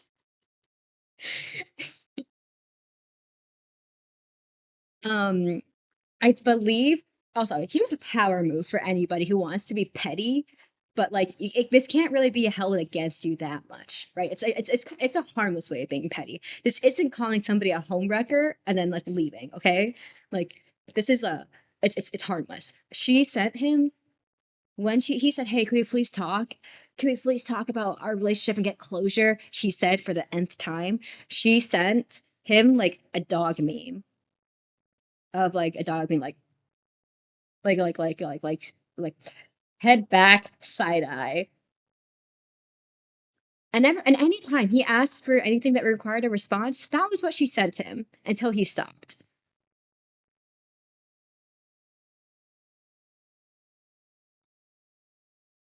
I think it worked. Oh, so this boba outing. This boba outing. Um, so I could tell you the exact parking spot. I could tell you both of our exact orders. I could tell you exactly which shirt he was wearing. Um, yeah. I think it's for me, it's the fact that I can remember the exact parking spot. I can see it clearly in my mind's eye, which parking spot we were sitting in. When my friend was, he stabbed like the boba lid, but like not hard enough to break like the surface fully, but just enough for it to start like flooding out the cup. And he was like trying his darndest to rectify the situation without spilling all over my car. He figured it out eventually. And okay, listen, don't flame me for this because there's no other way to describe this and not make it sound dirty. But like, he basically had to like to prevent because of this. He would try sucking up the liquid with the straw, and then the second that it would stop, it would like the liquid would continue to ooze out of like the top of the cup, right? Um, so he would have to like the way the solution was, he had to like push and suck, okay? Not the oozing. But like so he had to push and suck. And that's how we rectified the situation without napkins. That's how we rectified the situation without getting my car like with tar and milk tea all over the place. Okay. I remember telling him this story like last November, and he was like, "LOL, why'd you make it sound dirty?" And I was like, "Okay, bro. Okay, I love how we're at 10% battery power, and I have drawn almost nothing. Um, fun times chatting. You know what? We're gonna switch to just chatting because that's basically what we're doing. Um, that's what we're doing. That is literally what we've been doing the whole time. We're in the art category out of like intention, but like that's not what we've been doing. Okay, we've literally just been yapping. Um, so my friend, so then I think later he was telling me about how he remembers this because I was telling him that one time that I remembered it. It was very meta. So I guess this conversation has turned meta about this about that one time with the blown with the push and suck. But he he literally was telling me like, oh, like yeah, like push and suck. Like how else are you supposed to solve the solution? And I'm like, well, last time I said that, you made a sex joke for like 10 minutes. He's, and I said, therefore, I, the petty bitch, will also be making a sex joke for the next 10 minutes.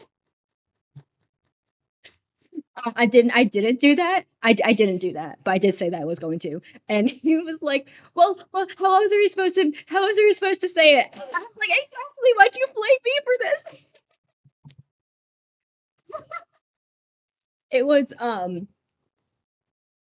it was quite fun, if I'm being for real. It was good vibes. Oh, man. But yeah, I have a pretty clear memory. There was when I first started streaming, there was a chatter who came in. I think I said this earlier, but I'm gonna say it again. A chatter who came in to stream is telling me about the shiny kit that he got. It was shiny Basque Legion. It was the purple one. I could tell you, I would I think I know the chatter by username. But like it's I think like the fact I just like it was just a one-off comment. It was like a one-off comment, and then I think they left. Like I just think that I wish I remembered stuff less. Because the thing is, with this kind of memory, like I'm able to remember the good things. Oh, why did my phone light up? Oh, oh, my phone died. Give me a second to grab my charger. I'm just put the BRB sticky because it's on the other side of the room. Oh, it's not.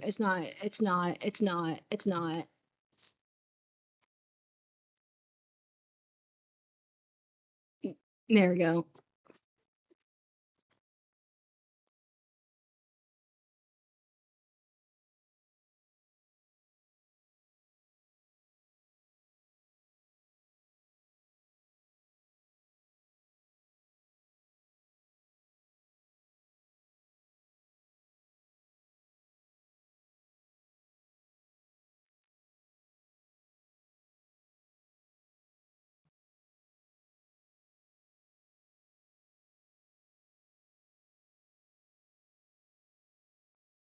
Okay, we're back. We're waiting for the phone to turn back on.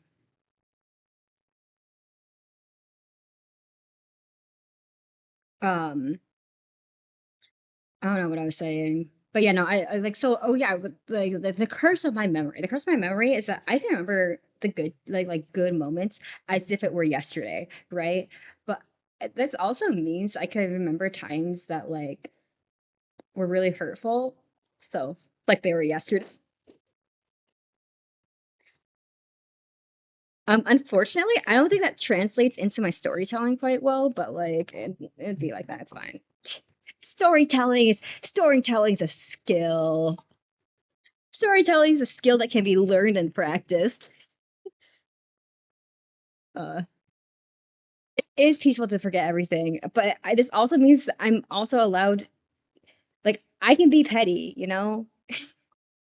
My memory allows me to be petty. Um, will the app pull up? There we go. Waiting for app to pull up. Oh, I'm alive again. Yippee.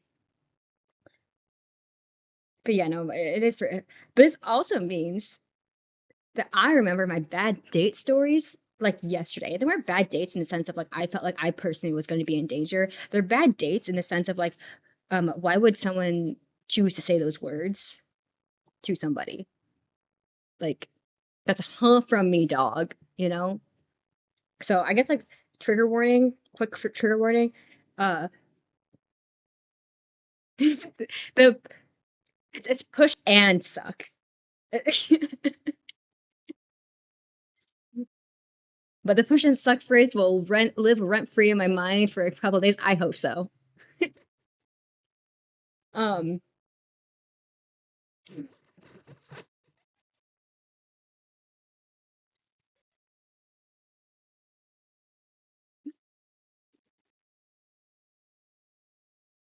Funny, you gotta admit, it's kind of funny. Anyways, so oh my god, that scared the shit out of me. Hold on, Bella, come here. Ah. Did y'all hear that? The dog just like losing it for a hot second. She's apologizing. She's apologizing to mom, whom she barked at and didn't mean to. But God, that terrified me. Okay, so that's trigger warning. Good push. The old push and suck. Classic. Oh man. Anyways, so my best friend. Um, so I guess trigger warning mentions about eating disorders, specifically and what's it, anorexia. But so I go on this date with this human man. Okay, I go. Every couple of years, I go on like dating app dates to remind myself why I don't go on dating app dates because 9 times out of 10, for a human woman interested, sadly, in men, it's a bad experience, right? And it doesn't matter what app you use, like it's always a bad experience. There's always a stupid gym selfie. There's always a bad gotta go shopping. Enjoy your shopping back. There's always a bad like like like bathroom photo. Like I I don't know why. Every second is saucy. Um like anyways, so I was talking to this person. We had decided to go um on on a date. I got sick, pushed the date off, but we continued to like talk normally. So I was like, oh, this is regular human man, having regular human conversation was my thought, mistakenly. And it was like, um, we should get to the restaurant. Okay, we get to a restaurant and you sit down. We got our complimentary waters and we're opening the menu. And unprompted, you know what the first thing that this human man real says to me is, "Do you know what I hate?" He said unprompted. And I was like, uh, no, what? And I feel like this is the equivalent. You know where this is going? This is the equivalent of, can I tell you something? First time chat in stream, like it's not gonna end well, okay? So then he says, you know what I hate? I hate people who have anorexia. And I was like, um, you mean like the disease though, right? You hate the disease? And he's like, no, I hate the people who have it. And I was like, oh, well, I'm trapped by social convention. I can't leave, but I wish to. That was a high point. Like, would it have been socially appropriate? Like, would it have been socially appropriate to like we hadn't ordered yet, right? So like we didn't like I didn't owe the restaurant any money, and like we got complimentary waters though. Like would it have been appropriate for me just like to like get up and go home? You know, like in terms of restaurant etiquette, not in terms of like day etiquette. Because I was like, oh God, I don't know if it's like appropriate for me to stand up and go home, but I desperately do wish to stand up and go home. Like it was a weird day. He said some weird stuff about reading books in the sense of what are your favorite authors? And I answered with like C.S. Lewis and Dostoevsky, which I feel like if you don't know who Dostoevsky is, then you know who C.S. Lewis is because Narnia, right? Um, And by the way, this bro was very much American, grew up in America with American parents, right? Like this is not a culture thing, okay? And he then was like, "Oh, I don't know who any of those people are." And I was like, "Okay, you know what? It's fair to maybe not know who who what's his name? Dostoevsky is. He wrote Crime and Punishment, by the way. He did Brothers Karamazov. Um, but like, you know, if you don't know who C.S. Lewis is, and you are, you know, grew up in the U.S., you're around our age so you're around when the movies came out.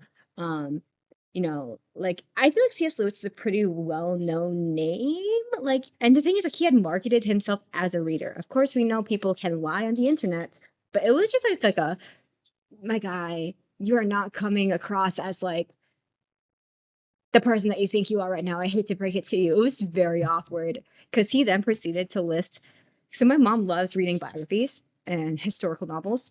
So I do know quite a lot of authors and like who kind of like I know about a lot of authors who write in that realm. I don't I read a lot of like the classics. I'm sorry, I'm a big nerd. My bad.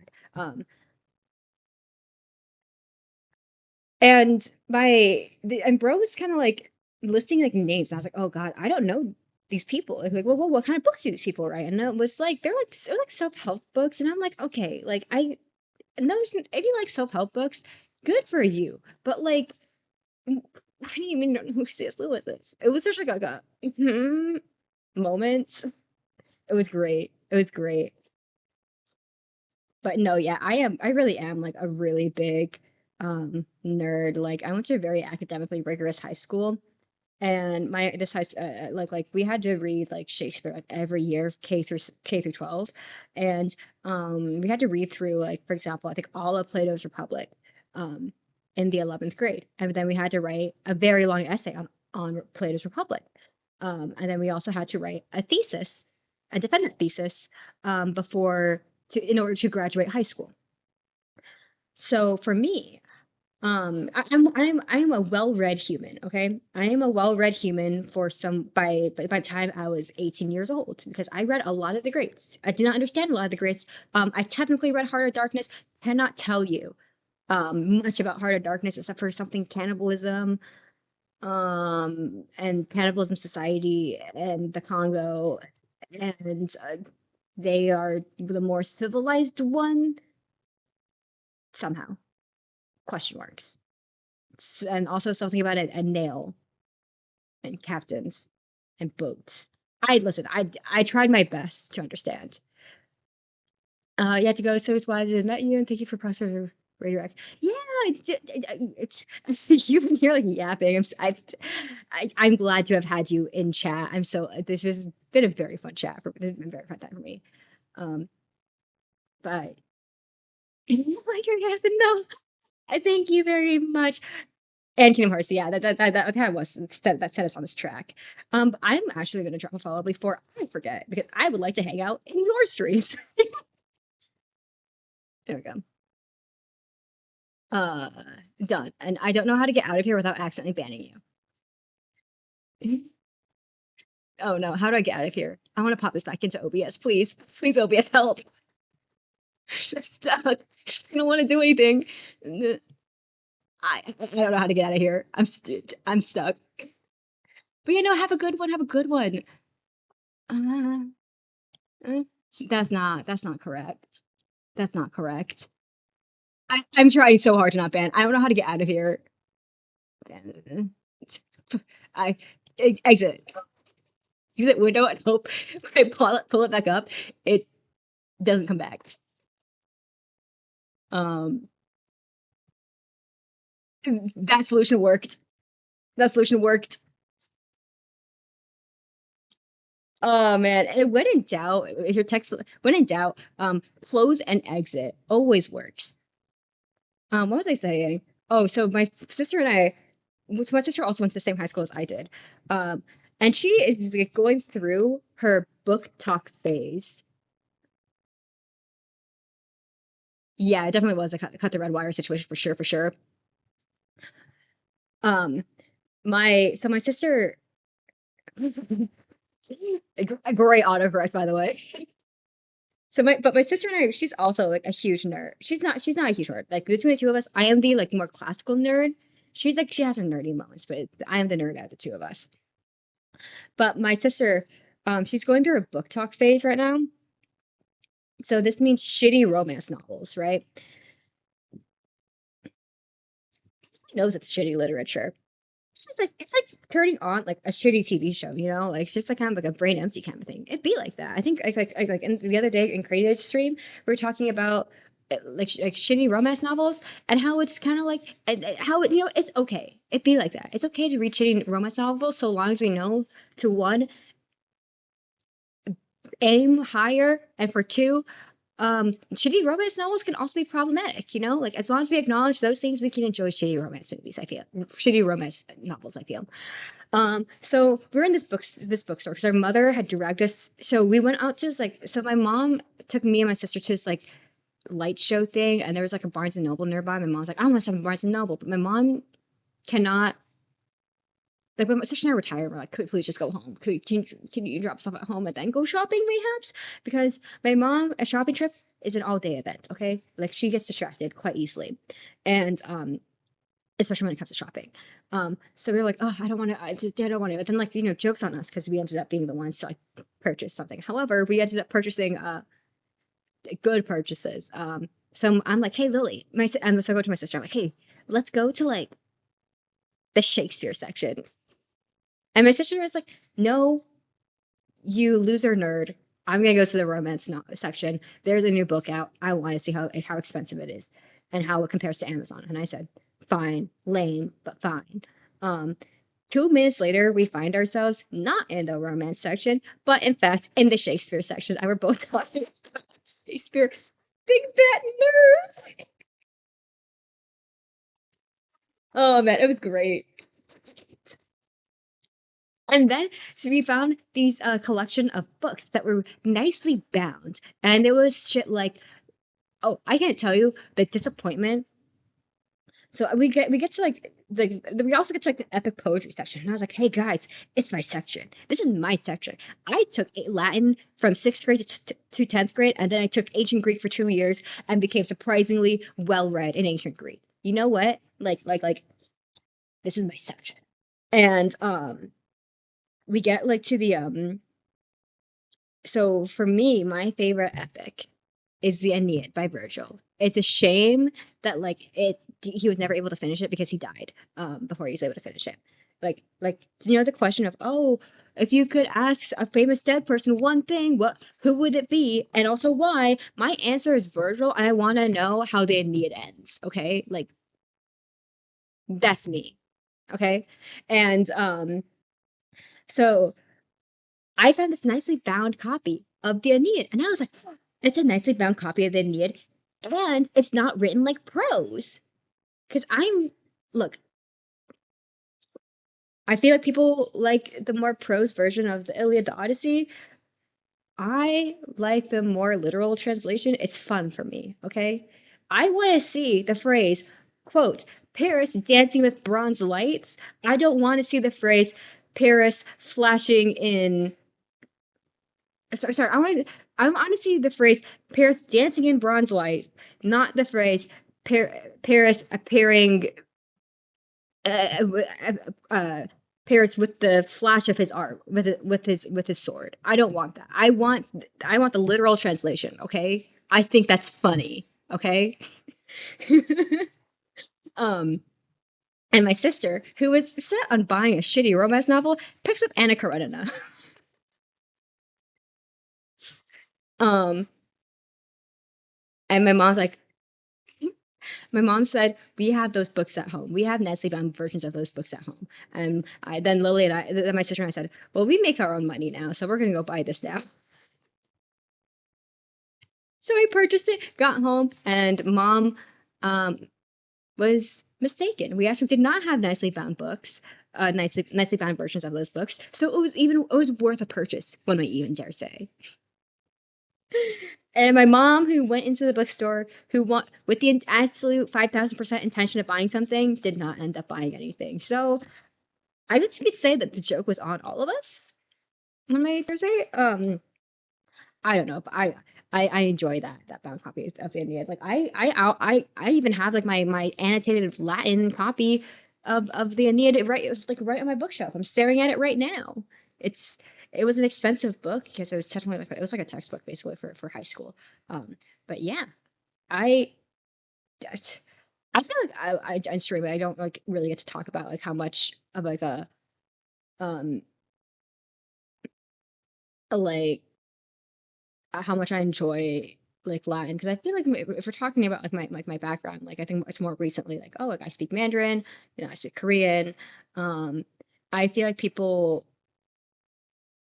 when you say like oh like I know how I can like read Latin like almost fluently. Okay, like I'm my school is not a Christian school, but like I feel people do assume that it is a Christian school, and especially with kind of like I think when someone says like, "Hey, I'm Christian," you already, especially in America, you already have like this kind of like perception of who they are as a person, just because that's how politics are today. And not to get into it, but like that's not the vibe that I rock. Okay, so I'm always a little bit hesitant to be like, "Hey, I can read Latin fluently," even though I think that is a really cool flex. But it'd be like that. 10 out of 10 ending. You ended with a happy purchase that you've cherished. Yeah, and it now can go on like my bookshelf with like my beat up copy of the Odyssey and my Latin translation and my Latin book of the Aeneid. And what's else on there? A beat up version of Crime and Punishment's there, as well as a first edition of Willa Cather's My Antonia. My Antonia is also an a very it's a very sad book, but it is a great book. Like it is like comfy vibes, okay? It is comfy vibes, but also like depressing vibes. I don't know how else to describe that. But I love that book. That was like maybe like one of the first books I like point blank like fell in love with when like, I first read. Because I feel like for a lot of people, that's Gatsby. I feel like for a lot of people, Gatsby was like one of the first books that they really enjoyed reading. I feel like I don't know. I felt a little bit neutral about it. And maybe that's just a little bit for me in hindsight with of um the association of that I have of reading it and what was happening around me. Like so basically what happened was that so again in my high school I was also a minority in the sense of being um Asian. I was one of the very few Asians in my school. And I grew up in a very white area. I mean Asian broadly. Asian as in we're talking about Korean, Chinese, Vietnamese, Indian. We're Asia, okay? We're talking about Asian as in comes like ethnically comes from Asia, okay? That's a continent. That's how wide we're casting the ring right now. If I want to say, I was one of two people who were Chinese specifically, okay? Like if we want to cast the ring, like there's not a lot of us, okay? There's not a lot of like people who weren't white, okay? Um, So I remember there was this so one of like the English teachers at my school, he spoke Mandarin. And so he was like casually teaching his class like he was like the Mandarin word of the day. And I think with the first one that he taught while we were reading Gatsby, was ni hao, which just means hello, but it literally translates to ni, which means you, and hao, which means good. So ni hao together means you good. And all of a sudden, like I wasn't in that teacher's English class, but like it felt really weird for people to be come up to me and say, "Hey, like you good?" Like it was like a weird like inside joke, and it felt like, listen, I think people should learn foreign languages. I just felt really weird about someone telling me who already knew that ni hao meant you good, literally, like kind of mansplaining it to me. It didn't feel great. It felt really awkward, and like that's my association like with Gatsby, unfortunately. But like, I don't know, I just didn't enjoy Gatsby. Like, I mean, like, what really happens in Gatsby? Like, Daisy's kind of ass. I'm 98% sure her husband's also ass. Who runs what his name is? Gatsby throws lavish parties, looks at the green light, runs over some dude, then gets shot in his pool. Like, like what? And then I think his name's Jim or something. Like, hmm. I mean, you know, I don't like Great Gatsby. I think Great Gatsby is one of my least favorite ones. Also, not well. Hold on. I gotta double check this because I do not know American actors.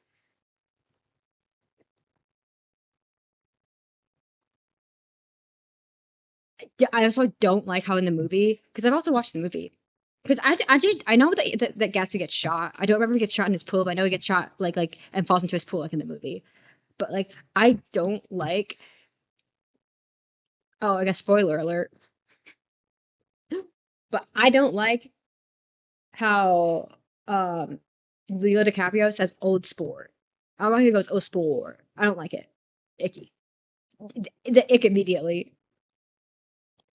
Like, bro, it just actually goes back to our conversation about like when your friend is dating somebody who is ass, okay? Like this is the same energy.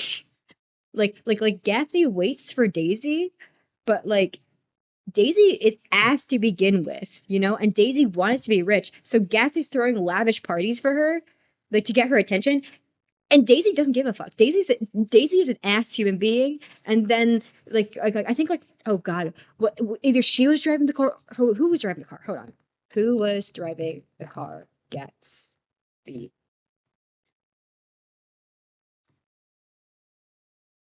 Oh my god. So okay, so it was wrong. You know what? I was wrong. I was wrong. Gatsby doesn't run somebody over. Daisy runs somebody over with Gatsby's car.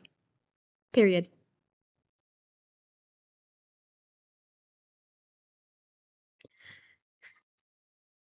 So Daisy, I don't want to say they use the term gold digger because especially when we're talking about women, like it's like a stereotype that like I think is anti-woman. Okay, like men can be gold diggers too. Okay, I don't like that gold digger is inherently like a female term. Okay, in the same way that slut is an inherently female term. I don't like it. We need to call and like because the reason why I say slut is inherently female because we have, or I say with whore, right? We have man whore. The reason we have to specify man is because whore is inherently feminine or manslut, same thing. We need to stop using the terms manslut and manwhore. We just need to call them whores and sluts, okay?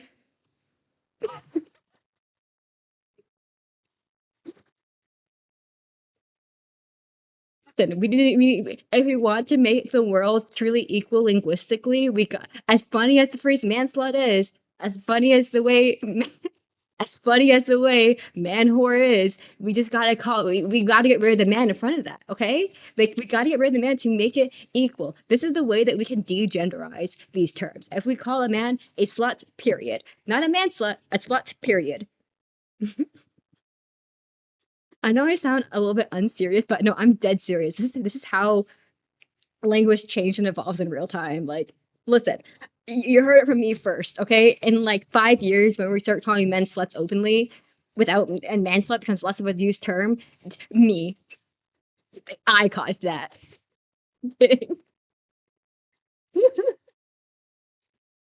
Anyways, gold digger, right? That's what got me on this rant. I got unhinged today because I started my coffee at 10 and finished it at 1, okay? I drink really slowly, so I'm a little bit hopped up on the caffeine because I would not be streaming with this much energy. It's almost 1:30 for me, and we've been going for almost 5 hours. Okay, like I am high energy right now. I'm gonna like get off stream and crash. But so what happens in Great Gatsby? You took a nap halfway through. Yeah. Mark's gonna come back and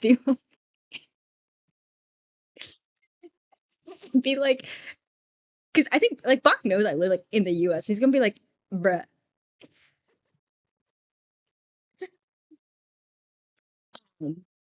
Anyways, so Daisy, okay, I I hate this bitch. Okay, bitch. Also another term that we need to start using for men too. Um, but like she is the one who drives the car and hits. Oh my god! So she hits the person, and then Gatsby takes the fall for it, and then like like Gatsby's like out here like trying to get like Daisy's love, and Daisy's like, sorry man, I hit a guy with a car and letting you take the blame for it. I'm leaving New York City. Bye bye. I'm taking my child I never see. Bye bye. And my ass husband. Bye bye. Come on, man. Like I hold on, pause.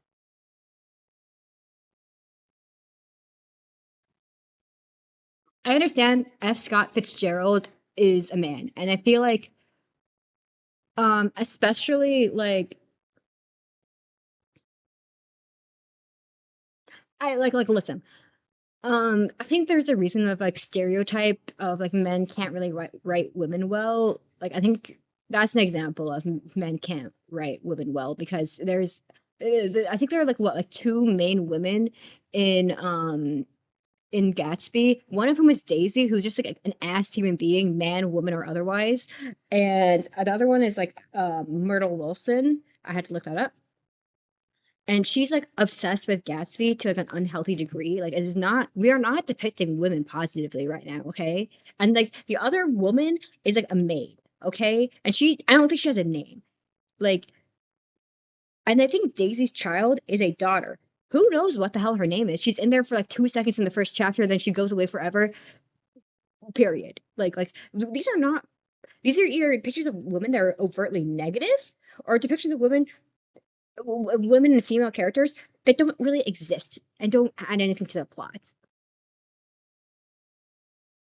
Like, I'm sorry. Lots of stories that become extremely dated. Yeah. Like, oh god. I think like Inkley. It was Inkley's Christmas stream. No, it wasn't Inkley's stream. One of Inkley's streams on like before the holidays. She was like just like playing like I think like just standard Christmas music. Like in her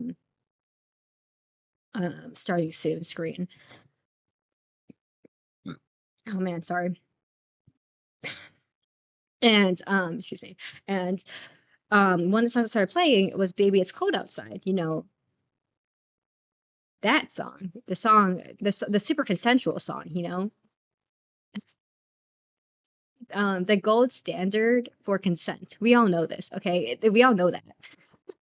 And I talk about a song that like ages poorly but won't die.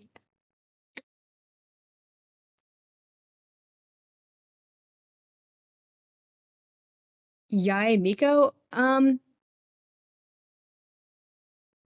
we both have pink hair. Hello, welcome in. I'm feeling that we need to hit like 5 hours, and then because I want to hit that for me. Also, I'm having fun. I'm having fun yapping with y'all.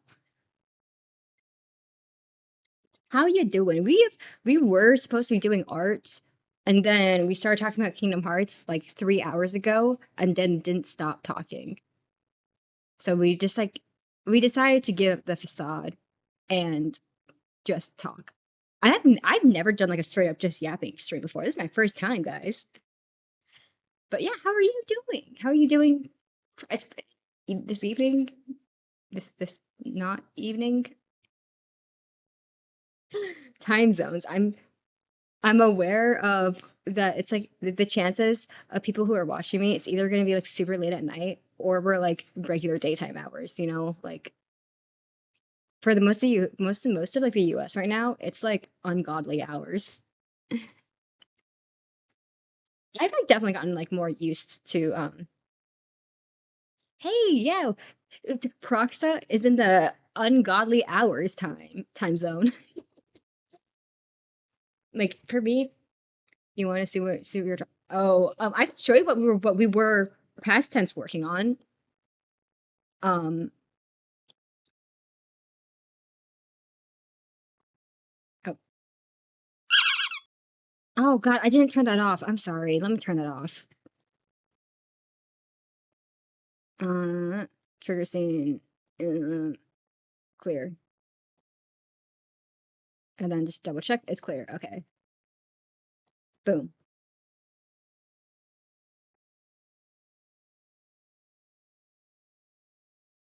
Yeah, they're actually little squishmallows I was able to purchase for pretty cheap. But like I thought it'd be funny for if like I got a gifted sub for that to happen. But then when I did get a gifted sub, it didn't work. So then I don't know what's happening. I can't really test it. So I'm just gonna I'll see what happens. That seems like a problem for someone else. But so I like to play Fortnite. So I play Fortnite quite a lot. So I am in fact reveling in the fact that we have Miku.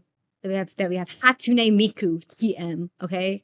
Um, so this is what we've been working on. We've been working on the color for this. I think this is what like the what the sketch turned out with. Yeah, she's a Vocaloid. Uh, this is kind of what we were working on. Um, I kept these lines in this sketch just because I wanted to just like if in case I was like changing stuff, but like as I was doing line art, just make sure to have that original reference is what it was what the original vision was supposed to be. This is what this line's supposed to look like, kind of a thing. So I drew them separately and I just kind of like overlaid them. But yeah, I thought it was I wanted to draw me with Hatsune Miku. Okay, I have very simple needs and wants. Um, but yeah, I don't know what we were talking about before that. But yeah, this is what I've been like working on like off time, and I was like, you know what, like we haven't done an arts room in a hot minute, so let's just do it. And especially now, I do take commissions now. Whoop yippee! Exclamation commissions if you want to go to that website. Not obligated to, obviously. Actually, I might do it because it's always easier for yeah. I've also found out as I was going through making my website that I don't know how to spell commissions properly. Um, but yeah, I my New Year's resolution was to start taking art commissions, or at least to open myself up to that possibility. And even if I don't take it, I at least done the steps to be able to do such a thing. So like I feel like I can't say if I get zero commissions, right, this year, like it's not fully up to me, right? Like I can draw as much as I want, but like I won't necessarily be able to ensure that I get like a commission, right? Like I feel like that. But I would say that I completed my goal as long as I emphasize the fact that like like one, I did put in the work to be able to make commissions. um Two, I've gained the confidence to do such. I don't think I have the confidence quite yet, but I know that like I can like if I need to, like I can I can, I can like hype myself up to be able to do what's necessary. And I'm gonna turn my iPad off now because it's gonna die. We got to to 10% battery of us just yapping. It was funny.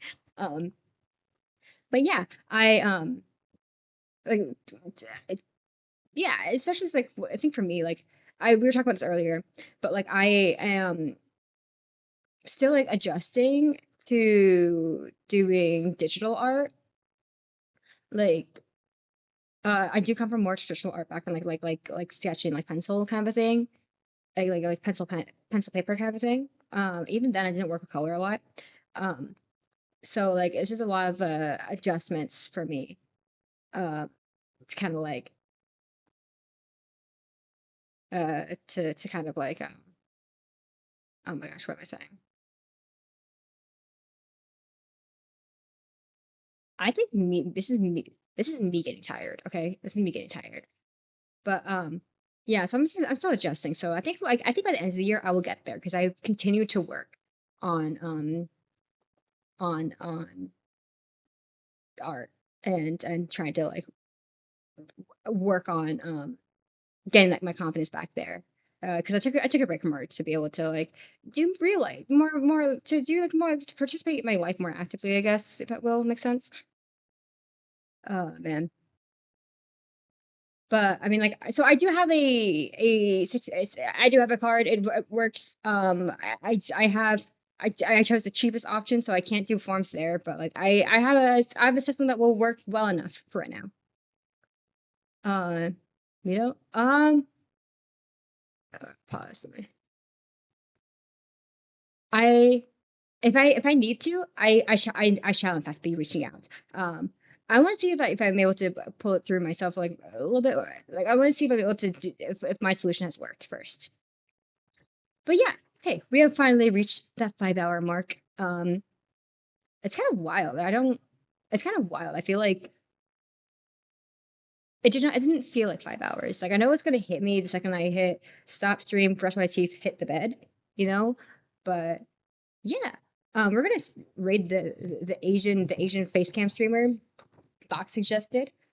Um, but um, what are my end of stream announcements?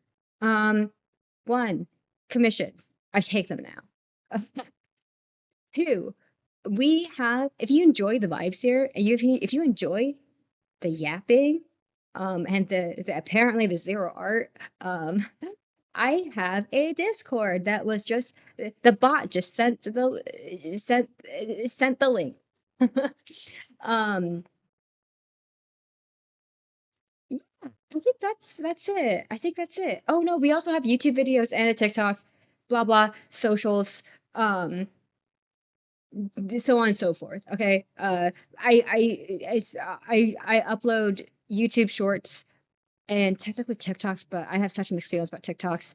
Um, a about for like cursed moments from streams. I usually turn your clips into a into a into a short. So if you want your clip to be featured, it helps me out to figure out funny moments from stream, you know? Um I if you want to hear my cursed like 3 a.m. thoughts of me drinking root beer, for example, Blue Sky's the place. I have the socials, exclamation socials. Gonna send it here in case y'all are shy to chat. I get it. I feel it. I feel it. No judgment. I get it. I understand. And thank you for hanging around for uh my first yap stream. I guys, I promise you I'm really not a yapper. This is my first time. I'm really I guess there's something about like the coffee that I finished late, you know. But I promise you, I'm actually really not a yapper. Those who have been around for a long time know that I struggle to yap like I have tonight. But like tonight was an unusual occurrence. Don't trust Proxa. Proxa has been around for some good yapping streams. One of which was a very well prepared yapping stream. Okay, like like I don't. I'm not a yapper. This is something I absolutely have to work on as a streamer. Okay. With that being said, with that having been said, comma, let's raid.